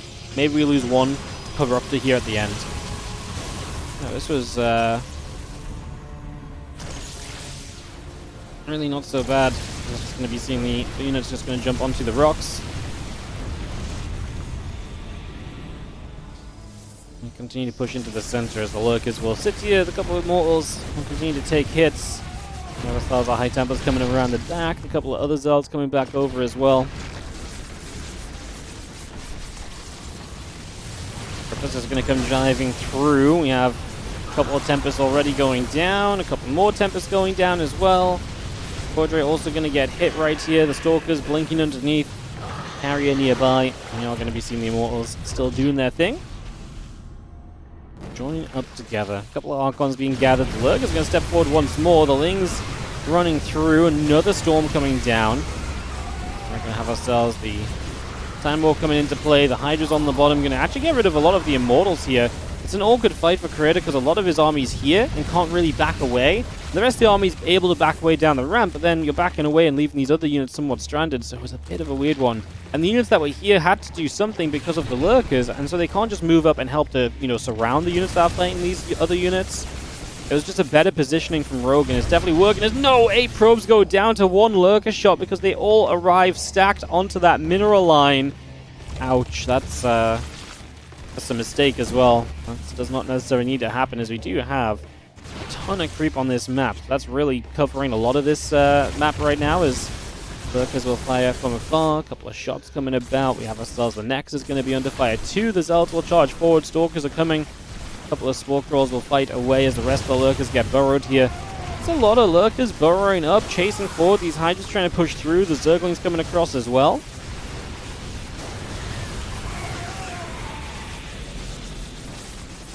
Again, those armies gather up. A couple Lurkers hit through the Nexus. We will have ourselves the Ling Hydra Lurker continue to come through here. +2 Flyer attack upgrade coming in as well. So we continue to get that on the go with the +2 melee, with the +2 carapace coming up as well.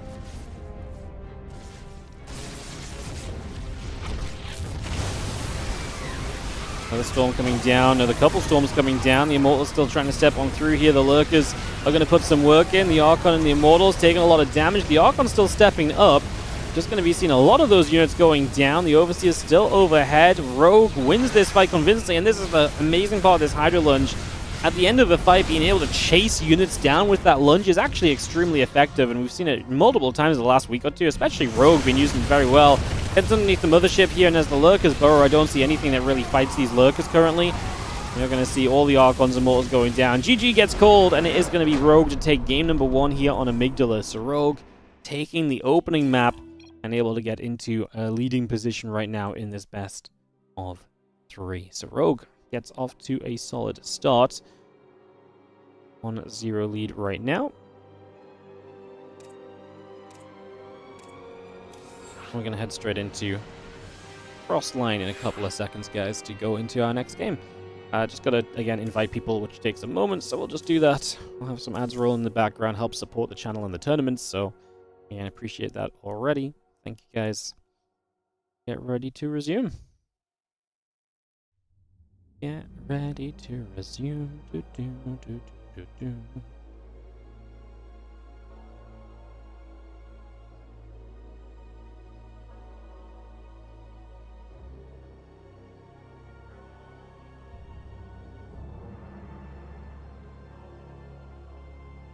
You don't know what this does, but you abduct? Yeah, nothing really. It's just a really useless way to spend your points. Don't you just love that? Isn't that just great? Yeah, that's what I thought. Yeah, Rogue been playing well lately. Let's see what he looks like on Frostline going into game 2 of this best of 3. Let's kick this off. as we are going to have in the top right side, is going to be Creator. Down a map. It's been playing well lately, though, so let's see what happens as you get back to it. In the bottom left side, our red Zerg is going to be Rogue.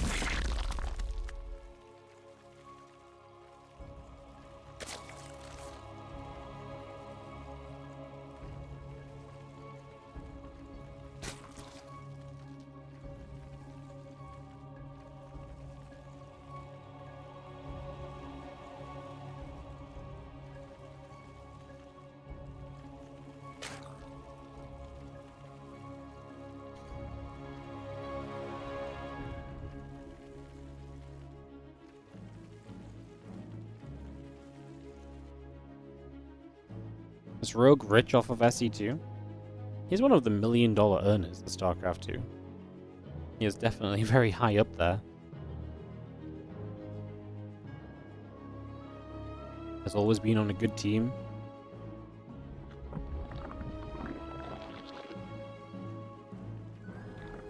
Is this game balanced or are some races OP? You haven't watched SC2 in a while.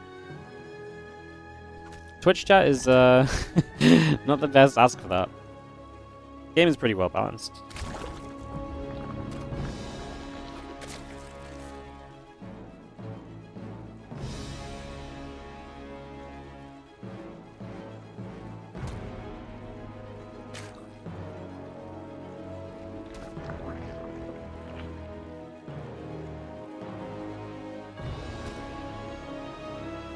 I think the reality is the game's very well balanced, but some people don't like how certain matchups play out, or... I mean, at the end of the day, no offense Twitch chatters, but the average viewer just has a very weird perspective on balance. I uploaded that, you remember Cure Clem TLMC finals? Cure beats Clem 4-1, Clem's playing Protoss. And everyone was like, wow, see? Terran really is so good. Even in the hands of Clem, Protoss can't win. And I'm like, but I literally said at the start of this video as well, I was like, it's crazy because Clem is 5-0 in series over Cure with PVT in the last 3 months. And because he lost one series, everyone's like, see, I knew it. Protoss is unviable. It's actually incredible. The recency bias on balance comments is with literally whatever they've seen within the last 20 seconds, as long as it supports their claim, you know? So...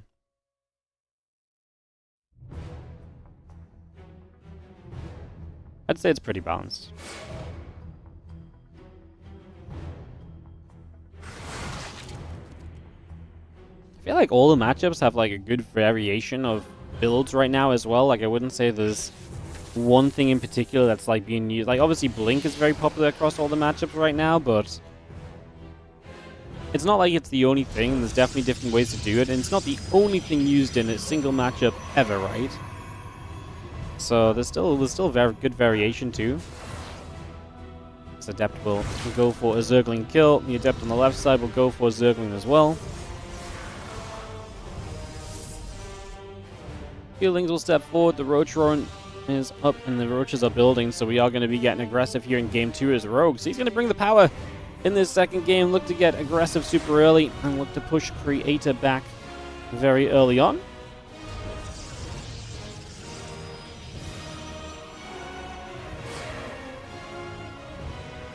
Again, Roach is moving across. The Lings set up. The Lings actually have a little bit of a wraparound here, jumping onto these Adepts. I'm going to shade back a little bit. We drop a pylon as part of this wall off too. As the Void Ray builds into play, the Oracle sitting overhead, and more of these Zerglings and Roaches still coming across to the upper right-hand side. Oracle is nearby. Obviously, it's going to get an energy overcharge, so we can activate to help with this. And the Void Ray coming up too. I don't know if Rogue's really going to be able to do enough here. He's hitting the gateway initially. Now he's going to turn attention to a pylon. There's no batteries, but the full wall off and the Oracles. I mean, I don't know what Rogue's plan is, in that it gets turned around by a simple wall off and like some Oracles. Like this feels as though if it's not going to work here, when is it ever going to work? A little bit of a disaster from Rogue, because this wasn't even slightly impressive. Pilot Council and Forge both continuing to build. A couple of assimilators coming about. The Oracles step into the center, and the Lings on the right side gathering up as well. So they continue to join through. The Void Ray doing its thing, poking around and trying to push for some position. Obviously able to just sit out the front and slowly but surely get rid of units if they want to try and stay on the map. Now the Oracle's across the map. They actually got a kill on the Spore Crawler too, so a little bit more value there. Yeah, very nice as the Oracles succeed. Now we're even going to build a third Oracle because Creator likes this position so much. He knows he's got a bit of an edge, and he's going to look to really capitalize on it with an extra Oracle to maintain position and control. And then, of course, he can be very, very oppressive with stasis wards nowadays. So, third Oracle, and that will help support into the +1 and blink play. We actually still have some of the Limroach Ravager over here, and it is going to try and take a fight on this third base. We are going to win a little bit of this fight. Again, the Oracles and the Void Ray were out on the other side of the map. They come back now, so the Oracles show up, and we will save the third Nexus, but, you know, we lost quite a few of the ground units, which a little bit concerning. Problem is, Rogue at some point has to stop building units to drone, and that's what he's doing now, so there's no follow-up to this. There's no, like, oh, I can continue to pressure that third and try and run the Oracles dry of energy or something. That's just not happening at all.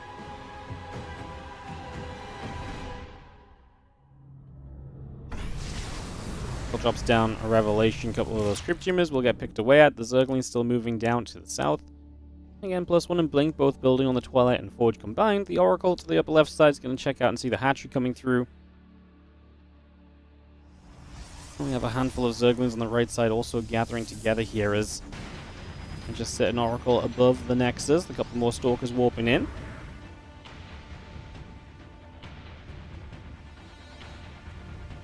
And Oracle showing up. We thought it'd deal some damage. This Oracle coming through, hitting the hatchery as well. More Zerglings going across the map. Again, +1 and Blink continue to come through. Robo Facility coming up. Highly upgrade and roaches and drones continue to build.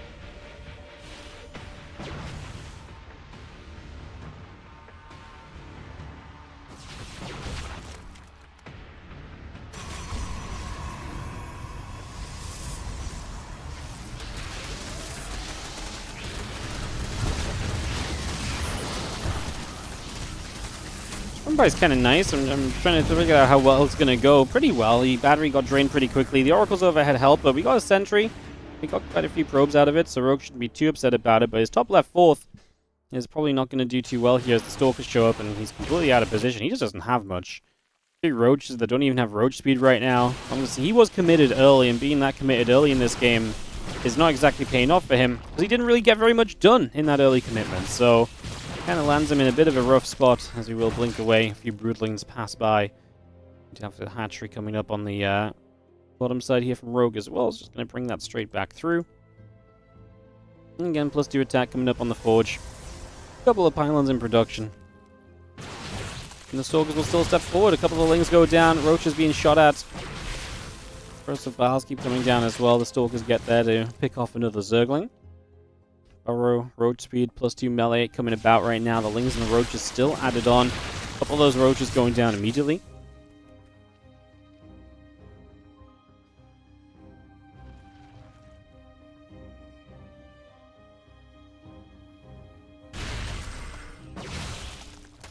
It's concerned that Rogue's only at like a 5 supply lead, considering the fact that we are in a full-on trade with Creator right now, and he's only building basic units still. These 3 Stalkers are going to get pushed back. The Oracles are going to start chasing again. There's still no realistic way to permanently deal with Oracles. They just hit overhead. They could have activated for some Ravager kills here. I think Rogue actually...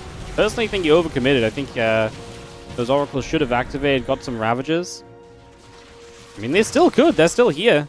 The Oracles turn back around. Now they realize, oh, yeah, 3 Ravagers. Surely we activate and kill the Ravagers, yes? Yes, we do. Because it's so very good to do. Like, it takes a bit of micro to kind of keep up and step them, but like, Ravagers are very expensive units, and they're very good units because of the ability of the Biles. Taking those out of the game is just so effective for you. Kind of crazy not to do it. Stalker step across. The Overseer will go down. A few Zerglings going to turn into the rest of this army as well. Stalkers and the Colossus gather together and continue to push forward. Queen's going to be firing back. The Zealots have to pull away. The Spore Crawler trying to get up at the front. The Lings trying to dive through. The couple of Ravager Biles not really going to commit too hard. We are going to be seeing the extra Stalkers and the +2 attack upgrade still building from Trader. Our Stalkers continue to step up for the moment. We step away with, again, Corrosive Files landing. And Queens and Roaches. We continue to come through. We blink up. We get rid of a couple Queens. The Roach Ravager are going to try and dive onto the Colossus on that right side. It's going to continue to pull the Colossus back. Good micro into the Prism as well. Helps protect it. Again, Rogue's army has not been good enough and was never going to be good enough in this game. That commitment early really did kill him, as we are going to see Creator taking a game 2, and a 1-1 game comes about of this. So we'll head into our game 3 here in a couple of moments. Our third map coming up is going to be Sandworm to decide this series. So we are going to go to Sandworm for one final map.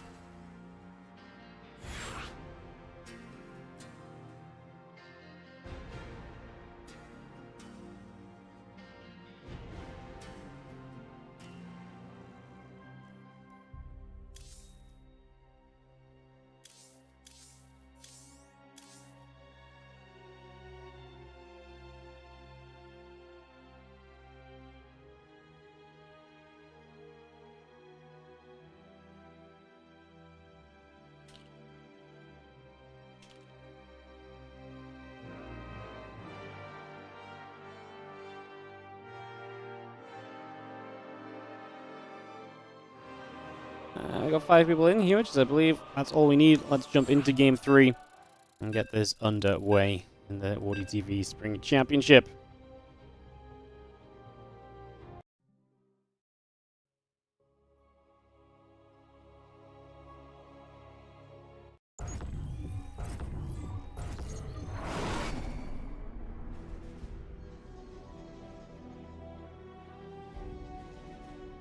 Bottom left side. Forcing us to this game 3 right here is going to be the blue Protoss player Creator.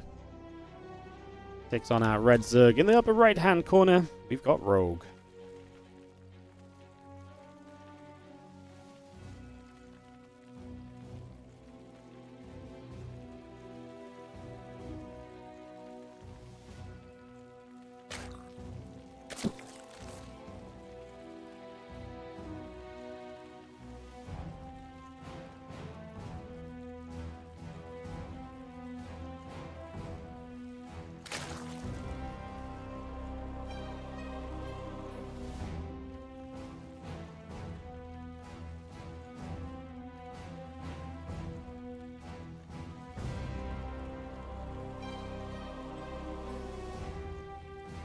Alright, so we get into game 3, we get this set up.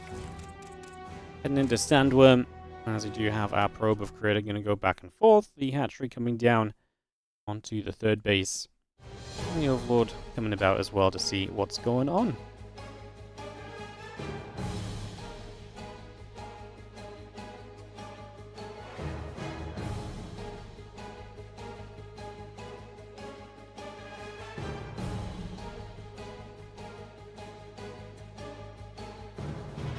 Overlord just heads down the bottom left side. The hatch and gas and pool coming about. The Nexus and the Cyber Core coming in as well, so we get that going.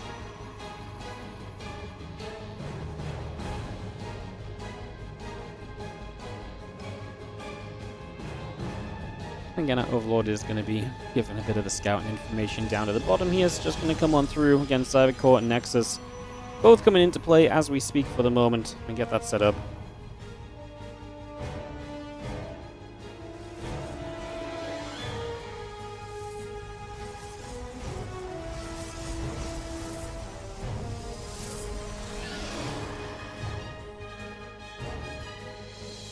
Very exciting Overlord, isn't it? Yeah, well, let's watch this probe instead. He's patrolling back and forth. The firstlings are out, and it's actually going to be chased down by those Zerglings now, so that's pretty much the excitement on the map for the moment. I know, absolutely stunning excitement, isn't it? Amazing stuff. Alright, so we move around with that.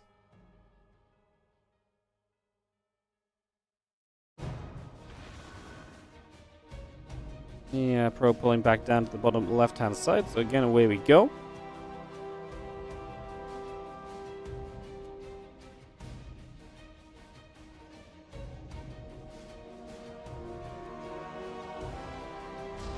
Probes gather, the Overlord nearby, just going to be having the Robo Facility and Twilight Council both continue to build into play. There's Twilight first, then into that Robo. This feels more like a Temple Archives and an Archon drop from Creator, more so than a a blink or anything, right? Unless we want to maybe go, like, charge. Oh, glaives. Yeah, okay. I was going to say, I guess that's more obvious if you look at the gas. 2 workers on each of these gases in the main base is a pretty good indicator for the glaives, so... There we go. Couple lings still coming through. Other lings around that bottom right-hand side. Again, Queen, drones, hatchery, spore will continue to come about. We had the gateways on. The robot facility about to finish too. As our lings still gather. Hatchery will come up from Rogue, get that completed. The Queen going to come about, going to drop down the creep tumor as well.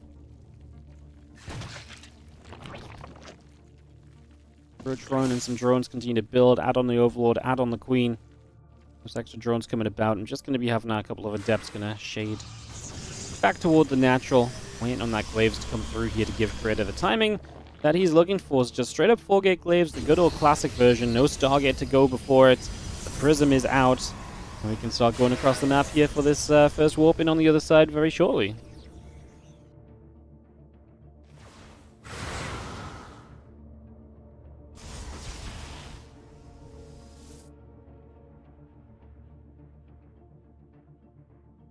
And Resonating Glaives finishing soon. A few Adepts still coming up. We got that Observer coming. Just having ourselves 3 more Roaches and a handful more Zerglings coming about. Also, the Adepts are going to go shading. And they will come through. Just going to go across. Up to this top side. Lings and the Queens are going to gather. The Adepts will join up. And again, Roaches, Queens, Lings continue to build up for the moment. So that all coming in. The Warp Prism is going to move over to the side. The Lings are going to come jumping as well. Just going to go jump through for some of these Adepts also. Good defense initially. Rogue just having plenty to jump on this right from the get-go. Getting the Ravagers going too. This is exactly the kind of defense you want. And this is why 4-gate glaives really fell out of fashion. Because what essentially became... TLDR, Zergs got really good at defending it. And when Zergs get really good at defending it, they can cut corners. As they just figured, right, I can cut drones at this amount, which is actually still a very comfortable drone count. I know I need exactly 3 Roaches to morph into 3 Ravagers, and we're good. Like, that is typically just good enough to defend 4-gate glaives. And so Rogue does that. He comes out of this with a super easy defense. His drone account is looking very, very good. I'm on a supply block right now, but otherwise, yeah, he is looking great. So Rogue, not forgetting what a defense of 4-gate glaives looks like, and we'll start to put some work onto these rocks. So he can now open up and take a gold base in the next few moments of this game for himself. So it's going to get that rolling here. As our Zerglings and Ravagers continue to knock those rocks away. Prism on the move, out on the sides. Again, moving about a little bit as we have the blink and the +1 coming up as well.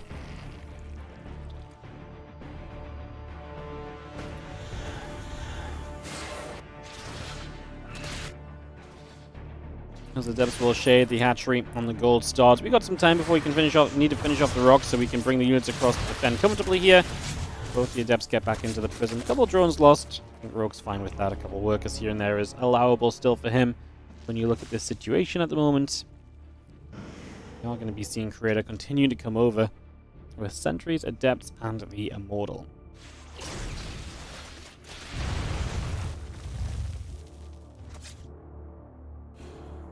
Couple more Adepts still coming through. Adepts moving about. The army of Creator setting up.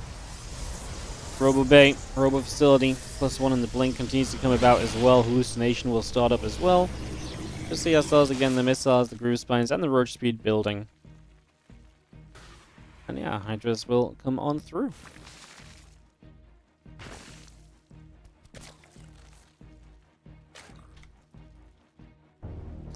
Again, Hive building in the main base. We will just see again a few more units continue to gather around. Just having ourselves the groove spines and the roach speed finishing shortly.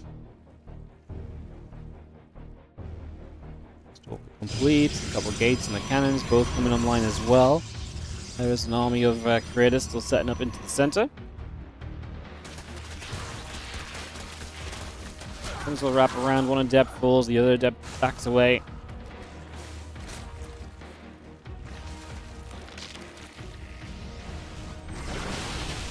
Still was getting beneath. We will get rid of the Overlord, still knocking down some of the Creep Tumors too. Wings back down on the bottom.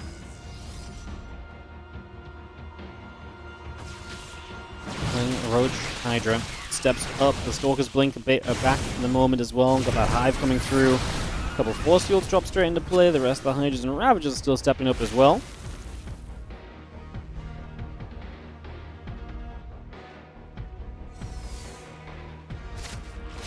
These Colossus are both building on the Robo facility, so we are going to see Creator improving his army comp.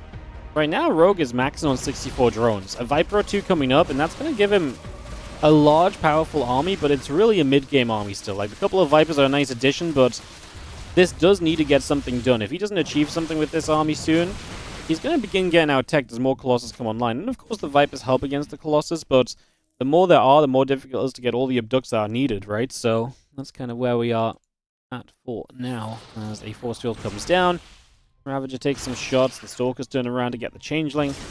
Hallucination is going to see the Vipers coming, so Creator knows Vipers are on the field, and so has to be a little bit more cautious. There's no Templar Archive, so there's no feedbacks available just yet, so it's going to be these Stalkers trying to lead the charge. If they can snag a Viper or 2, that would be brilliant.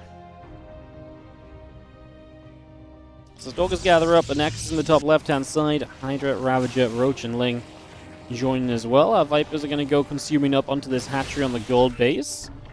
Just seeing the Observer there. Just going to back away. And we do have ourselves the Lurker Den continuing up. Hatchery coming through. Another Corrosive Bile coming down. A lot of those Lings are going to hit that top left-hand Nexus as well. It's just going to go straight through there. As our Stalkers moving up also. The couple of Vipers step back. Queen very nearly going down. Again, +2 missiles, get the adrenal glands. Queen falls, and we are going to keep on trying to fight. The Stalker stepping forward one more time. On the top left, we are going to see the Lings getting rid of the Nexus. The Nexus will also drop.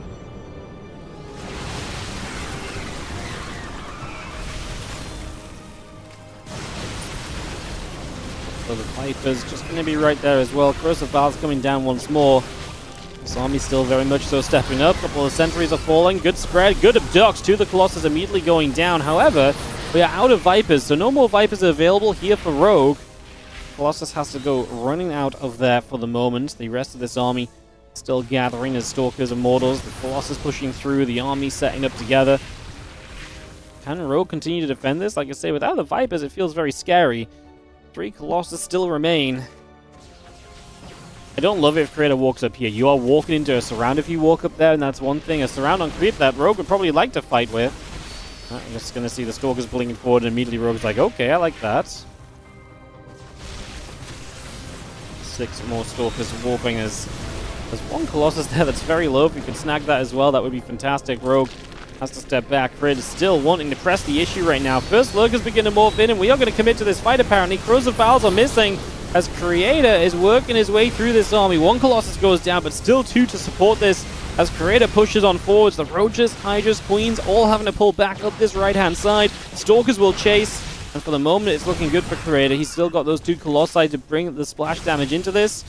We're going to start engaging into this army. A few Lings showing up as well. Got to protect the Colossus. We need these Colossus. One of them getting low.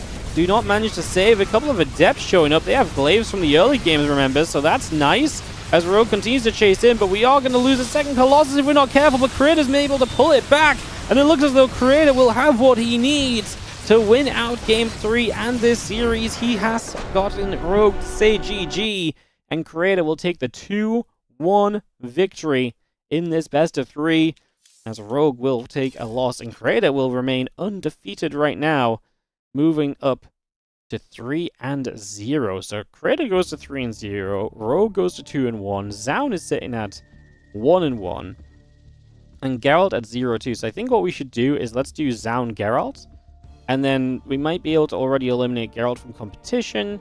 Then we could do Rogue Geralt, then ZOUN Creator, I think is probably the way that we do this, or the order in which we do this.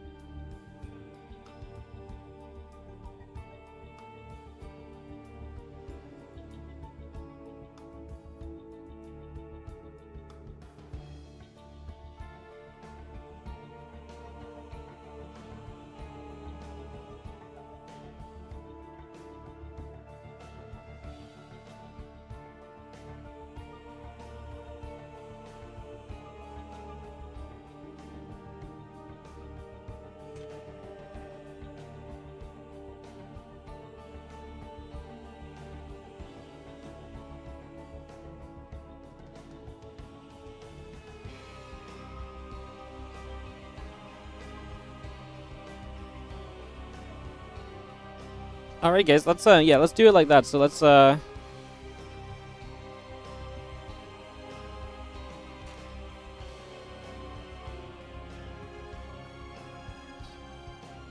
Geralt ZOUN.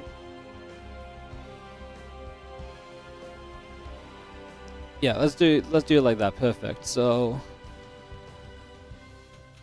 let's do Geralt versus ZOUN first. Perfect. I like that. I like this plan a lot.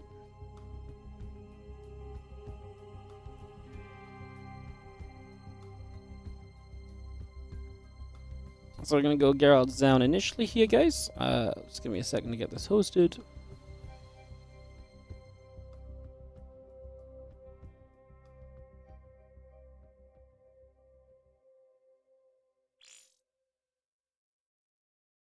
Perfect.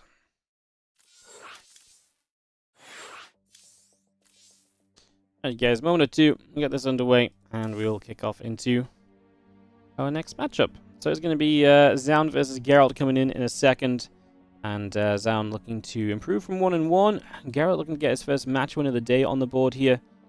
It's going to be where we are going.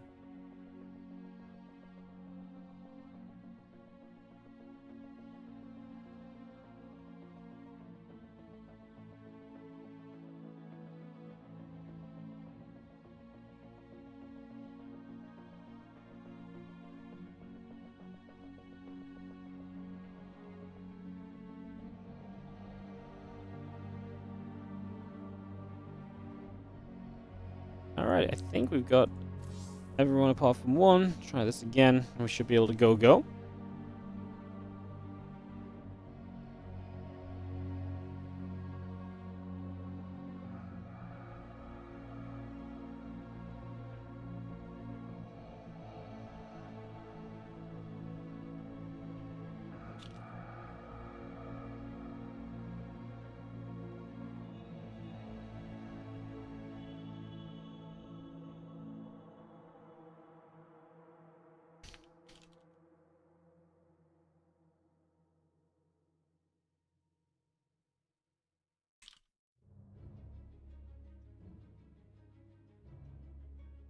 Alright, everyone's here. Let's go into this PvP. So we're just going to switch the order, like I say, slightly, just to give us a bit of variety, guys. We're going to do a PvP now with ZOUN versus Geralt.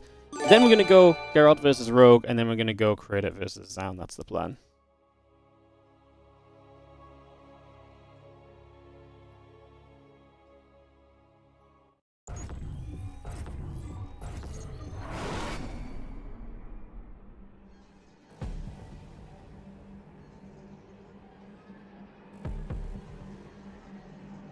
In the bottom left, our blue Protoss player is going to be ZOUN as we enter this PvP. He is again 1-1 currently in the group, and in the top right, Geralt is 0-2, looking to turn it around as we have 3 series remaining in Group B of the WardiTV Spring Championship. What's up, Too Sexy, for the 3-month resub? Thanks for the games. Thank you so much for subscribing. Really appreciate it. Thank you very much indeed.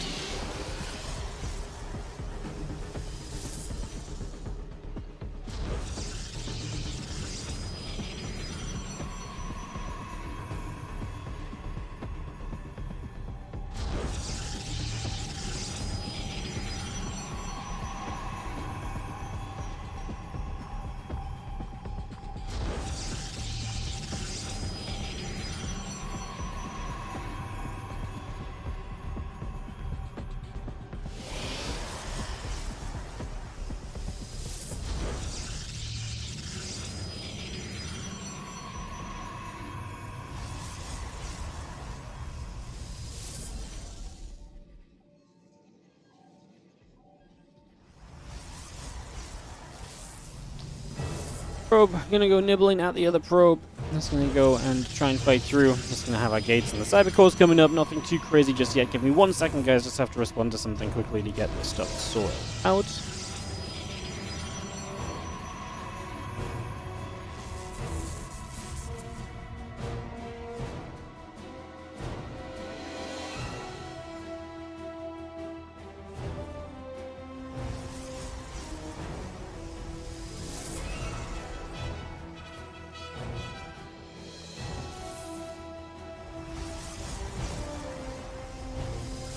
Alright.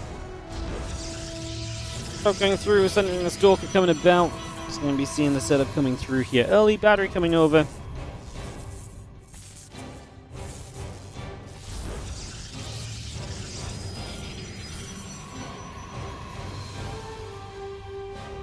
So we have an hour. Again, battery coming through. We got a couple pylons coming in. The sentry will just go nibbling at that pylon right now. Again, Stalker and the warp gate coming up. Stalker pumps. The probe goes down.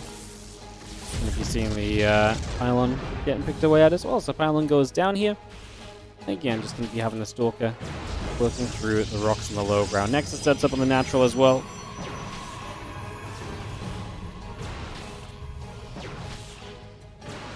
So both players will just end up expanding. Nothing really too crazy about that overall. That's why Council builds in the main base. So yeah, we're going to start seeing some tech choices. A little bit more gas available for Geralt at first, just because he didn't start up the extra sentries yet. So now he starts up 2 more sentries behind this.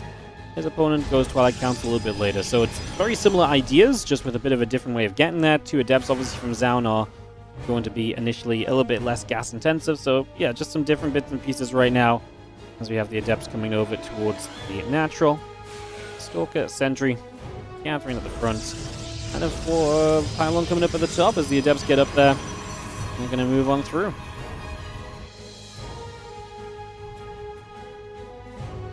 Blink coming online, warp gate coming up at that battery in. Twilight Council will come in from ZOUN here. Sentries and the Stalker just going to come across, chasing the adepts, which are then going to shade on through. Still got the blink coming up. The adepts going to try and find their way around. The probes will get free.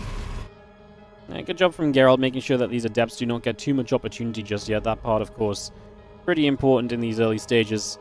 I still see the blink coming up from both of them. A couple of probes coming through. The sentries and the Stalker will try and find a force field.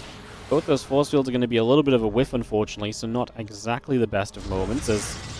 Well, now the adepts do get in, and they will find at least some workers that have not yet pulled away, so we will begin to get some damage done. But the adepts are pretty committed, so they'll also be taking shots. Actually only got 1 probe, right? There we go, finally gets a second. But both adepts get dealt with. The adepts of Geralt in return are actually going to get caught by ZOUN, so he is going to turn those around before they even get close to getting across the map, so no opportunity to really move over to the other side with those. They get shut down from the very get-go. Drop a Nexus on the 3rd base. ZOUN is already doing the same. And again, a lot of the ideas in this game seem to be very well matched. Robo facilities at the same time. The blink on the way in production about the same time on that right now. This game definitely looking pretty close between the 2 players early in this Protoss versus Protoss. So sets us up into a fun little next step of the game, right? 5 minutes in, start to think about the mid-game. Where do we go from here? You know, do we commit to a lot of Stalkers? Do we start moving toward charge already? Do we think about adding some tech units in off the, the Robo? Do you add a couple of Immortals into your army, or do you just prioritize Stalker Sentry and put your gas into those units? Depends a little bit on how you want to play. You start building Immortals, you can't be as aggressive out on the map, for example, right? So, definitely a few ways to play around that as the hallucination of ZOUN continues up the left-hand side. And then go via the watchtower, and then get towards the upper right as well.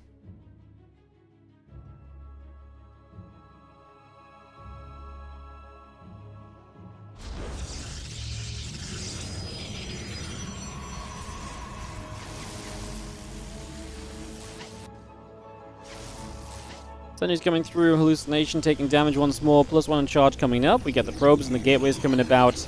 That forge just going to finish here from ZOUN as the couple of adepts will come across. You just see that probe just able to pull away. The adepts will continue to chase. And you're going to see that Stalker just about blinking back as well. Saves the Stalker. Nice job by ZOUN. However, out of position, and Geralt with the multi-prong is going to show up on this bottom side. He gets 3 workers, recalls, and 1 Stalker goes down for the 3 workers killed. But I really thought he was going to get out there without costing him anything, which would have been nice. But quick play from ZOUN to capitalize and at least get 1 Stalker from the situation. Good little bit of recovery. Makes losing those 3 probes at least a little bit more affordable. But at the end of the day, we're talking about very minor trades. This is the kind of game right now where I don't think those minor trades are going to go too far. But pretty well set up. ZOUN has the tiniest bit of army supply advantage at the moment. That Observer steps forward. The Stalkers Come back the other way. Gonna see the sentry. Going down 2.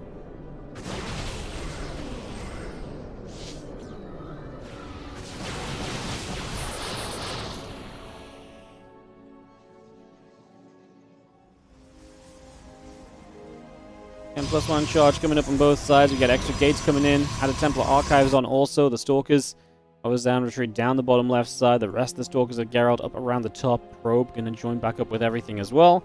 +1 in charge coming through. Again, extra gateways in production. Add on the +2 attack upgrade also. We're gonna boost that along on the Forge for the moment as we take the Watchtower. And that Probe just gonna get to the Watchtower as well for the next couple of moments. So it's Geralt who's kind of moving out. Both players taking a 4th base. As ZOUN takes the kind of a long base, so he kind of expands along the map. Whereas you kind of now stretch yourself to a different direction as Geralt. He kind of sets up this more quad setup. Kind of a triangular setup, although I guess you can't really come in from here. But what's interesting about this is you really expose yourself from 2 attack pathways. Like the 2 main attack pathways on the map. Now both of those lead directly to a base. At least this topside pathway leads to the natural, which you have to come very far along to get to. And up a ramp into that natural as well. So I actually prefer the ZOUN kind of base layout and base, expansion layout. To me, it makes a little bit more sense. He's going to start having an attack to deal with, though. He's got a couple Archons. I don't think you can lose this fight with the Archons available. One thing Geralt will have, however, is the upgrade advantage. +2 is over halfway done, and that +2 being halfway done means that we are very close to having an upgrade lead in this game. However, if these Archons can get involved and deal with a lot of these Zealots, this would be amazing. However, the Archons are kind of in the wrong place. A lot of the Zealots down the bottom, they weren't really doing much against those initially. Is this still okay for ZOUN? Obviously, the upgrade lead is not going to be in play just yet. That one Immortal gets recalled. Good identification from Geralt to say, oh, yep, I've left that behind. However, this is going to be an army right now from ZOUN that continues to push up. A few more Zealots warping in. And we just continue to push straight on through here as we do see the Zealots continue to charge on forward. We are going to blink back around to the right side. That sentry goes down once again. Zealots still gathering together. The Observer sits nearby. A bunch of additional Zealots warping in here from ZOUN as we continue to push up. We're going to blink straight onto the Immortal. Has about a 15 army supply lead. Now +2 is about to finish from Geralt. I'm not sure if it's going to finish in time to be that impactful though. Upgrades are great, but numbers are much more important 9 times out of 10. And in this case, numbers are really here for ZOUN. He's going to get another Zealot warp, and he's already outmatching his opponent Zealot-wise, and that is really just the deal breaker. Got a couple of the Zealots peel away to this Immortal. Yep, perfect. Leave a couple on the Stalkers, get the Immortal wrapped around. ZOUN is going to take an opening game against Geralt here, so ZOUN will go up by 1 to start off this best of 3.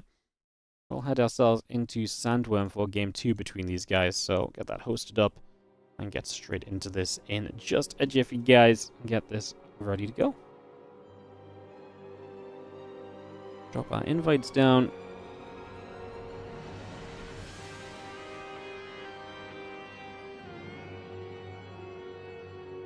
Stupidly invite myself last, so I take the longest to get in and invite other people. 200 IQ. One more, accept, and we'll head right on into this one. Alright, countdown begins, and we head into Sandworm.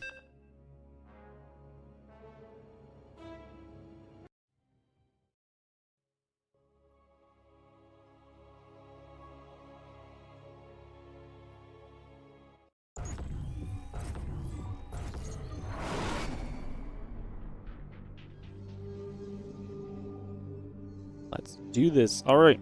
In the bottom left-hand side is the player who's going to be up 1 map in this best of 3. It is going to be ZOUN.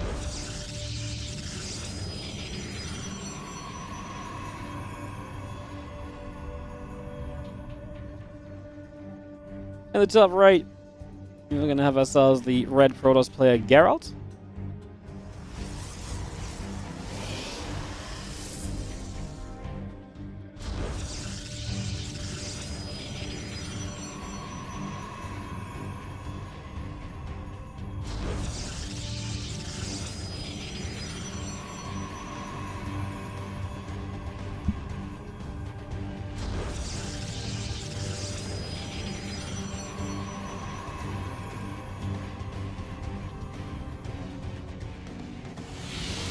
Couple of simulators coming through. Gates coming up, probes coming in.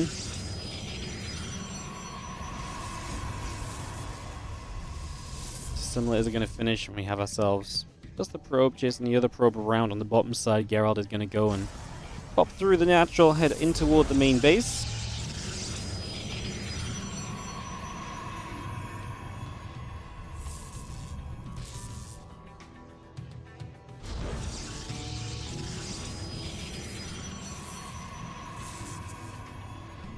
Again, gates coming through, cybercores coming up, and probe continuing to come about as we just have ourselves the violence coming in as well.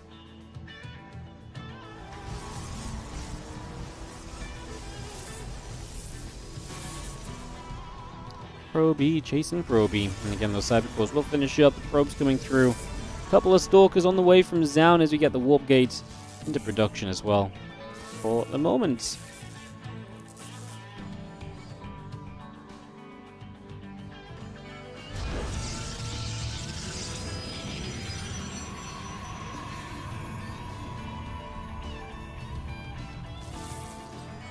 Probes will chase around again. The couple stalkers continue to come about. The warp gate coming in from both players. That battery coming through, and we'll get the stalkers there to get rid of a probe. The pylon building right here, and a couple of probes plus that stalker going to nibble straight through this. As we just have ourselves a Stargate already starting up. So it's going to be 4 stalkers versus 2 stalkers currently. We'll see what Geralt goes into post Stargate. Shouldn't be any sentries though, so most likely more stalkers as he gets the money for it in the near future. Prioritize the Nexus first. As well as ZOUN, so basically the difference is 2 Stalkers versus a Stargate right now. Stargate gives you a lot of utility, but you will have some poking power with 2 more Stalkers. Go back and forth here, a little bit of a better fight. Oh, no, bad mistake from Geralt, he stepped way too far forward. He was like, oh, I can get that Stalker, and he just stepped in before his brain kind of clicked onto the fact that those other 2 Stalkers showed up. That's pretty rough, as these 3 stalkers are going to go straight across the map. This one is going to track this one as well. That's very nicely done, because you might be able to stop this stalker getting back to the natural. The cutoff is looking good. That stalker is in some trouble as well, so Geralt's going to lose stalker number 2 here, and he's not killed anything yet. And obviously he now built a, this is where having built that warp gate doesn't exactly help you. Building that Stargate hasn't helped you just yet. 4 stalkers, great for one-shotting probes, and ZOUN will be the one to deal some early damage. I'm going to turn our attention to this pylon for a couple of moments. So yeah, I mean, now what? Do we have to use this Oracle defensively? It seems like it. We will, in a moment or two, have an extra Stalker warping in, an extra Stalker finishing from the gateway already. There should be time, I think, for ZOUN to just back away, although actually the Oracle's going to take a chance to go across the map. ZOUN has rallied Adepts across the map. What's he got at home? 2 sentries, so a little bit of anti-air. Oh, he's got a battery in the main mineral line. It's the natural that's going to be exposed, and that might be where Geralt is able to get some of the workers killed back in this game in his favor. There's no defense on this natural. 2 stalkers warp in, but the Oracle will get multiple probes before anything comes of that. And kill 3 probes on the other side. So it's going to be 3 against 4 against 6. Oh no, the sentries get the Oracle! 5 against 6, but it cost us an Oracle versus cost... Okay. Never mind. ZOUN kills more probes. He kills 8, 9, 10? Okay. ZOUN just playing Geralt around right now in this game number 2. That was very well done. Obviously killing the Oracle and then getting more probes than what the Oracle got anyway. Well, now that Stargate investment has been an absolute flop. As the Dark Shrine starts from Geralt, when in trouble, turn to the invisible units. And this is going to be the Dark Temple on the way out. Because he needs kind of a Hail Mary right now. He knows he's significantly behind. He's losing in the work count 100%. He's losing on the army count 100% as well. He knows this from how the trades have gone.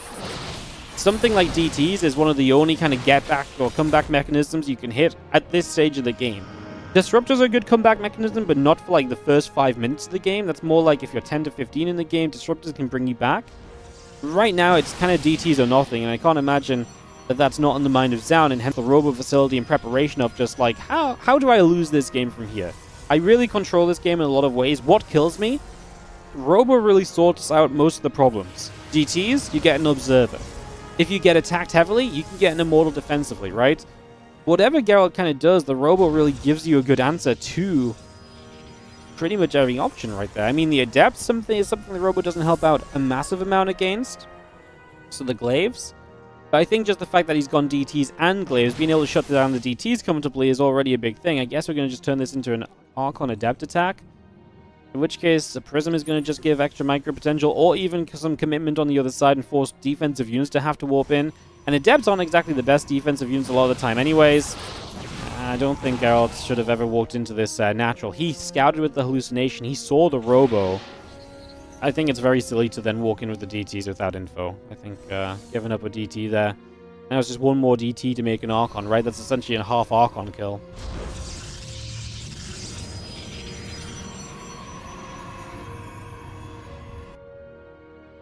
No more Stalkers coming up. We do see more gateways building on the side of Geralt. I mean, ZOUN's just across the map, so how does ZOUN lose this?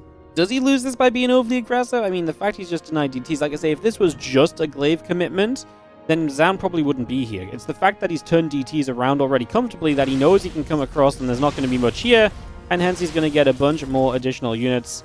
Adepts are going to slip into the main, but the DT is still going to get shot down by the Observer.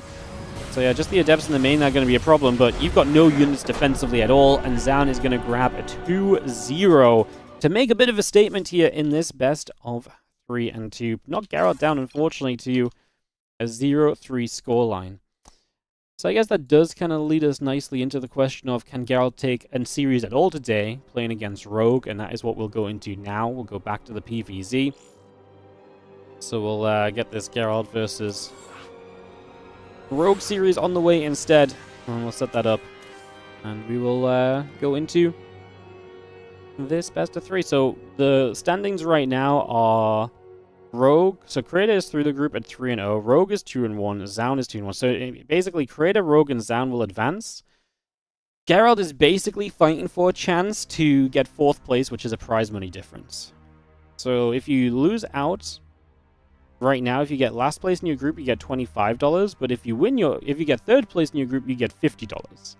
So there is a prize money difference for Geralt. If he could win this series, he could get a better map score in HeroMarine potentially, and then he could possibly actually get 4th place and win some extra money. So there's still money on the line for Geralt in this matchup, even if he's not necessarily having a chance to get out of the group, because he will not get out of the group. So we'll do Rogue versus Geralt now for the ZVP. And then it'll be Creator versus ZOUN, which will basically just determine a bit of seeding, right? Because, yeah, ZOUN will be 2-1. Yeah, I think that's pretty much where we are at, so everyone's in here. Let's go straight into Geralt versus Rogue, guys. Keep the games moving along, as we have 2 best of 3s remaining for you all today. Let's get into it. Let's keep bringing it as we kick this off.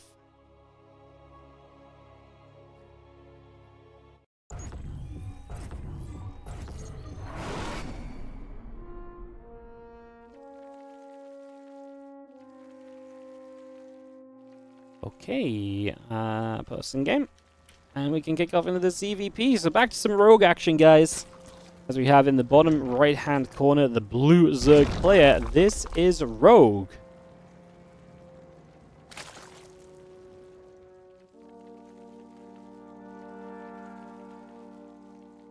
And he takes on the bottom left, red Protoss player, Geralt. Alright, we had no ads between series, guys, which means that I'm going to be the advert instead. Wow, look at no, the supply, not that one. Guys. Look at it. Please hold. No, not that one. Please hold. No. While the streamer resumes the cast. No. I thought I was going to get the right button straight away. Apparently not.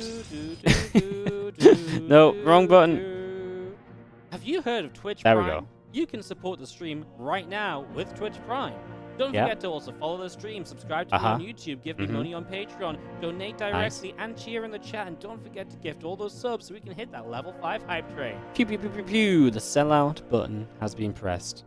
Alright, game number 1 of this best of 3. As we get ourselves hatch, gas, and spawning pool coming up here from Rogue initially. Gateway coming down from Geralt.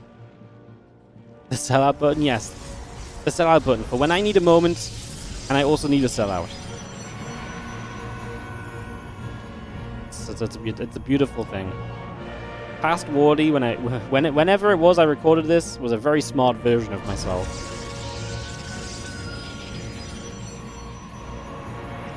Beautiful. Alright, Nexus, Cybercore, coming on up. Hatch, gas, and pool coming through. We get the assimilator building.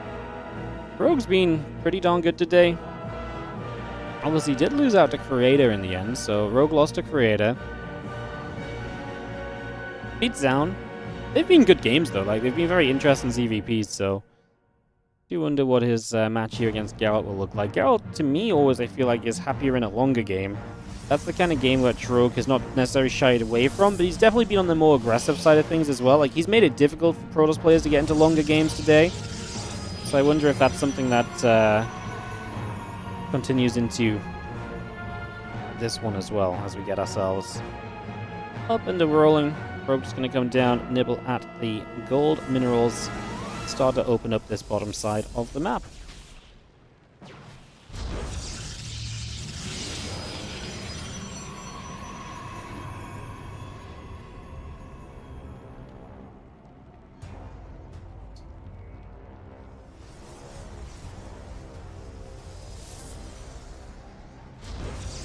Orbital facility gateways continue to come up here initially, so we get just settled down for a few moments. As we have ourselves looking to intentionally go down to this bottom side of the map and open up that bottom side pathway. Again, that's why El Dorado is so interesting, because there's never kind of a guarantee which sort of way in which players are going to expand, which sort of way they're going to set up or anything, so definitely a reasonable question as our probe pulls back over here. We just have that single Zergling nibbling up onto the gateway for a couple of moments as well.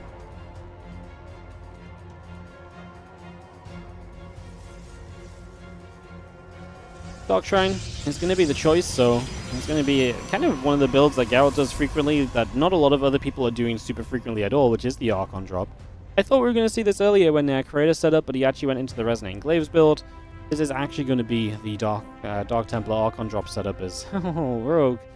Rogue was like, you know what, I reckon I can get in here if he's mined out these minerals. He is moments away, but yeah, if he'd actually gone like a bit later, this would have been spot on. But Geralt's been very smart about this too. He's waiting. Like, he's waiting to mine this out until he feels good to mine it out. And now this little bit of a link flood's going to show itself as it runs up the front of the wall, front of the main base, or the natural, here on El Dorado. So they're just going to throw themselves at this wall off. Rogue is going to start droning behind it.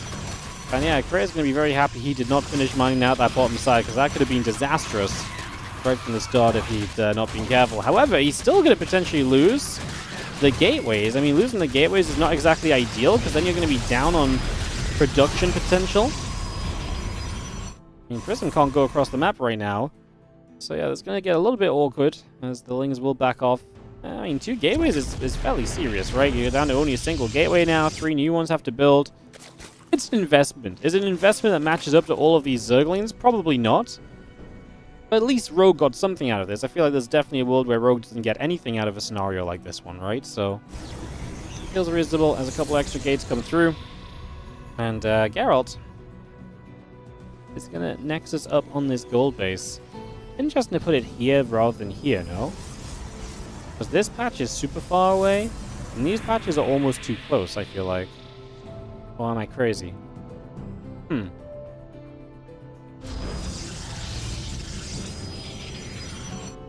mean, obviously you're not really meant to take, but I really feel like you can build it a bit more centrally. Like, this patch, like I say, over there is just so far away.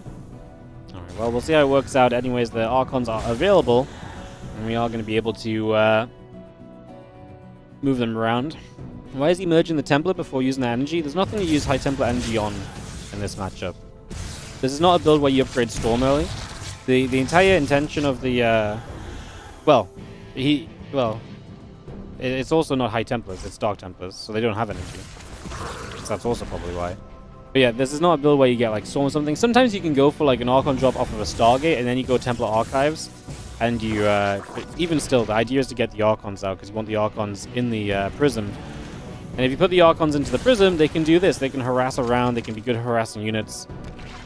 The benefits of going DTs is you have like the scare factor of DTs initially, and then you have the Archon drop, which is a very sustainable way to deal damage and to harass. So you have that kind of like little bit of a cheesier punch, and then the more consistent punch afterwards. So it can be quite reasonable. A lot of the time Zergs, if they're not prepared for this, lose a third base.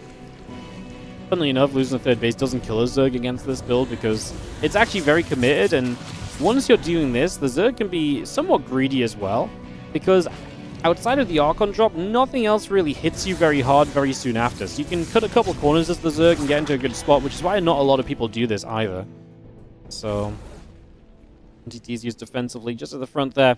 There's Geralt on that gold and is now going into the He's now going to this space. Is this why he did it like this? So he could create this wall off?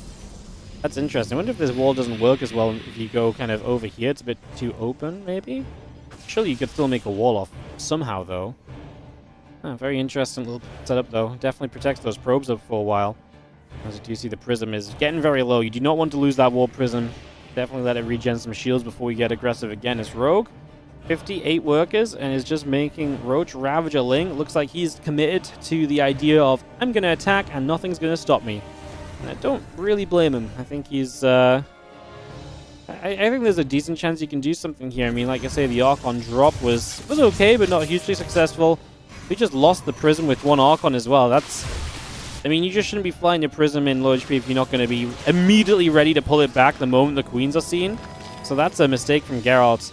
And that's costly as well, because the Prism has so much value right now. And instead of building another Immortal, you're stuck building a Prism, because you need the Prism to micro. Like, the Prism's very good, but you already had a Prism. You should not have to replace the Prism. As now we actually see Geralt kind of coming around. Has to go the long way around as well to get to the top side. By the time he gets around here, Rogue could have realistically moved into the main. He's actually just going to instead say, cool, I'm just going to fight you on this kind of choke point where I can spread out and hit with everything.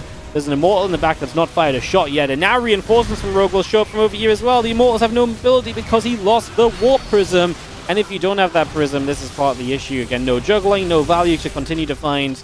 We will save one Immortal eventually, but it's not about just like lifting an Immortal up at the end of the fight. It's all of that, you know, Prism micro you can utilize throughout a fight that has now just been non-existent. A few more biles, we will knock down this pylon. Gateways will continue to take shots. We will continue to open up this spaces.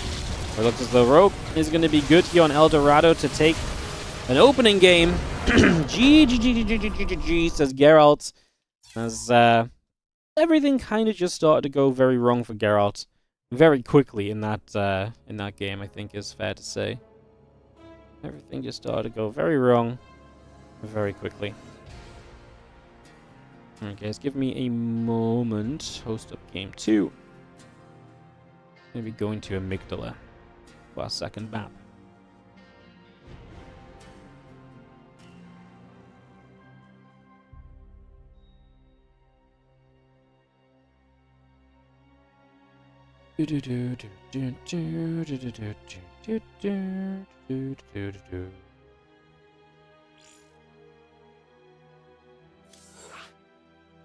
Welcome back, TV. Thanks so much for the raid. Welcome, everybody. As we get ready for our next game. It's, like I say, Amygdala here for map number 2. Again, thank you for the raid. Welcome, everyone. As we will be wrapping up the rest of this Group B of the WardiTV Spring Championship. We've got the rest of this series, and then one more best of 3 after being ZOUN vs Creator to wrap up the day. Of course, we are here over the weekend as well, guys. Tomorrow and Sunday. Tomorrow, Shin, QS, Showtime, Young Yakov, and Trigger. While on Sunday, we'll see Bunny, Percival, Sola, Jumi, and Skillers taken to the stage. It's going to be a fun weekend of SC2, and that sets us up for Group Stage 2 to begin next week. And Group Stage 2 plays across the course of next week and into the week after. I think we're ready to go into this next game, so let's get this started off. As we head into Amygdala, like I said, Rogue versus Geralt, Amygdala coming through. We get this settled for our second map of this best of 3. Rogue is up 1. Geralt took a map of HeroMarine today. And that's kind of where it came to a halt for him, unfortunately. Well, no, he took a map of Creator as well. He actually... Geralt's had a lot of series where he's taken a map. Obviously, he lost to ZOUN without taking a map, but he took a map of Creator, took a map of HeroMarine. Can he get a map of Rogue? And then maybe he'll still push for a series win, which could potentially still steal 4th place in the group for himself and make a little bit of a prize money difference for himself there. It's going to be tough because in the top right-hand side, we're going to have the the blue Zerg player. It is Rogue, who is up 1 and has definitely been pretty hot on the ZVP, not just today, but just as of late in general. While in the bottom left-hand side, our red Protoss, we have Geralt.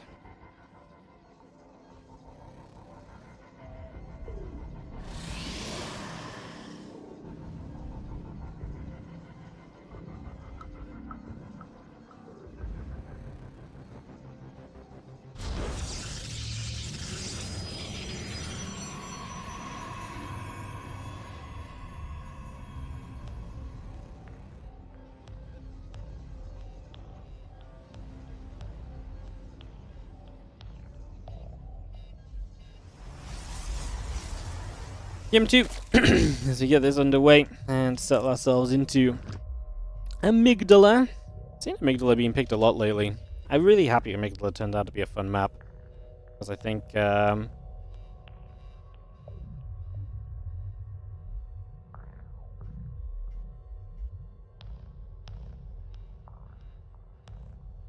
I think Amygdala has always been an interesting one because it's very rare you see the middle of the map just not accessible, right?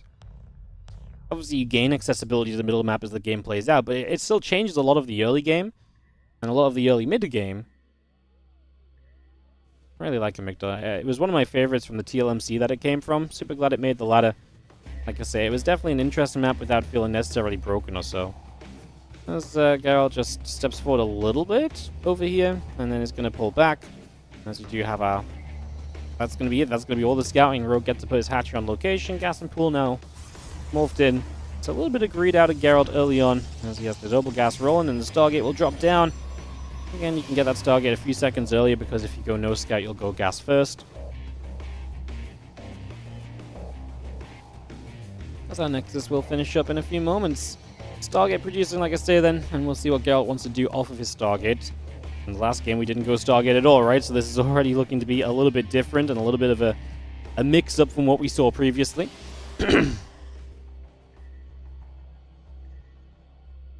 As that Stargate comes through, again, a couple of probes, the warp gate coming online for a moment or two here.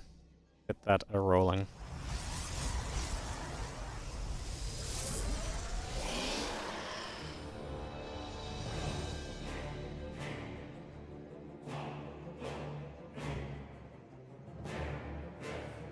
Waiting for this Oracle. It's going to be pretty much the first interesting thing that we can follow across the map here. Especially as Geralt is just sat back and not making too many moves right now. It's truly just sat back and chilling.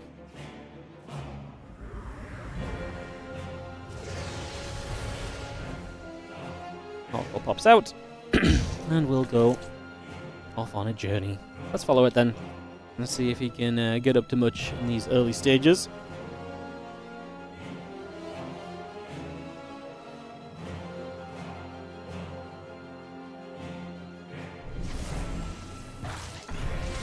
Going to activate, going to continue through. Couple of shots coming in already.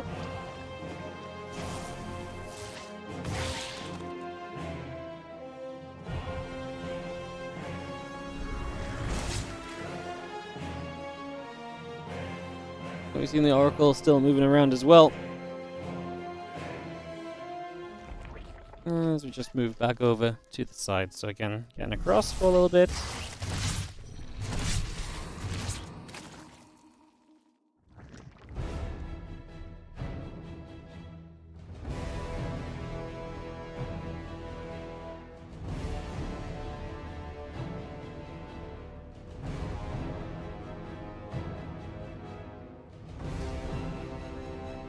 Not very exciting. Sometimes the early game of PvZ takes a couple minutes to really kick off, and especially this one. Just going to be taking a few moments to truly get on the way here. A couple oracles are going to go moving through. It's going to be heading them to the top side. Again, get ourselves underway for a little bit. Blink is a building. Maybe the two oracles can get coming through.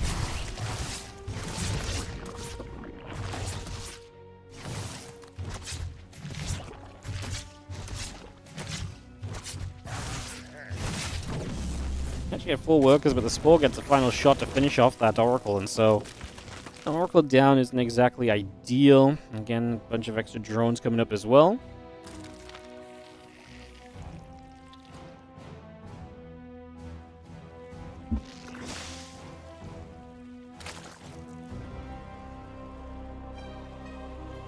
First speed coming up, a couple of Overlords coming in, Temple Archives and the Assimilator still building.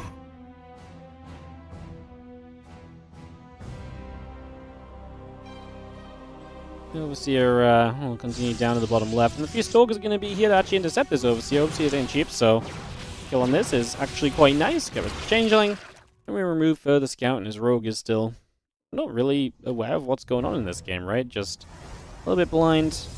As we actually have the Temple Archives already finishing up, and I imagine we go Fast Storm here then. As Rogue is building into the Spire. So he's going to try and get his Mutalist play underway here. Obviously, that's going to be very different to the Muta play we saw against ZOUN earlier, because this time around, he's obviously going to be up against someone who actually has Blink right away, and also will likely have Storm finish before the first Mutas hit the map, so that's going to be huge as the Stalkers get there. The Overlord goes down.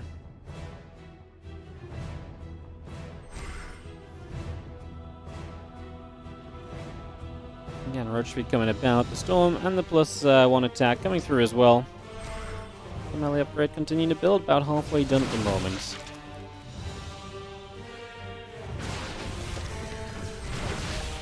Blings chased, and again the melee upgrade coming through. The extra Stalkers coming about.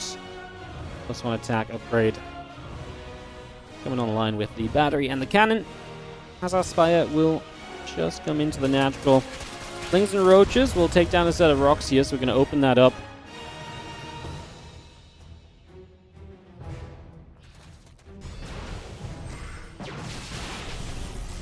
And the Stalker's going to shoot. A couple of Roaches and Lings are going to take damage. The Oracle continue to hit.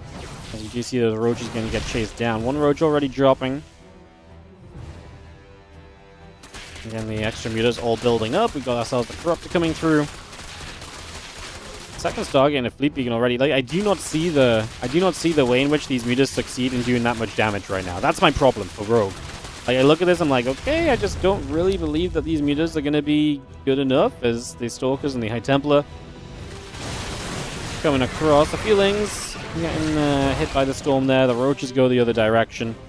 Again, we have our Fleet Beacon and Second Stargate continue to come online. The Zealots of Geralt will come through too. Going to be seeing the mutas coming overhead. They're going to get through, so a few of those Zealots all going down. That's nice. But now that we know about the mutas, we start building 2 Phoenix at a time. Already having double Stargate's going to be amazing there. And so Geralt's setup against this should continually improve. Let's see if he can handle the first wave of this. That might be one of the bigger problems that we have. 7 probes going down.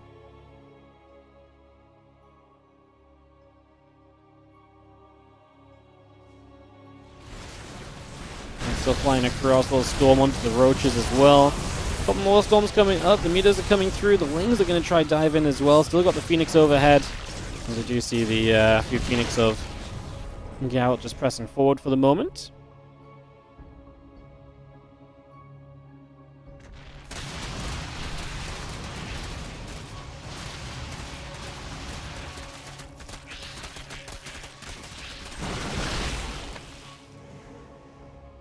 Again, Limiter will move about. Corruptor just overhead. Just going to start knocking our way through. Set of rocks over here as well. And we have a couple of cannons coming about. We add on those batteries. And the meters just keep on moving as we have got ourselves a jump onto this set of rocks here. The Storm's going to blink underneath the meters. Phoenix still coming online. We add on the air weapons. Coming out of the Cyber Core. We'll just have ourselves Stalkers, just going to hit the rocks, open up this gold base. Geralt is just mass expanding as well. That's what's crazy. You're mass expanding, or it feels like you're mass expanding, while your opponent's playing a style that should be very good against anyone just, trying to take any amount of map control, because you're meant to have all the map control in the world with mutas. The Lings aren't doing much. The Phoenix are kind of chasing the mutas down. Don't know if Geralt had to fly them into the mutas quite like that. That was pretty reckless. I understand you want to try and chase aggressively, but it's not been the best of... best of Phoenix control, I think it's fairly fair to say. Muta pulling back into the center. The Phoenix will get rid of the Overlord here. A couple Overlords going down.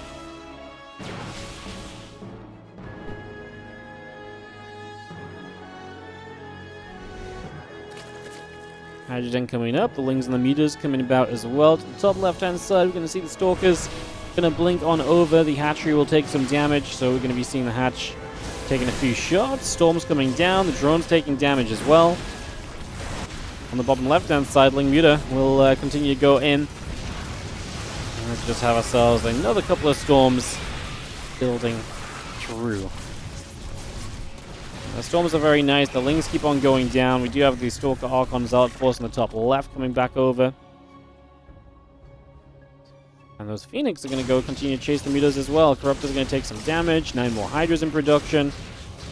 Obviously, Corrupt has helped to defend against the Phoenix to some extent. The Rogue is down on supply, and this army of the Protoss is getting pretty good on the ground. A couple of High Templars still around, still some Archons in there. And there's not exactly much to fight Zealot Stalker. I guess the Hydra count is rebuilding here from Rogue, so we get some Hydras up. But yeah, Geralt having this bottom right base mining away. He's maxed out, and he's going to at the very least knock this base down, it would seem. The drones have already evacuated. Rogue's going to give it up. He is going to let...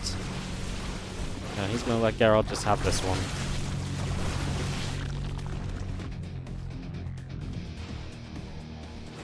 Zealot Stalker Archon pressing through. The Ling Hydra going to be there. The Mutas are going to come diving in. Let the Archon go in the front, deal some splash damage initially. The Phoenix are missing in action. They are finally going to show up as Geralt. Maybe not the prettiest of fights, right? I feel like the Phoenix were not quite here. But as the Mutas go down, the Stalkers and Zealots are going to easily then just challenge the Hydras. We can even lift some of these Hydras as well to offset the numbers and absolutely make it so that Geralt can storm through this. It looks very good for him, obviously, up a lot of supply, and Rogue going to say game as we tap out of this one and move on through to game number 3. So actually, Geralt going to take another map in this day-to-day, so hopefully, let's see if he can capitalize on it, because it's been, like I say, not the best day for him. He's losing his matchups, but he is taking maps, so he's being competitive. Unfortunately, competitive isn't always everything that you need.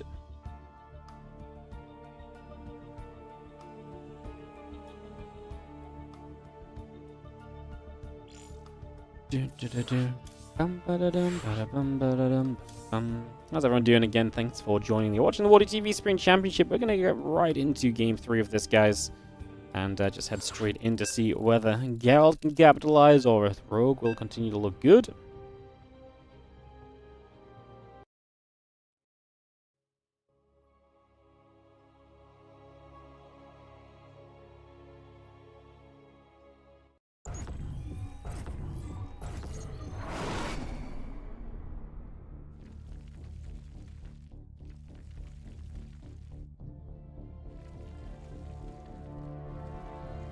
In the top left-hand corner, we are going to have ourselves the blue Zerg player. This is going to be Rogue, as he is going to 12 pull for this game 3 of the series here on Persephone. In the bottom left, our red Protoss player will be Geralt, and we are tied up 1-1 in this best of 3. The winner of this game. Well, I mean, Rogue's already through the group. Geralt is not through the group. But Geralt winning this could absolutely change a little bit of something for himself, so we will find out how that goes. Like I say, game 3 of this series. And 12 pool. Pretty good punishment to someone that's going to go no scout. And is it going to be a complete no scout? It was gate into gas. It wasn't gas first. So it might just be a late scout from Geralt. Maybe, I mean, I think he's just going to do what he did last time, which is going to scout nearby for proxy hatches. But he's not going to scout for the 12 pool, which means that if you're not going to scout for the 12 pool, it's pretty painful to not know roughly what's coming your way. There's a drone nearby that's just not going to be seen either. Like, he's just... Like, if you're going to scout this much, is it not just worth sending the probe across the map? Like, he just went here, here, here, here, or like here, here, here, here, and pinged back a couple times. Like, I feel like we should have just gone across the map. Like, by the time you... Like, what are we gaining by not sending this probe over? Very little by the time you still scout nearby a few times over. No unit in production. No awareness of what's going on. This probe is going to see it right now. There's no other probe nearby. You will not get a wall off up. Your pylon is going to be in a lot of trouble. And, yeah, we're just going to put all damage that we can onto that pylon. And the probes are going to pull from the high ground to start trying to protect this. New pylon will begin to build up in the corner to reduce surface area, but that is going to be quite the challenge, as now these probes have to fight these Lings in an open space. I feel like the Lings, I mean, they're going to keep going after probes, but they could maybe turn back around onto the pylon as well. They're going to draw the probes a little bit further out, because the probes might want to come across and protect that pylon. And work is already going down. The Lings are doing very well here. They're going to just ignore the natural altogether and go into the main base and look for even more worker kills, and I think they're going to succeed in having these probes keep on running. Right now, there's not even that much money in play because Geralt's not mining because he's running around everywhere with these workers. Rogue has a couple more Lings showing up. Right now, it's just one Zealot still for the most part. The Zealot gets surrounded in full. So it's going to go down. There's an Adept on the way, but you're still not mining here, as Rogue is just building drones. He's got a hatchery. Queen's on the way. We move back down to the low ground. The Adept's going to try and kite backwards, as the Lings are going to go 2 different ways around. Do we get a surround on this Adept as well? He stopped moving it! I don't know if he was just kind of already kind of mentally giving up a little bit there or what, but that's obviously not ideal. GG's, and Rogue gets a 2-1. Well, you know, we tried. We tried as Geralt. He really put up some good games today. Unfortunately, none of them really work out for him altogether. But he gave it a pretty good go. Unfortunately, it just wasn't quite enough. As that will lead us into our final match of the day. Creator versus ZOUN for a little bit of a seeding difference heading into second group stage. As Rogue will be 3-1. ZOUN's 2-1. Creator 3-0. So, yeah, basically they're fighting over some seeding differences right now. It's not the most impactful thing, I'm not going to lie. I'm not sure how much the seeding from this group is going to matter. But at the time that they played it, they didn't necessarily know that either, right? They didn't know that they were guaranteed through the group. So yes. All good. Alright, give me a second, guys. Just going to have to get this sent across.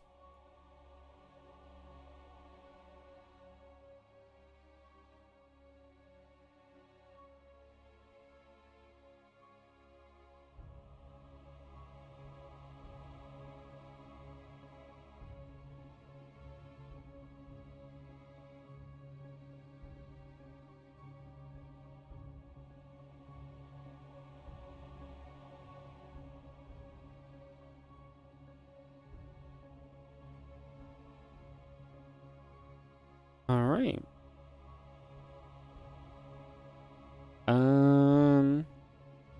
What am I doing? I'm trying to download the maps. Yep. Sometimes thinking is hard.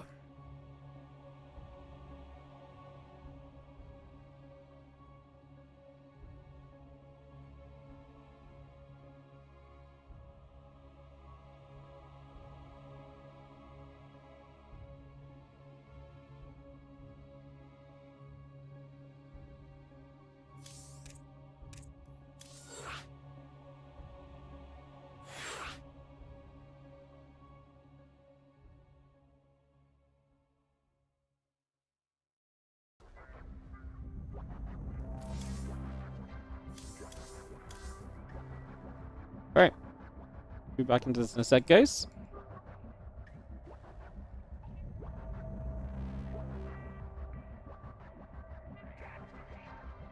And for our last player, caster to join the lobby. And you get into this final PvP of the day. Alright, let's get this going. Hello, everyone in the YouTube chat and everywhere. Let's get this going. Am I going to stream this weekend? Yep. It's WardiTV Spring Championship every single day this weekend. You ain't getting rid of me that easily. Group C tomorrow, Shin, QS Showtime, Young Yakov, and Trigger. And Group D on Sunday will be starting a couple hours later on Sunday, but Bunny, Percival, Solar, Jumi, and Skillus. Alright, let's go into ley lines. As we have in the top right side of our final best of 3 today. Series 10 out of 10. Yeah, it's going to work out nicely. I'm actually going to be able to make this work. As in the top right side, our blue Protoss player here is Creator. In the bottom left, our red Protoss is ZOUN. As we get this up and ready to go.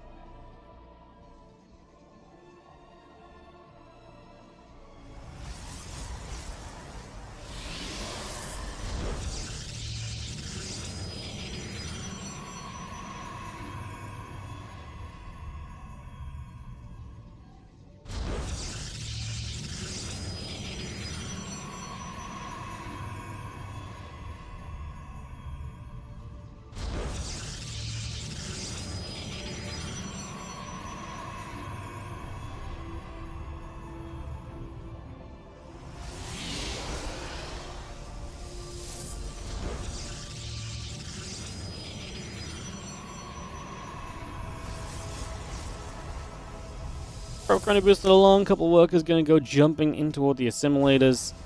Probes moving about here as we get settled.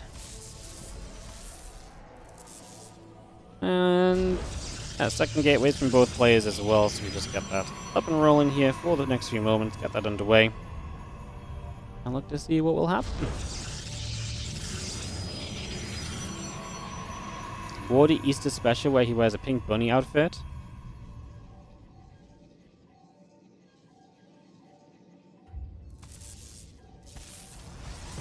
Just 672 subscribers say that I'm going to dress up as a pink bunny outfit.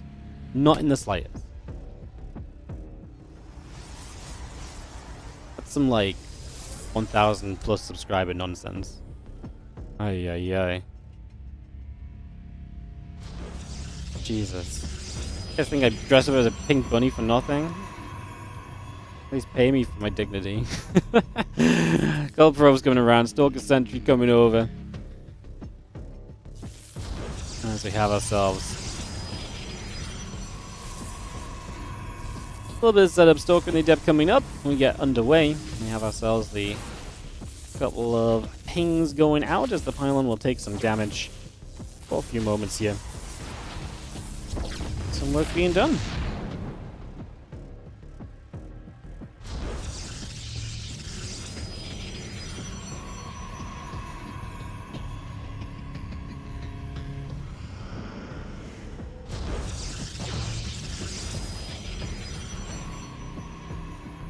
Probe facility in the Nexus continue to come through. I'm just going to have ourselves the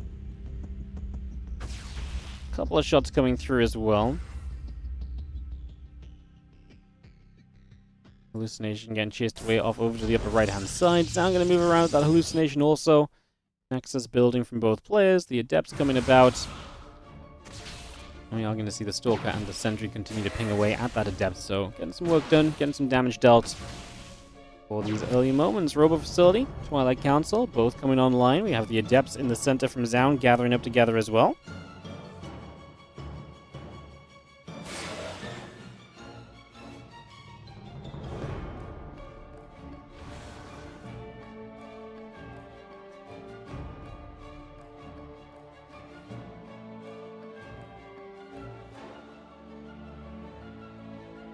The Adepts just move about, the couple of Stalker and a few Sentries gather together.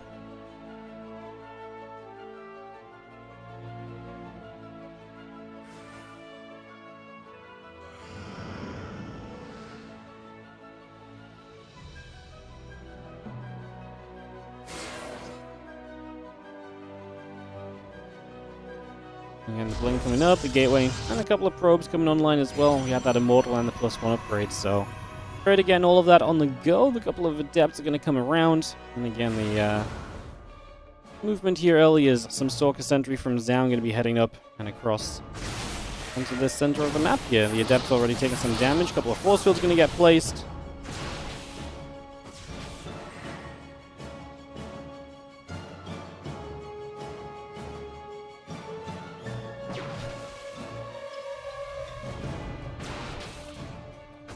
Get rid of the Adept, and we are going to have ourselves the Nexus dropping into the third base. The Nexus drops onto the third, the Sentries, the Immortal, and the Stalker gather. We do have ourselves gateways still very much so establishing right here, as we have got ourselves an army of ZOUN on the bottom left. Going to have Blink very shortly, obviously two very different styles, with Creator having gone for the Robo. He's getting the Immortals out, while ZOUN sits on the Twilight Council, getting his Blink into play. So all of that continues to come through for the moment, as our Stalkers continue to gather. Sentries are coming to join up as well.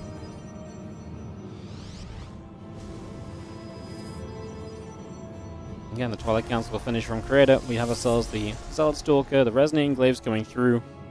There's a lot of units gathering together right now. The Gateway will continue to set up. The extra Stalkers are going to step forward. Observer overhead will just see these units making a move at the moment. Going to pop the Guardian Shield. How afraid of it are we? Hits the fake Immortal, which is kind of a nice thing for Creator. The wrong Immortal there. Initially getting tagged, but it fades away. Hallucination time runs out. Have a couple fake Stalkers as well. It's the Battle of Hallucinations as he dives straight in. Going to go for this Immortal. Dies instantly. Second Immortal not putting on much of a fight. Going to die in 3 volleys. Doesn't seem like that's long enough to really get the value out of those Immortals. And Creator kind of getting overrun right here as ZOUN. Going to fight through nicely. Another Stalker goes down. And then we can turn back to these units. We are one-shotting, so the batteries aren't going to make a difference right now. And it looks like ZOUN is good for game number 1 of this best of 3.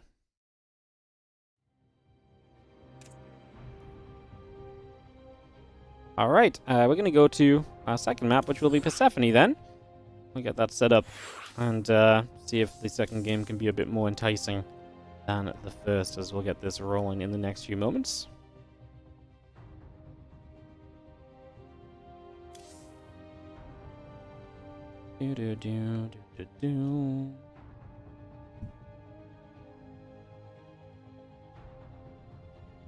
Have one here. And click off and get this going. Alright, so into game number 2. And we'll get into creative as the ZOUN. Let's do this.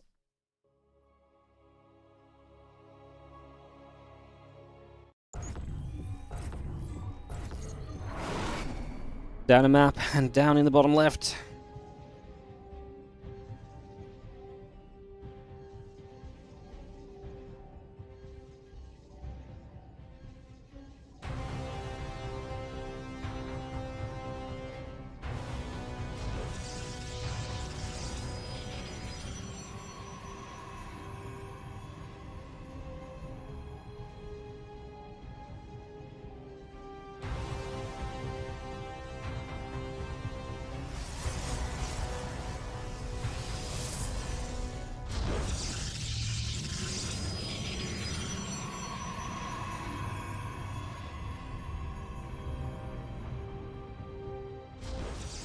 Just drop that gateway down. Just going to be seeing the probe moving across again. Assimilator coming up, probes coming over.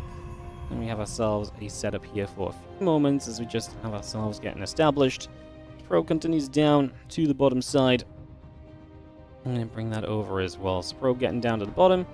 And we just have ourselves, yeah, gates coming up, assimilators coming through. We get one more gateway building up on the high ground here. So 2 gates.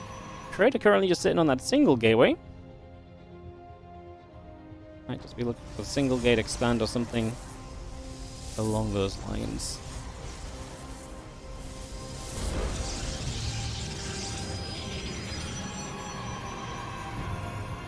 And Cybercore coming through. Anyone know where these guys are from? Well, ZOUN and Creator, both Korean Protoss players. Both Korean Protoss players. As the Cybercores come up, the gates come down. Probes are going to go a-chasing. Again, the ZEL coming out of the gateway. The probe getting ready to drop the Nexus onto the natural.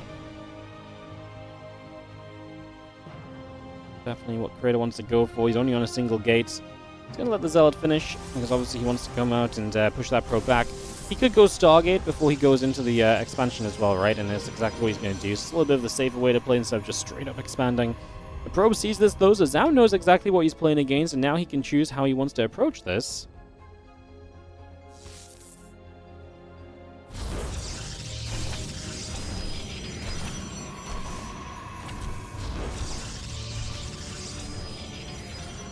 And the Stargate is building up. We get the Adept coming through and the Warp Gate on. Pylon here going to get nibbled at as well.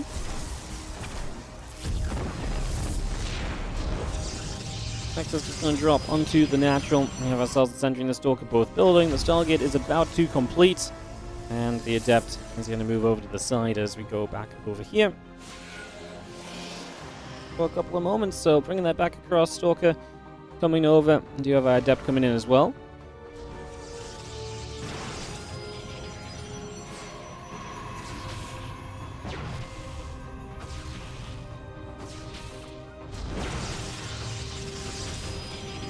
Both those Stalkers continue to ping away. Oh, and the Stalker going to come back and forth again. Warp Gate's coming through.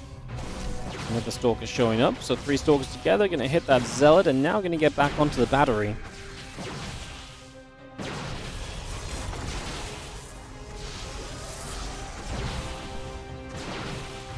Because though we are going to take that out. Azio, thank you, by the way. 200 bits from G4754. Thank you so much for the bits. Just thanks for everything you do. Thank you so much for supporting it. Can't make these things happen without you guys. I say it again and again. Probably sounds like I'm on repeat to you all, but really it's important to keep on saying that these tournaments don't happen without your support. So if you can afford to sub, prime, even at just a follow or so, it goes a long way. Help us continue to grow the WardiTV brand and put on more tournaments. I appreciate it.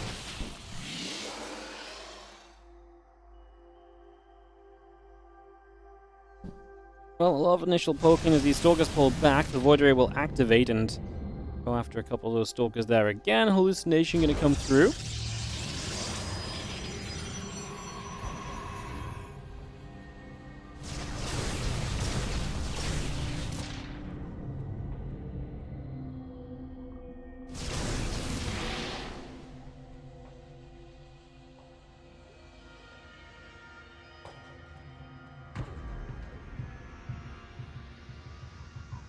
Order comes up the side. Again, blink coming in from both players. Stalkers coming through.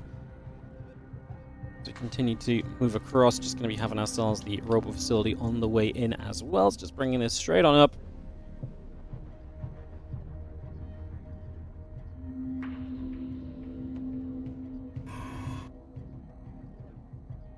Well, we can't see even. We're going to see Creator trying to get in toward the Dark Shrine now. So moving towards the Dark Shrine. Meanwhile, Blink Chrono boosting along from Creator as well. So we get that on the go. The few Stalkers of ZOUN coming across also.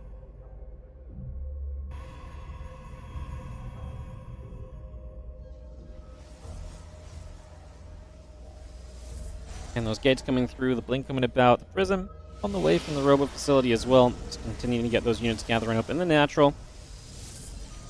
Yeah, the Dark Shrine coming up on the main base, and we have a few Stalkers stepping over to the side. The gate and the Nexus all coming online.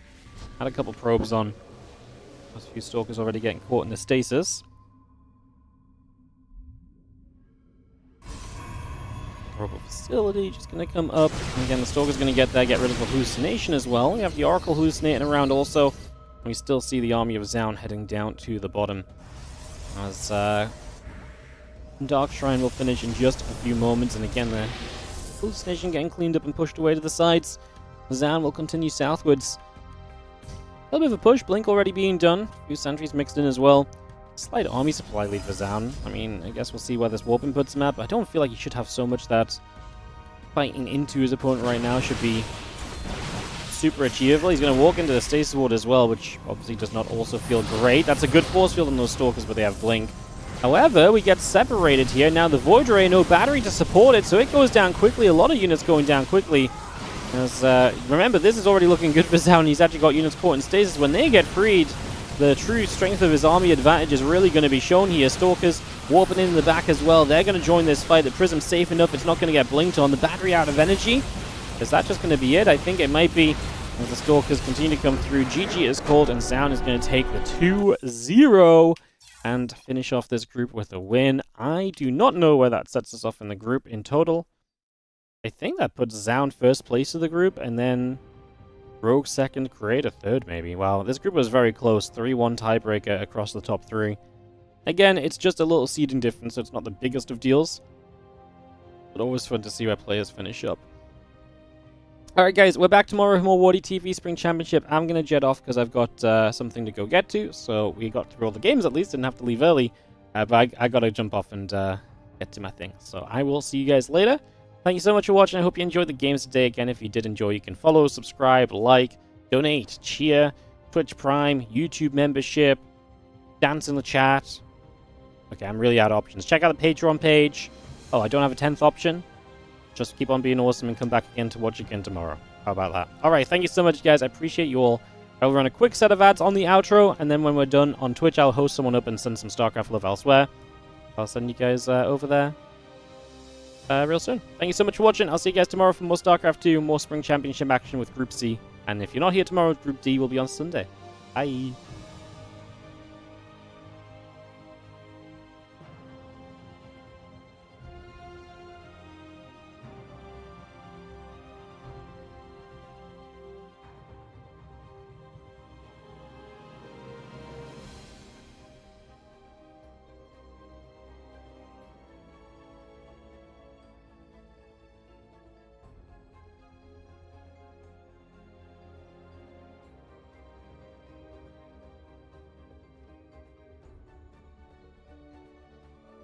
I think there were signing sessions at both of the DreamHacks back then. Maybe Jay took a picture with the Bastard Boys and won it. I'll ask him next time I see him. Follow the right side, guys. Down 0-2. Absolutely not a series so far. Is not able to get anything done on the other side of the map. The Italian Protoss down 0-2. It is Alex. Was eager to play in the big brain bouts again. Said a while ago that he's always ready. And to be fair to Alex, he does play in a lot of online cups. He's very active on the ladders. A well-deserved invite, I say. But probably not quite what he was expecting up to this point. Down 0-2 against this man, who I may or may not have met. Maybe I gave him a hug. Maybe I gave him an autograph. Maybe we had a beer together. I don't know. What I do know is that he's playing amazing StarCraft so far tonight. It's our Canadian Zerg, Jay.